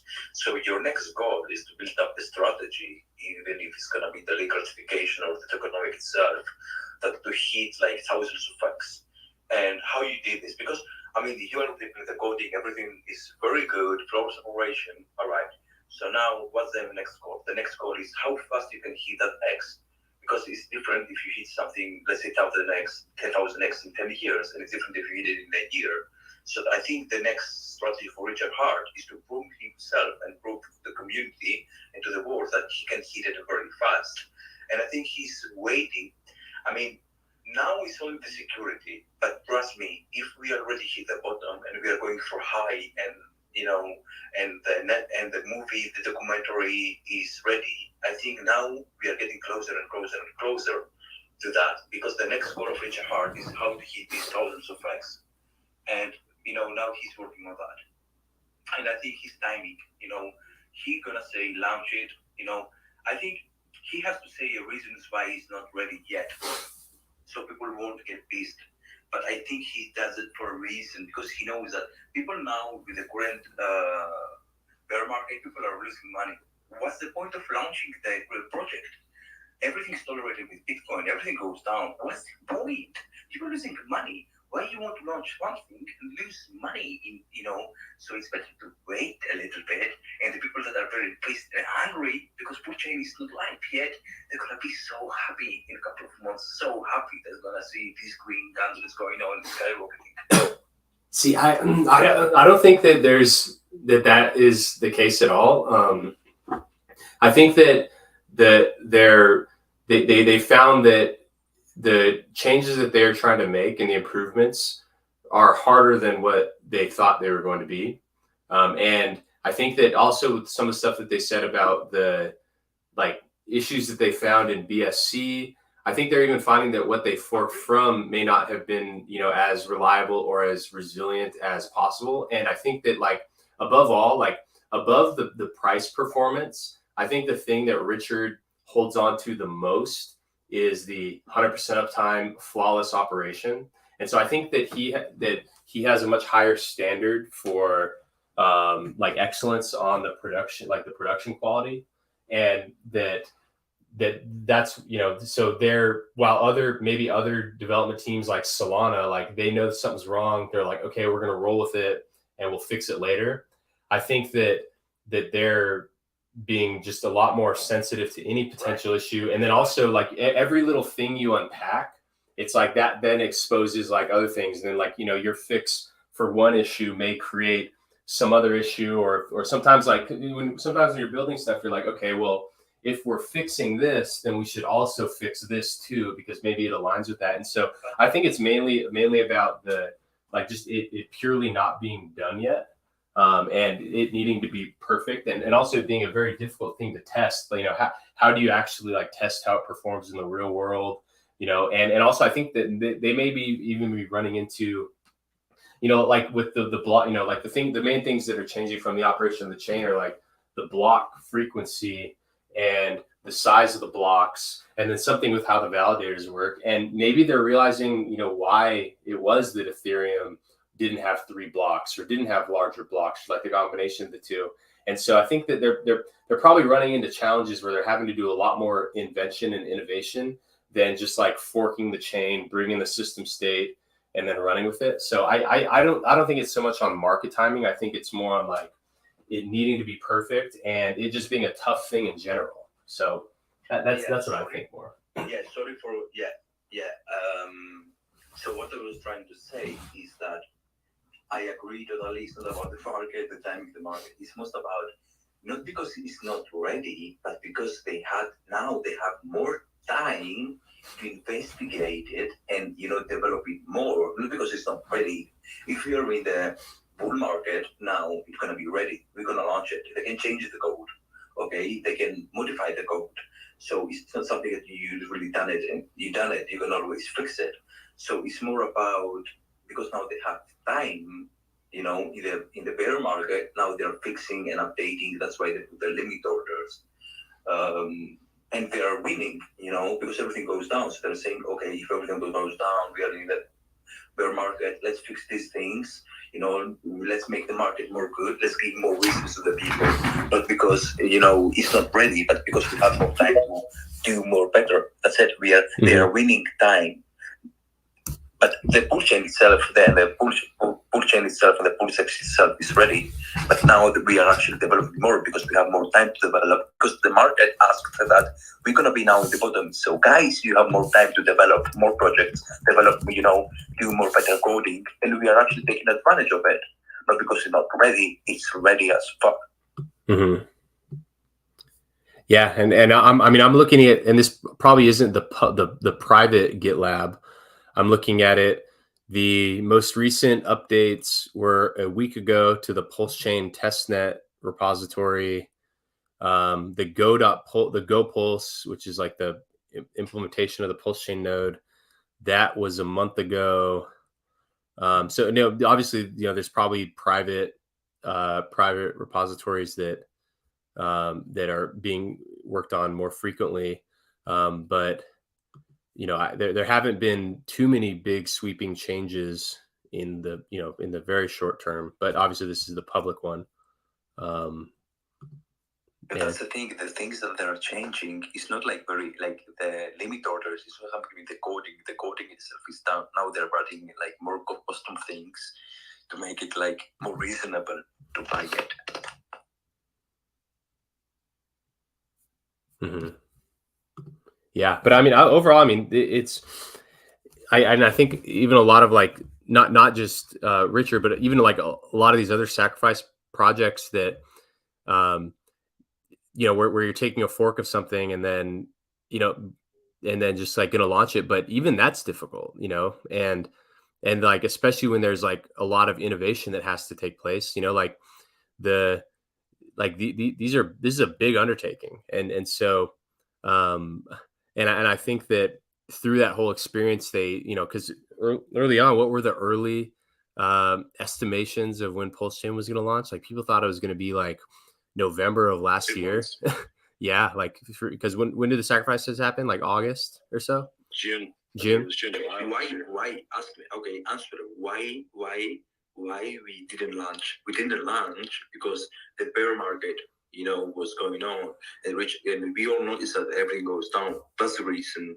And once we understand that's the reason, we started we said, okay, everything goes down. The better thing to do is to take advantage and fix some things. That's what Richard Hart said. Not because it's not done, it's done, but you are fixing and developing. Optimizing, and that's fine. Exactly. And that's fine. I think it's an opportune time to fix things for sure. Exactly. But I don't think that's why he chose to fix those things. I think he's an honest guy who saw that the chain needed to be better. And regardless of where the markets were, the markets could have bottomed out. And I think he still would have said, you know what? It's simply not ready. We need to fix you it. know what? Richard Hart will say that, okay, he has to say reasons because there is thousands of people waiting for it. He has to say reasons like, now I have better devs, and he has to say these reasons. But do you think he starts No, but here's where you're flawed, though. Here's where you're flawed in that thinking. Because that implies that he would have launched a subpar chain as long as we were at the bottom. I think that he's building something awesome, just as he did with Hex. He spent a lot of time, like years, developing Hex. And regardless of where the rest of the markets are, I don't think he would have launched the subpar chain. I think he would have fixed it, whether we were at the bottom or we were at the top or middle. It's worth mentioning there that with Hex, and he doesn't have, he's dependent on the devs. So like, it just is what it is, man. Joe, Joe, can you hear Fiat? I don't think he's here. Because he was speaking and you spoke over him, and like that's the second time. So I'm wondering if you can even hear him. I don't think he can. Yeah. No, I'll leave and come back in. Okay. While he's coming back, I'll just finish what I was saying. So basically, Richard delayed the launch of Hex for about a year, I think, if I recall correctly. And so, yeah, Richard does like to kind of keep the excitement going by telling you it's soon, but then takes as much time as he needs, right? There's already a pretty good precedent for that. So I think there's a good learning lesson there. And yeah, whether or not he thinks the market's bottomed, I don't know if you're necessarily right there, Jesse, because if we believe what he's telling us on stream, he doesn't think the market's bottomed. So if Bitcoin goes to 11K and ETH goes to 750 and Pulse Chain launches, I think that theory then is pretty good. But if that happens and it doesn't launch, then I think that it probably means it's really just not ready. I think it's probably a bit of both at the moment, but I guess what I'm trying to get a handle on is if anybody thinks this is imminent now, based off of tactical evidence or anything they're hearing, with people on the dev teams, or if this is probably a 2023 thing. Yeah, I kind of agree with all of you guys. Like Dipcatcher making mention of the private side of what they're doing the updates on, which suggests to me that they do have enough of the code finished to a point where they could just launch it now if they wanted to. But what through, I guess, Richard talking about A team and B team and them doing, what they would say was securing of the network is also the audit of the network in a lot of different respects and all the other stuff that they're doing. And that's why a lot of those things would be on the private side of what they're doing, so that you can't really, it's respectfully, if they have to do it all private anyway, and it gives you no expectations of what they're doing when they do it privately, because they understand those things, right? And it gives them plenty of time, like we're all talking about the markets, right? Previous to any actual launch, so they can make it respectfully better. That while they're doing this audit of the code in operation, they can make everything better and fix things and re-update on the fly as they figure out everything that they want to do. Like we were talking about, there's so many foundational things that need to be completed, but they can all happen later. And they're already completing things that could have happened later. And since we have the time, why not? Because that will make everything better when we all have access to it. So I agree with all of you guys that that's the case for sure. But this audit is important and needs to happen regardless. And the longer they have it, the better the whole network will be for it. Mm-hmm. Yeah, because building stuff's hard. Inventing stuff is hard.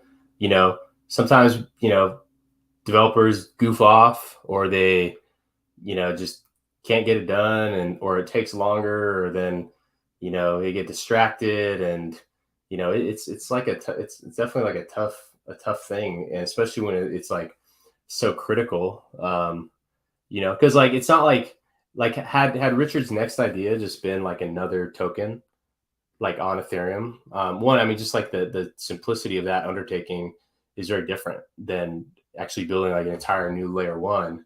And so it's just like in general, like hard, like this has got to be the hardest thing that he's ever built, like the like, like launching Hex, that was like kind of, his first, at least, other than like his prior businesses in the past, but like, Hex was like a big software undertaking. And then there really wasn't, until Pulse Chain now, that was kind of the next one. And it's like, even just from personal experience, like from, when I think back to like, the first product that I, ever like built myself, like 7 years ago, like the stuff I knew from then to now. And so it's like always like a learning experience, and there's probably things that they're all learning together that, they just, kind of amplify the challenge. And this is just such like a big undertaking that, it could take quite some time. And even, it could become ready, but then also like, what if there's some big sweeping change on Ethereum that just, like say they get everything ready to go, and then there's some sweeping change or something changes on Ethereum that disrupts how the system state fork might work. And then now they have to, go and redo that. And then what if things that they had to like fix in the first place are not consistent with those, changes they would have to make then? Like, it's like they're because it's not just related to itself. Like, it's not like it's an independent thing because of that system state fork. It's like, that's just one example, but like it is like a dynamic environment, and things change, and like new information comes up, and just having developers, because like you can't just like have like a new developer like come in and like point out like oh, this, that, and the other needs to be fixed.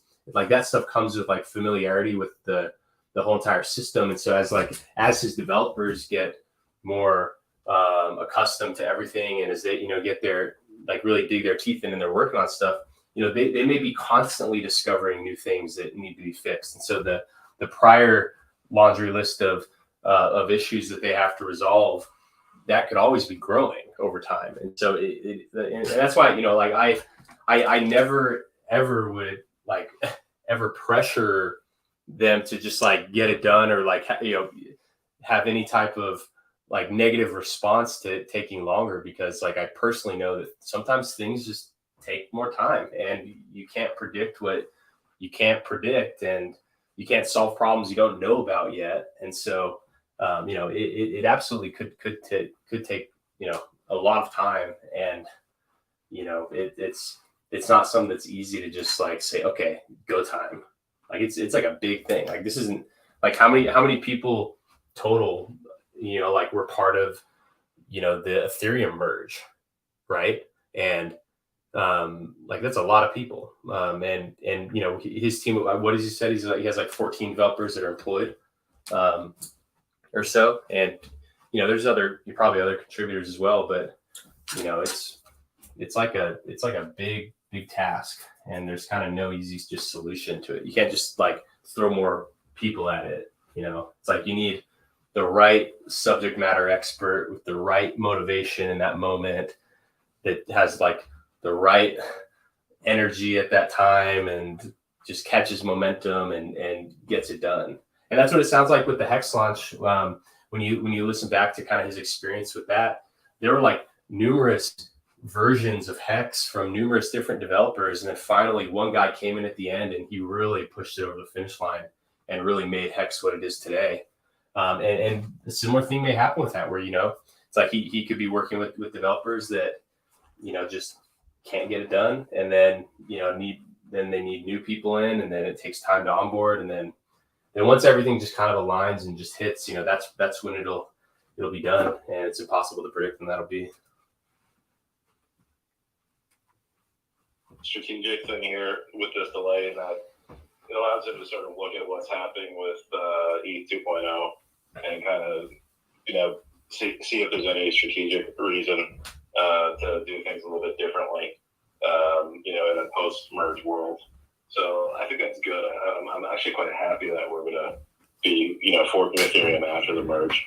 And I also think it's very possible that you could see some really interesting kind of breakthrough things happen in crypto during this delay as well. And any way we can gain that to have an advantage over Ethereum, potentially by improving things, or just having that advanced knowledge is a bit of it could potentially be a good thing. There's a sci-fi book. I'm not really a sci-fi guy, but I think it's Arthur C. Clarke, but basically it's about a ship that goes to Alpha Centauri, and it takes 1,000 years or whatever to get there, and by the time they get there, like the planet's already populated with all the ships that left after it, because they basically just figured out how to get there a lot faster than the first ship. Oh wow! So there may be some advantage I bet Richard Hart's studying all of this very closely. I can only imagine he has a dude that, or someone himself, he probably might be the best guy to do it, to watch every single micro transaction that goes on within this whole entire thing. That he gets that advantage rather than Vitalik to a degree. I mean,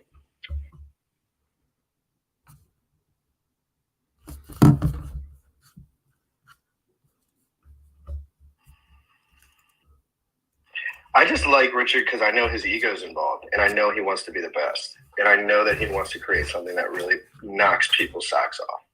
You know what I mean? Like, we know the guy like that enough. At least I've watched so much of his footage over the last 6 years that he's published footage. He really wants to win, and I like the time. I don't think Richard can lose very easily. So any time and advantage in studying that he gets to do, I mean, there's lots of opportunity in the markets, you know, if that's what you're into. Yeah, I mean, there's kind of no rush in a way, like, because I mean the big value prop in all of it, like it's more like I think like the gas fees are part of it, but the big opportunity is I think like the cross chain, like the kind of cross chain dual universe for assets.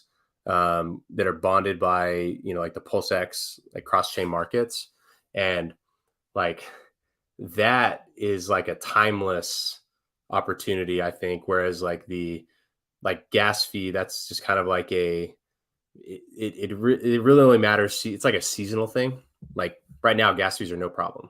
I mean, they're high. I mean, $1 for a transaction is, you know, relatively high, but like it's not like pressing. And like, I don't necessarily think that's like the big money opportunity or like the big money competitive advantage. You know, because there's you know, that's like something that more people could compete on. But the like cross chain markets, dynamics of those gas and all our USD values, you know, like that's when it really matters, and that's when guys like me can't pull out shit. Mm-hmm. For guys like me now, not everyone. Yeah. You know what I mean? So like I remember when that happened, I was null for 6 months because I was like $250. I thought I was getting robbed or something. Like I was confused. I was brand new, and I just waited. And it was like, what it is. It's usually a good way to know when the top is in. So both in 2017 Christmas and last year, when those gas fees just get unbearable, it's basically just, you know, only large users that are able to use it, and that means the new retail noob basically can't enter. So yeah, it's actually a pretty useful indicator to look at. I was also going to add just with this delay, you know, Richard's in a position where I don't think we're actually missing out on that much at the moment. I know we would all like Pulse Chain to be here, and we would all like liquidity. But like, I don't think we'd be necessarily super happy with price performance if it was live at the moment either. And in reality, you know, we need to go through a period of wreckage, you know, in crypto and the rest of financial markets, which is going on currently as interest rates are rising, and, you know, leading economic information is basically pointing towards recession, and you know, so we're gonna be going through this sort of rough patch anyway. So, I mean, to a degree, there's really no advantage to launching here, as far as I can see, for Richard. There's an advantage, you know, to us that maybe want liquidity, but for him, I believe it makes sense for him to, you know, just try to make the best competing product he possibly can. And, you know, once you start to see a period where, you know, financial policy, both monetarily and fiscal policy, starts to, you know, get more supportive, that's probably the moment I would want to start to launch Pulse Chain if I were him. You know, and until then, I'm pretty happy for him to just keep making improvements. Yeah, definitely. Yeah, because I mean, the pain and suffering that's like an important part of growth, and like an important part of like strengthening the like fortitude and resolve of the hexagons. Like, you know, people kind of got like, you know, almost too comfortable. Like the fact that we went straight up for 2 years, basically nonstop, maybe like a little bit of a pause, like in 2020 after our first big move up, but then it was basically straight up for 2 years. Like how can you, like, if that's all you know, how can you possibly like improve your like internal strength. And so I think that overall that like as painful as a bear market can be, especially for, you know, depending on when people bought in and or when they bought in the most, I think that it's better for us in the long run because maybe, you know, had Pulse Chain launched, like perhaps that could have been like a big catalyst that kind of broke us out, or at least it was like part, you know, a major growth factor.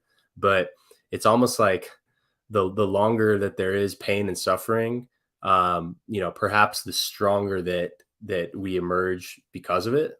And that has, you know, that's just as we're, you know, growing the ecosystem through like new products, you know, with like kind of the whole like vertically integrated ecosystem, you know, we also need to grow the ecosystem in terms of like our own strength and resolve.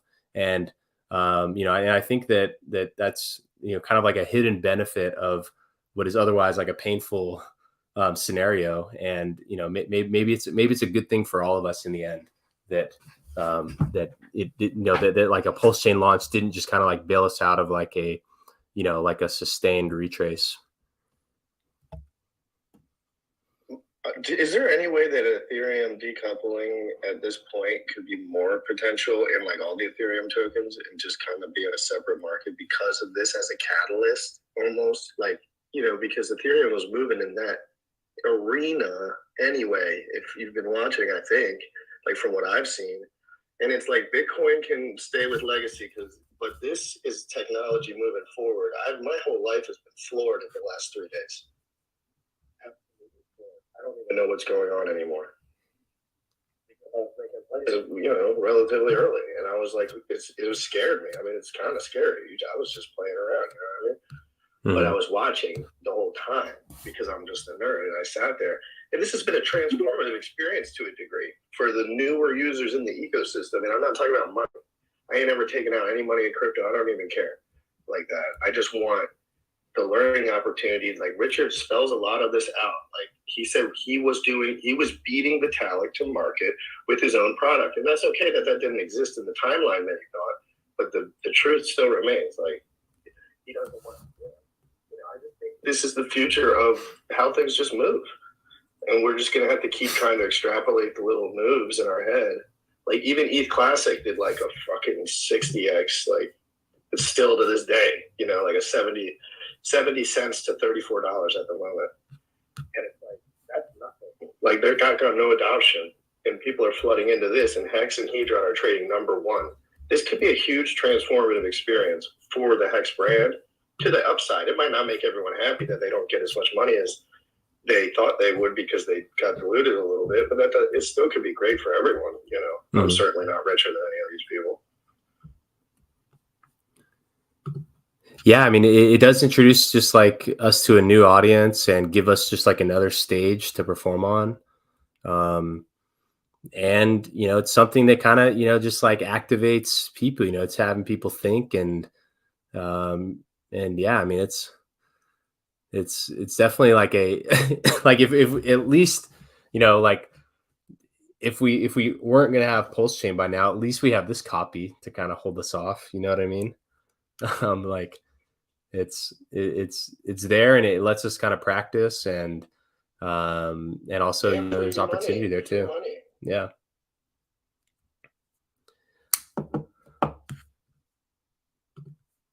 What's up, Marco? Hey, gentlemen, ladies, what's going on, man? I just want to say, just hearing you guys talk, hearing you guys share your input on everything, it's phenomenal and it's great. One thing I would like to say is, you know, every fiber in my body wants Richard Hart to release Pulse Chain 6 months ago, right? Not even today, 6 months ago. I'm glad he hasn't, right? And I'm glad he still hasn't done it this month because I think it's important to see the way the merge happened and, ETH proof of work, the way it happened. I think it's almost another test net for himself personally, right? Not for all his developers, not for everybody, but for himself, right? It goes to show like he gets to dissect and see what communities are actually trying these new things out, which communities are quicker to adapt to it, right? Mm-hmm. So now he could analyze everything. He could go see like what makes sense, like, okay, maybe liquidity might be better in this side. Maybe it might be better in this community. Maybe it might be better here. This is a community that might help ramp up pulse chain even faster besides the hexagons, etc., right? Not only for Richard Hart too, but it gives people like Dipcatcher, Gold Key, gives Alex, or everybody that's, that's building on top of pulse chain a quick version of beyond testnet, right? It gives them the real life experience, but it's still similar to testnet for them. It's not the real thing. So they could go and mess with things and try things and try new things that maybe they might not think could work on testnet itself, right? I think it's phenomenal. Another thing I would say too is, let's not try to rush Richard. He does have a lot of pressure on him when it comes to pulse chain itself. I know, listen, seeing the merge and seeing, the proof of work on ETH and all this other stuff, the way it's happening, it's almost like, oh my God, we want to launch already. But understand this, if there's one tiny bug, it could be the most simplest bug that happens in pulse chain, the whole internet will ridicule Richard Hart. They will destroy him as much as they can for the next 2-3 years possible, okay? And at the end of the day, we're going to hear it too, right? Mm-hmm. We don't want that, for our fellow guy, Richard Hart, right? We need to let him do his thing, trust the process, right? He has not led us wrong the past 3 years almost. He's not led us wrong now, right? The guy's a genius. He knows what he's doing. He got great people around him. He got a beautiful community around him, right? Let's support each other. And one last thing I would say too is this. This new chain that just happened, right? Happened yesterday. It's a lot of mixed emotions, right? We're all passionate with ETH on Hex on Ethereum, the main Ethereum. And now we have another Hex on the other side. And we have, the new guys that came in the Hex, etc. This is their chance to grab a couple of bags to try to catch up to the people they've been looking up to for the past year or two, right? Let's not put our foot on their necks and rain on their parade. Let them have fun. Yes, give them expertise, give them knowledge. Let them know, like, look, guys, this is a big opportunity for you guys, but it's also an opportunity for you to lose everything too. Play it safe. Instead of kicking them down, teach them once again, like how Richard Hart would teach us. Teach them, like, how to operate this new chain the correct way, how to manage money the right way, how to move funds the correct way, all right? Whether you like it or not, whether you're going to play with this network or not, understand this is our family still. These are people that still are part of our community. So whether they go to this other new chain to play around with and you don't agree with it, you don't want your fellow community members, you don't want your brother, your sister to get wrecked, right? Even though they want to move to a different state, you don't want them to get wrecked. You're going to teach them how to live in that other state properly, right? So with that said, like, share the knowledge, help each other out. Let's help out the new guys trying to, climb up the leaderboards on this new chain. But with that said, too, the new guys, stop attacking OGs, okay? At the end of the day, if you have an issue with an individual, too, they're not OG. They are Bob. They are Terry. They are John. They are Wick. Whatever their name is, that's their name. Stop attaching the two-letter OGs because you have beef with one person and put it amongst all the OGs. Because let me tell you something.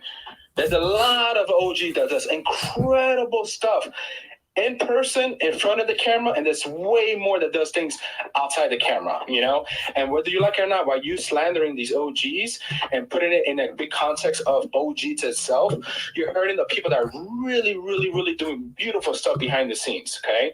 We're family. There's enough money for us. There's enough time for us. Let's sit down, help each other, keep on building. Of course, if we see things are scammy, some things are weird, we call it out. But at the end of the day, we're here, right? And let's be proud. I don't know if you guys seen it, but I've been on Reddit. I've been everywhere. I've been just like, let me see if these people are talking about, ETH, POW. Let's see what's happening. And believe it or not, a lot of people are asking, what the fuck is Hex? What is HEX? What is this thing? What is this other coin? These things are skyrocketing. I need more information, right? Let's stop attacking each other and let's go to these other communities and these other places and to educate them. Hey, yeah, Hex is this, immutable, does this, does this. You want to know more? Follow Richard Hart, follow me, follow the guys, join our spaces, etc. This is what the space is about, right? Education. Let's do this. Let's spend literally 99% of our energy, but we have nothing else to really do besides that, all right? Teaching and helping each other out, plus people outside that thing. But yeah, that's all I gotta say, guys. I appreciate it. I love the conversation. I love learning. I love the game theories. I love the security aspect of things. Let's just keep on doing it, man. Yeah, man, that's very well said. I think that is a good attitude that we all should have, and yeah, because I mean, this is a long game, and we're all here playing together. It's definitely like a competitive space. We should all just be thankful that we're in this moment together. Like we could be anywhere else in the world right now, but we're here. And so I think there's something special just in sharing a moment with anybody. So thanks for saying all those words. No worries, man. At the end of the day, right? And this is one thing, and this is gonna be my last thing, right? It's funny because I remember, I think it was like months ago. I think it was like the second or third episode I was on Quan Gang, right? And I threw this idea out there, and people made fun of me in my DMs about it. I was like, one day, guys, we will have multiple hexes. We will have multiple coins that we have. And this is when Richard was talking about Pulse Chain itself. I thought longer than that. I thought deeper than that, right?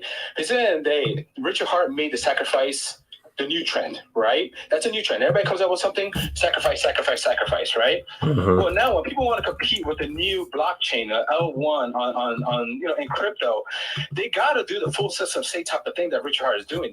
That's going to be the new trend, okay? For you to even compete, to even have a word in the game, a foot in the door, one of your features has to be full system state type of thing to even compete, right? So let's be happy that we have this. And I even said it like, we have 15 years with Hex, right? Minimum, right? If you stake 15 years, etc.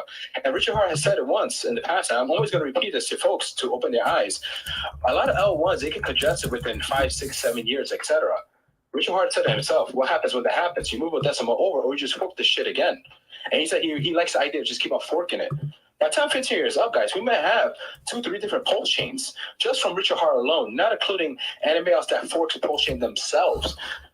You might have tons of hexes, tons of pulse chains, tons of PXs, Hedron, MAXI, Teams, all these other coins, liquid loans. You might have tons of all these things.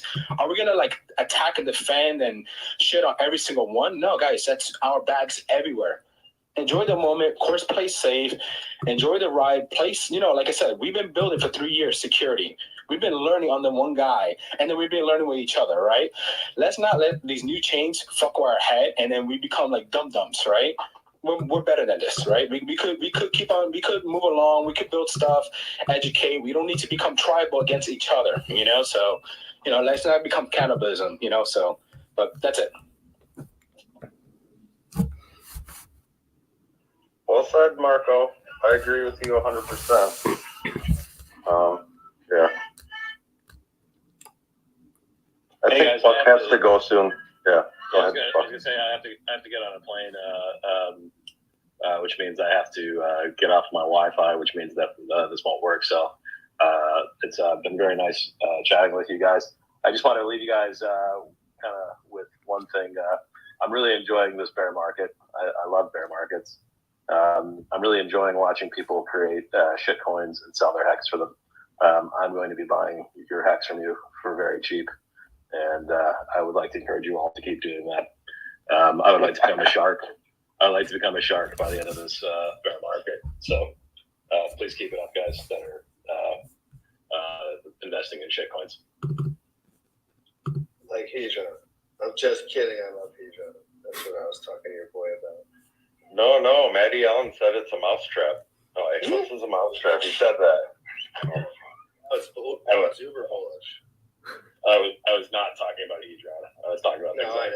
If it was Dylan, if it was your main man, you would have said it.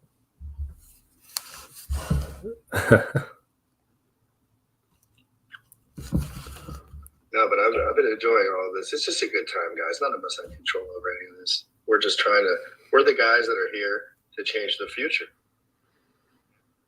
Do it the best we can, but whatever role that is for each one of us, like as educators or peep builders, or just people that have a lot of it, or just whatever, people that do spaces like this. It's just like the reason I wanted to be involved in Hex and everything is like I thought it was the future. I was like, this is what the future. This feels like a good vibe. This feels like something that has legs. And Richard was a really eloquent speaker, and he was detailed. He was teaching everyone along the way. And I think this is just part of the process, like you're not going to get the best deal on everything, but then you also have the opportunity to stay sharp and look through all these things and learn why things go up and down quick and slow. And it's like, there's a lot of, I don't like about the market. I don't like that I can buy like a lot of something that no one even knows how to purchase. Like something doesn't ring well with me. I know it's just early adopter stuff, but like it sucks sometimes. You're like your family and people and you're like, like if you buy this coin, it just goes up fucking 100 times in 3 days when something happens, and then you cash out 10%, and then you just sit on your ass. I wish there was more intellectual like depth to like the average investor, but it's just not the world we live in with the average investor. It's just about money right now because people are hurting. Yeah. Hey, Buck, thanks for coming on, man. Have a safe trip. Yeah. Yeah, man. Great chatting with you. We'll talk to you soon. Likewise. Yeah. I wish you guys luck with is the thing for your new coin still running for a little bit longer? Yeah, there's about 9 days left for the minting. Okay. How much did he put in? 5.555 million MAXI. Okay. I think I can beat that. Wow. Watch this space. There you go. The challenge has been put forth. Who will be the largest team minter? Could be you. Well, I will. I'm going to be coming out with the governance, the S&P 500. That's going to take all your coins. Well, I hope so. That'd be pretty awesome to have some type of index across the space.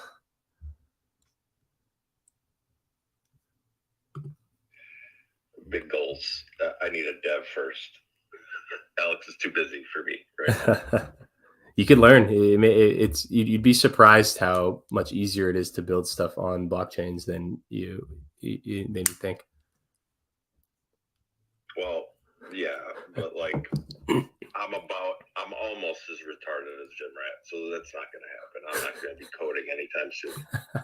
All you have to do is get some buddies that know how to do this. Good catch here.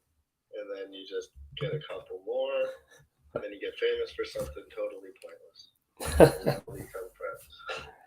See, honestly, the reason why I learned how to code is because all the people that know how to code, they don't want to work on your idea. They want to work on their own ideas. And like when I was first building my first startup, like it was so hard. Like I had one of my best friends to this day. He was like the only guy that I knew and that I could trust, and he was willing to do it. And he was working with me on it for a while. And then a couple months in, he's like, I have this other idea I want to work on. And then you're like, well, shit. And so that's actually what prompted me to really learn was because, because I had a friend, and then, when he stopped working with me, and then I was, I had to start learning. And then for the first app that I'd ever built, I'd outsourced development to a Ukrainian company. And it was good. I mean, we had a good way to work together, but then it's like our funding dried up, and then I was kind of stuck because it's not like I could have just like kept working on their like code base. It was like all within their own systems and stuff. And so I was just like stuck. And so kind of my like that experience of just like the challenge of, where like if your friend knows how to code, he doesn't want to build your idea, he wants to build his ideas. And then when you have to outsource stuff, you're kind of at their whim, and you got to make sure you have the budget right.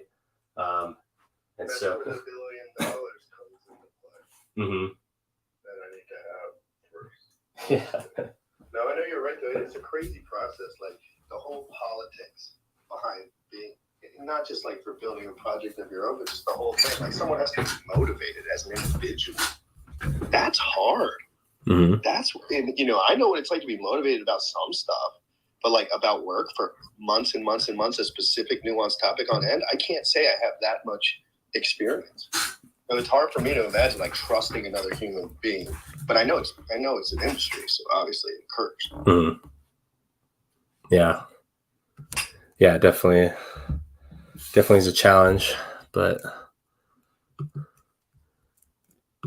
you wouldn't believe how many people literally like anytime any friend of mine's like, hey, I have this idea. Can you code this for me this weekend? I'm like, and also, I feel like there's secret sauce in like, because like some things it like doesn't really matter who builds it, but like when there's some type of like secret sauce involved, or like some type of like where like you're the subject matter expert, like the closer that the like subject matter expert is to the actual like execution of it, that is pretty important, because like like if you just if you're like the expert, like you're the one that has like the answers, but then you have to like, you know, completely outsource it to someone else to build it, then you kind of lose some of that competitive advantage. And it's like, there's always going to be like a software developer that's better than you. There's always going to be some other group that has more funding. And like, it's in general just better to build in areas where even someone who's better than you, has more money than you, isn't, you know, maybe they have more technical skills than you, like where even with all those advantages, you can still compete with them. And I think that the like subject matter expertise and like, you know, the right insight at the right time is important there. And like, you know, just hiring a coder to build something, like it's like you kind of lose that. And so that's what whenever people ask me to help them build something, I'm just like, look, if it's a really great idea, you'll figure out a way how to make it yourself, and I will absolutely help you learn. But I can't just, you know, hop What from. if it was someone that you respected deeply? Yeah, I mean, I definitely hear everyone out, like for sure. I mean, what if it was Richard or one of your like the guys that you look up to in the space? You would probably jump. I don't know how that world works. You could be like, oh, that's the worst deal ever. Like, I don't know the inside, like scoopsies and all that. That's a good question. I'd never even thought about what if Richard asked me to help build something.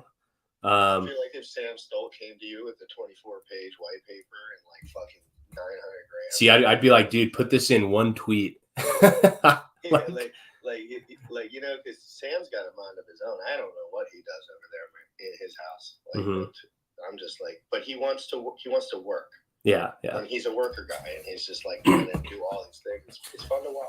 Yeah. I mean, definitely like people that where I see them just like getting stuff done, or I see a work ethic like that. That's like obviously like that's who you want to collaborate with. Like, it's like you don't want to collaborate with like someone who, you know, like just wants to sit back. You know, it's like, you know, but yeah. I mean, it's definitely. If Richard came to me and was like, hey, I want you to help me build something, I probably would. I probably would, because I would want to experience that. You know, but you know, that I would help Richard with something like that. If Richard came, you're not doing freelance work, is what we call it. But you'll do like, you know, like. Well, so I am certainly open to it, you know, but it's like the money's got to be right, and then also the like it needs to be something where I would feel compelled to build it anyways myself, you know, like, because like all this stuff, you know, came out so nicely because, and even like stuff that I've worked on in the past, like it's been awesome, but that's because I was like deeply motivated to do it. But it's just like, oh, can you code this thing for me? Like, you know, perhaps it wouldn't even be very good if I wasn't like already like independently motivated to like be solving whatever problem they're trying to solve. So, you know, I'm definitely, and you know, the money helps kind of shift that balance there. But best case scenario, you know, if someone comes to me with a big budget and it's something that I already wanted to build myself, and now I have like that extra reason to do it, and then, you know, the support there. So that's kind of how I kind of view all that. A lot of social equity stuff too. It's like, you know, working with some people is change your life just because you're around them a lot. Oh yeah. And whether that's a small scale, medium scale, or high scale, depending on what you think of the individual, it's like if it's the best dev in crypto and he's giving you information all day, that could be that could be beneficial to your future as well. And now that you have your name attached to something that you know, $150 million plus into this first staking pool, I mean, that probably makes you more of a high dollar commodity as far as a dev. I'm just assuming, you know, because that's now you're on a different category. I just think you haven't adjusted to like the level of, you know, nobody's done what you've done except just a handful of people. So it's like, you know, you're on a pretty crazy level. You're basically like, I can't waste my time. Yeah, that's, you know, thanks for saying that. That does mean a lot. And yeah, I mean, I definitely feel like it's like I've never felt like I'm just like a software developer. Like the software development's always been like the supporting skill. I have always kind of viewed myself as like an inventor. in that sense. Or, you know, but also, I mean, you know, most of like just in general, even with MAXI, I mean, like most of my time is spent on Twitter, you know, or like streaming. And so it's like the activity that I spend most of the time doing isn't the like development stuff. Like the development stuff comes in waves. Like, and I do wish I was more efficient at that. And honestly, doing these live streams where I just get on and build stuff, that's been a game changer for me in terms of like productivity, because it's like, you know, I can't just like goof off and then like go to the gym and then end up being at the gym for 2 hours because I spent an hour on Twitter sitting there. Like, you know, if I'm live working on something, it's like, you know, I got to get it done. And so, you know, I do wish I could be more, you know, just like better, faster, stronger, you know, but you know, the development that's all, it's like, that's like the supporting thing. And I'm lucky that I have, you know, like a lot of that I get like a creative, kind of creative kick out of it, where like, you know, it's something that I would be doing anyways. But I do feel like, you know, like there's kind of more to what I do outside of just that, you know, because like most of my time really is spent on Twitter, you know, whereas like other like really high performing like engineers like probably aren't on Twitter all day. And maybe they're better at the technology than me. But I feel like that's just part of it. Like the marketing piece is the most important part, like by far, because it's like, who cares how good your thing is if you don't have any users.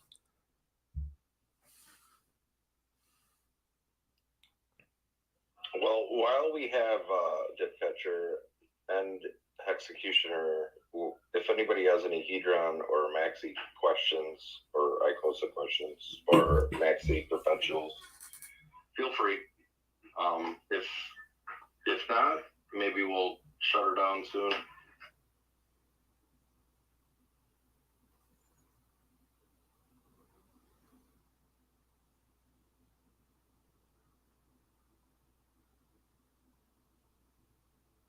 Everybody's an expert. Awesome. Or I've just been repeating the same narrative for now 20 days or however long it's been, just beating the drum to death. Well, I mean, most people that are in here listening, yeah, probably got a good grasp on things. They want the alpha. Mm-hmm. That's all they want. Yeah. I guess, you know, the thing kind of the next up, I mean, you know, we have the minting phase. It goes until Monday, the 26th at 5 p.m. Pacific. So it's 0 UTC. The 27th is like the hard deadline. That's 5 p.m. Pacific if you're on the West Coast of the United States. And that's when all the perpetual pools, those stakes will start. And then that's when the first team staking period starts. So you have to mint and stake your team before that. And then you just have to mint your perpetuals. We are rolling out a supporting contract to the perpetuals called Diamond Hands, which gives people the opportunity to time lock their perpetual pool tokens. And if you time lock your perpetual pool tokens for the whole entire duration of the stake, so for base, that's 1 year, trio 3 year, lucky 7, DECI 10, then you can earn additional rewards. And so those rewards, they come from the people that locked up, but then early unlocked. There's an early unlock penalty if you join this Diamond Hand perpetual pool token staking system. So there's a penalty that's based on the length of the stake there, and then all that'll be published as it gets finalized. And then also the contract, it does support all other funds that just happen to mysteriously arrive in that address. And so the team community, because, you know, the team group, they're incentivized to grow these pools. The community is pretty open to, you know, doing things where they just send a little bit of team in there to reward the people that have their perpetual pool tokens. So it's almost like an airdrop mechanism for perpetual pool token holders. Is this like Diamond Hands contract. So if you join these pools and then you hold your pool tokens for the duration of the underlying stake, you get the rewards from the early unlock penalties, and then whatever other bonus rewards that the team members choose to do. Nobody's expected to do anything, but people have signaled intent, if you will. And so that's something that we're it's under audit right now. That'll be should be live. I get the audit back on the 22nd, and then as soon as they give the green light, which I think they will, because they just finished auditing the team staking contract, which is it's literally like it's almost a carbon copy, like this Diamond Hand staking one. It's almost a carbon copy of the team staking contract. So assuming that goes well, that'll go live on the 22nd, and then so you'll have about 4 days to, if you already have your perpetual pool tokens, you'll have about 4 days to enter those into that time lock if you want to participate in that. And that's fully optional, 100% optional. You don't have to do it. And so we'll be rolling that out soon. And then as far from there, it's just kind of, there's lots of ideas to continue to develop around this ecosystem. And it's really, that shall remain a mystery of what comes next. But yeah, there's, everything we build is kind of built to where everything can be the last thing that ever gets built, but everything is built, thinking about future like modular attachments on it. So that's kind of how we build stuff. So it's always very flexible, and then everything can be considered a finished product, and then new things can just be built around it or on top of it that are all opt-in and don't change anything with how the underlying thing operates. And so we think that this is like a really flexible way to continue to grow this and, respond to, new sources of demand that we pick up on, and, new ideas and new circumstances. So, yeah, we have about 9 days left to mint these tokens. So far there's like about 160 some million hex in these pools, and then something like 45 million MAXI has been minted into team. And so 9 days left. It's going to be crazy, especially as it comes close to the end. Cool, man. Thank you. Hey, you were talking about it earlier, like Richard ever asked you, to that forum, but he kind of put a call out to if anybody had any ideas for the incentive token. Have you ever thought about what you would do with the incentive token? Because I think a lot of people wonder if it's just going to be a dump coin, and go to fucking jack shit for value. Yeah, I mean, I guess the only idea that I've really had around the incentive coin was to include it in something that incentivizes people to provide liquidity for. Because that's what kind of counters it being just like a dump coin, is like if there's like good liquidity in there. So maybe that's already the case. But perhaps something that like, I don't think he would do this because he's like not very kind of like, he doesn't like gambling. I think if there was some type of like crazy, just like absurd game mechanic in it that like, where say you like the contract rolls a dice, and then if you're like an address that holds like, these coins, and if your address is an even number, you get like extra bonus, like some crazy that's just like more like a game, just to kind of like inject energy into it and like attention into it. Because like if everyone's just getting it like for free, then it can just be a dump coin. So some other thing like entirely separate from the like whole PulseX system, just something to just kind of inject some energy into it, or just like uncertainty, I think could help counter that and introduce like other demand for people who are trying to like purely just like kind of play that game. So maybe something like that, or some type of like, I think, some type of staking mechanism.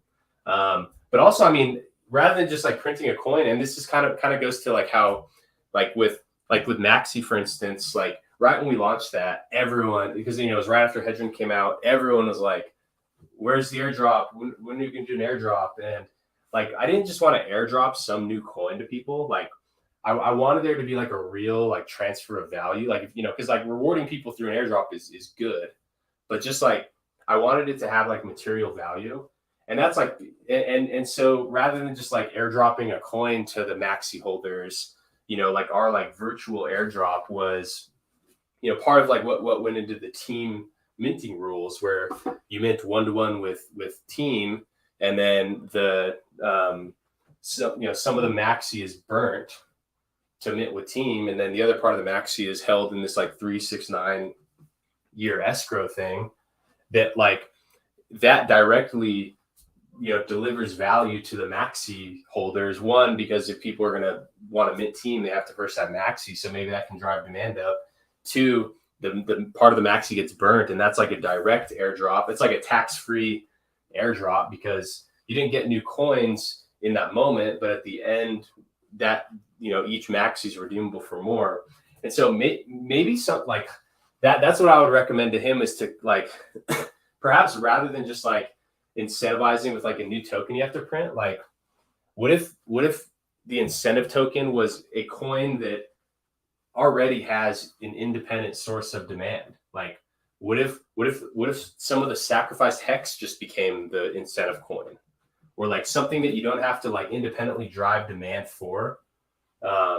Like that would be my idea, would be to actually not create a new token that you then have to like try to like inject demand into and make a market for, but incentivize people with something that's independently valuable would probably be what my idea related to it. So getting rid of the INC token and replacing that with something else, you know, I mean, hex makes sense, you know, from his perspective, because one, it's like, okay, all the haters are like, Richard has too much hex, and then the end result of the sacrifices was that now he has way more hex. And then two, like with the the OA could just stake and fund the incentive token from those stakes. And so like that would be what I would do. And I think that would bring a whole new element to kind of like him being like the giving tree of crypto, is if like this thing to drive incentivization of like liquidity provision in Pulse X was, you know, him giving away hex. But I don't know if he would do that, because I think he'd rather people just dump some other coin he doesn't care so much about than like getting something and then dumping the hex. So I don't know if he would actually do that, but you know, I think it's better to do something that's independently valuable than trying to like create value as the incentive.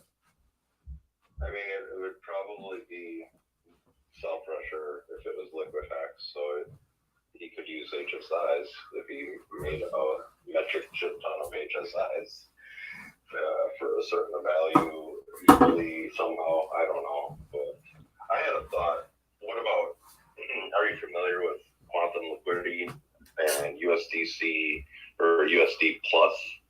No, I've never heard of that.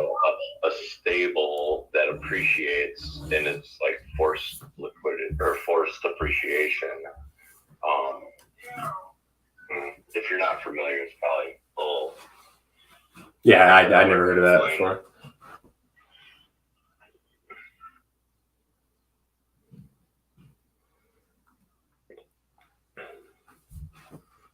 Well, you should join the group. Okay, yeah, I just saw it. Yeah, I'll take a look at that. It's something they do on Polygon. There's a protocol that uses USD Plus, which is a stable that already appreciates through burning mechanism. Mm-hmm. And yeah, so it's really interesting shit, man. Like, not a lot of people like hear about this shit, you know, because fucking Polygon. Mm-hmm. Yeah, I mean, there's definitely a lot. I mean, like we definitely kind of are in our own echo chamber, which is good generally, because like at least you're in an echo chamber that's like focused and is like centered around like a high growth asset. Like it's better to be in this echo chamber than any other echo chamber you could possibly be in. But there certainly is a lot other things out there that like are really important and really innovative too. And so I definitely, you know, try to keep my ear to the street and, you know, kind of plugged into, you know, some of these like weird, obscure areas. Cause like, you know, like that, like a lot of insights that we've had, even in like the development of like all these Maximus products, like they come directly from things that I learned in like obscure shitcoin world, like things that I didn't even tell to on Twitter because like people would just be angry about it. Like, but things that, I've participated in and, other areas of crypto that I've, been a part of that, like I've learned critical things that like went into like, what Maximus came to be. And so like, especially because I build products in the space, like I think it's important to not shut myself out of other things, because like Hex is one of the high growth opportunities that I've really been a part of. And so like, but it is kind of a, we're like, I by now, just because I have, however many years of crypto experience, like I can kind of like manage the risk and, it's like, I can like lever up the risk because I know it won't wreck me. And like, but other people, I think, it's harder to learn those lessons on the fly, and it's better to just kind of like build your nest egg and grow it so that you can then take that risk instead of just like jumping right into the ultra high risk stuff that can like set you back for years and cause you to like miss bull markets. So like I definitely try to stay tuned in to like these other things out there, because there's always opportunity, and then also there's just like good lessons to be learned in that, like things that like features of Maximus or just like how it works, like directly come, like the two things in particular that I can think of are this one thing called Unisocks, which had this, where they made 500 of these collectible socks. And if you bought the token, you could burn the token and redeem the socks. And so like that whole like burn to redeem functionality, like you burn to redeem some, something else, like that's like a core piece of these stake pools. And then also with this, there's something called Snowdog that was called Snowdog DAO that came out like late last year that, I participated in. And it was something kind of like, because that was when I was trying to like learn about DAOs, and I was trying to figure out how to like do like hex staking through a DAO. And the Snowdog thing was like, it had like a treasury, and it was like an Olympus DAO fork, if you're familiar with that. And like they had all these different like income producing things that they said were going to pay out to the people that were in it. And then like the launch phase, it like crescendoed with this thing where they said they were going to do this like big, it was called the big buyback and burn, where they claimed that they were going to, take all the money that went in to the contract and then just execute a massive market order and then burn all of those funds. And then what ended up happening was that somebody, which is probably the developer behind it, basically like front ran the order, and then they just ended up with all the money, and then the coin just went to zero. And so like that, goes in like kind of fit, like helped that helped me decide to make these like the minting of these only with Hex, kind of like something where people come with their own Hex. Because early on, a lot of people wanted me to build something where people could deposit USDC or ETH, and then the contract would automatically buy the Hex. And I thought about that. I've actually thought of a lot of different ways to implement that, but it basically boils down to needing an admin key, or else like, if the contract is just buying, then people can just like strategically front run the order, and then just like they're basically just taking the money from the participants. And so like that experience I had there made me like know not to like go down the route of where, okay, you can join these pools with any token, like the contract will buy the funds. I was like, no. Like I've literally lived through this experience of like where the contract signals that it's going to buy something, and then somebody just like writes a script, detects the transaction, and front runs the order and just swoops all the money. And so that made me kind of, make it so that it was like Hex only to join the pools. So I think little things like that I picked up along the way from like true degenerate like shitcoinery. Those experiences have been valuable to me, I think. Yeah, that's a tricky part, but the DAOs and treasuries, no admin key, were held to that standard being in this ecosystem, I think, Mm-hmm. Yeah, our community is definitely a lot more sensitive to those things, which I think is a good thing. Like, and it's better in general. Like, if these products had admin keys that I was like responsible for the operation, like that would be highly stressful. Whereas like because these things are like immutable, like I have no control over anything. I actually sleep very soundly, just like, you know, because it's just like there's not that like added burden of like execution and like responsibility that's required. So it's not only good for users, it's like I think good for the developers too.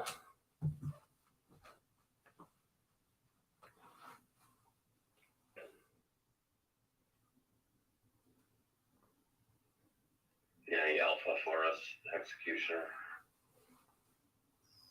I mean, not really. I think that the most important thing for people to probably pay more attention to is with having these derivatives available now, is going to put quite the squeeze on the limited available supply of hex in the future. And that's going to be very, very good for the whole community and everyone that's involved. So most people are just talking about now, but in the future, it's going to lock up a lot of hex for 15 years, right? Like the purpose of doing that is for certain time periods, and that allows for new people to come in also. So nobody's technically ever late. It's kind of nice.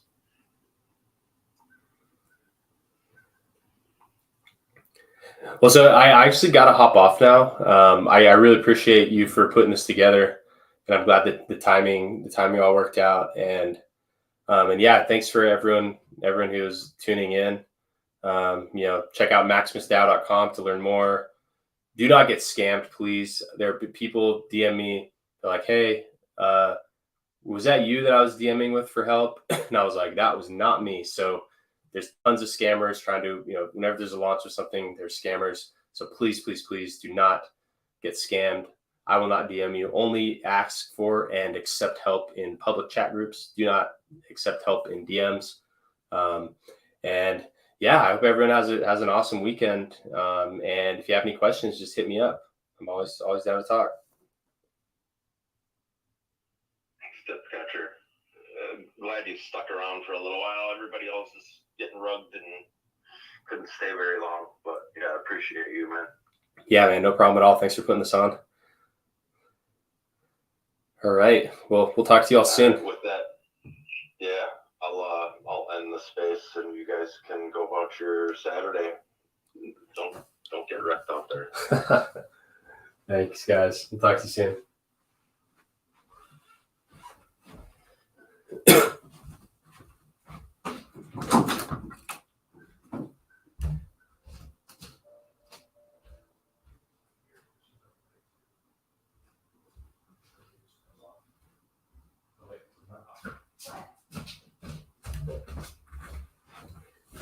All right, guys, that was my live stream.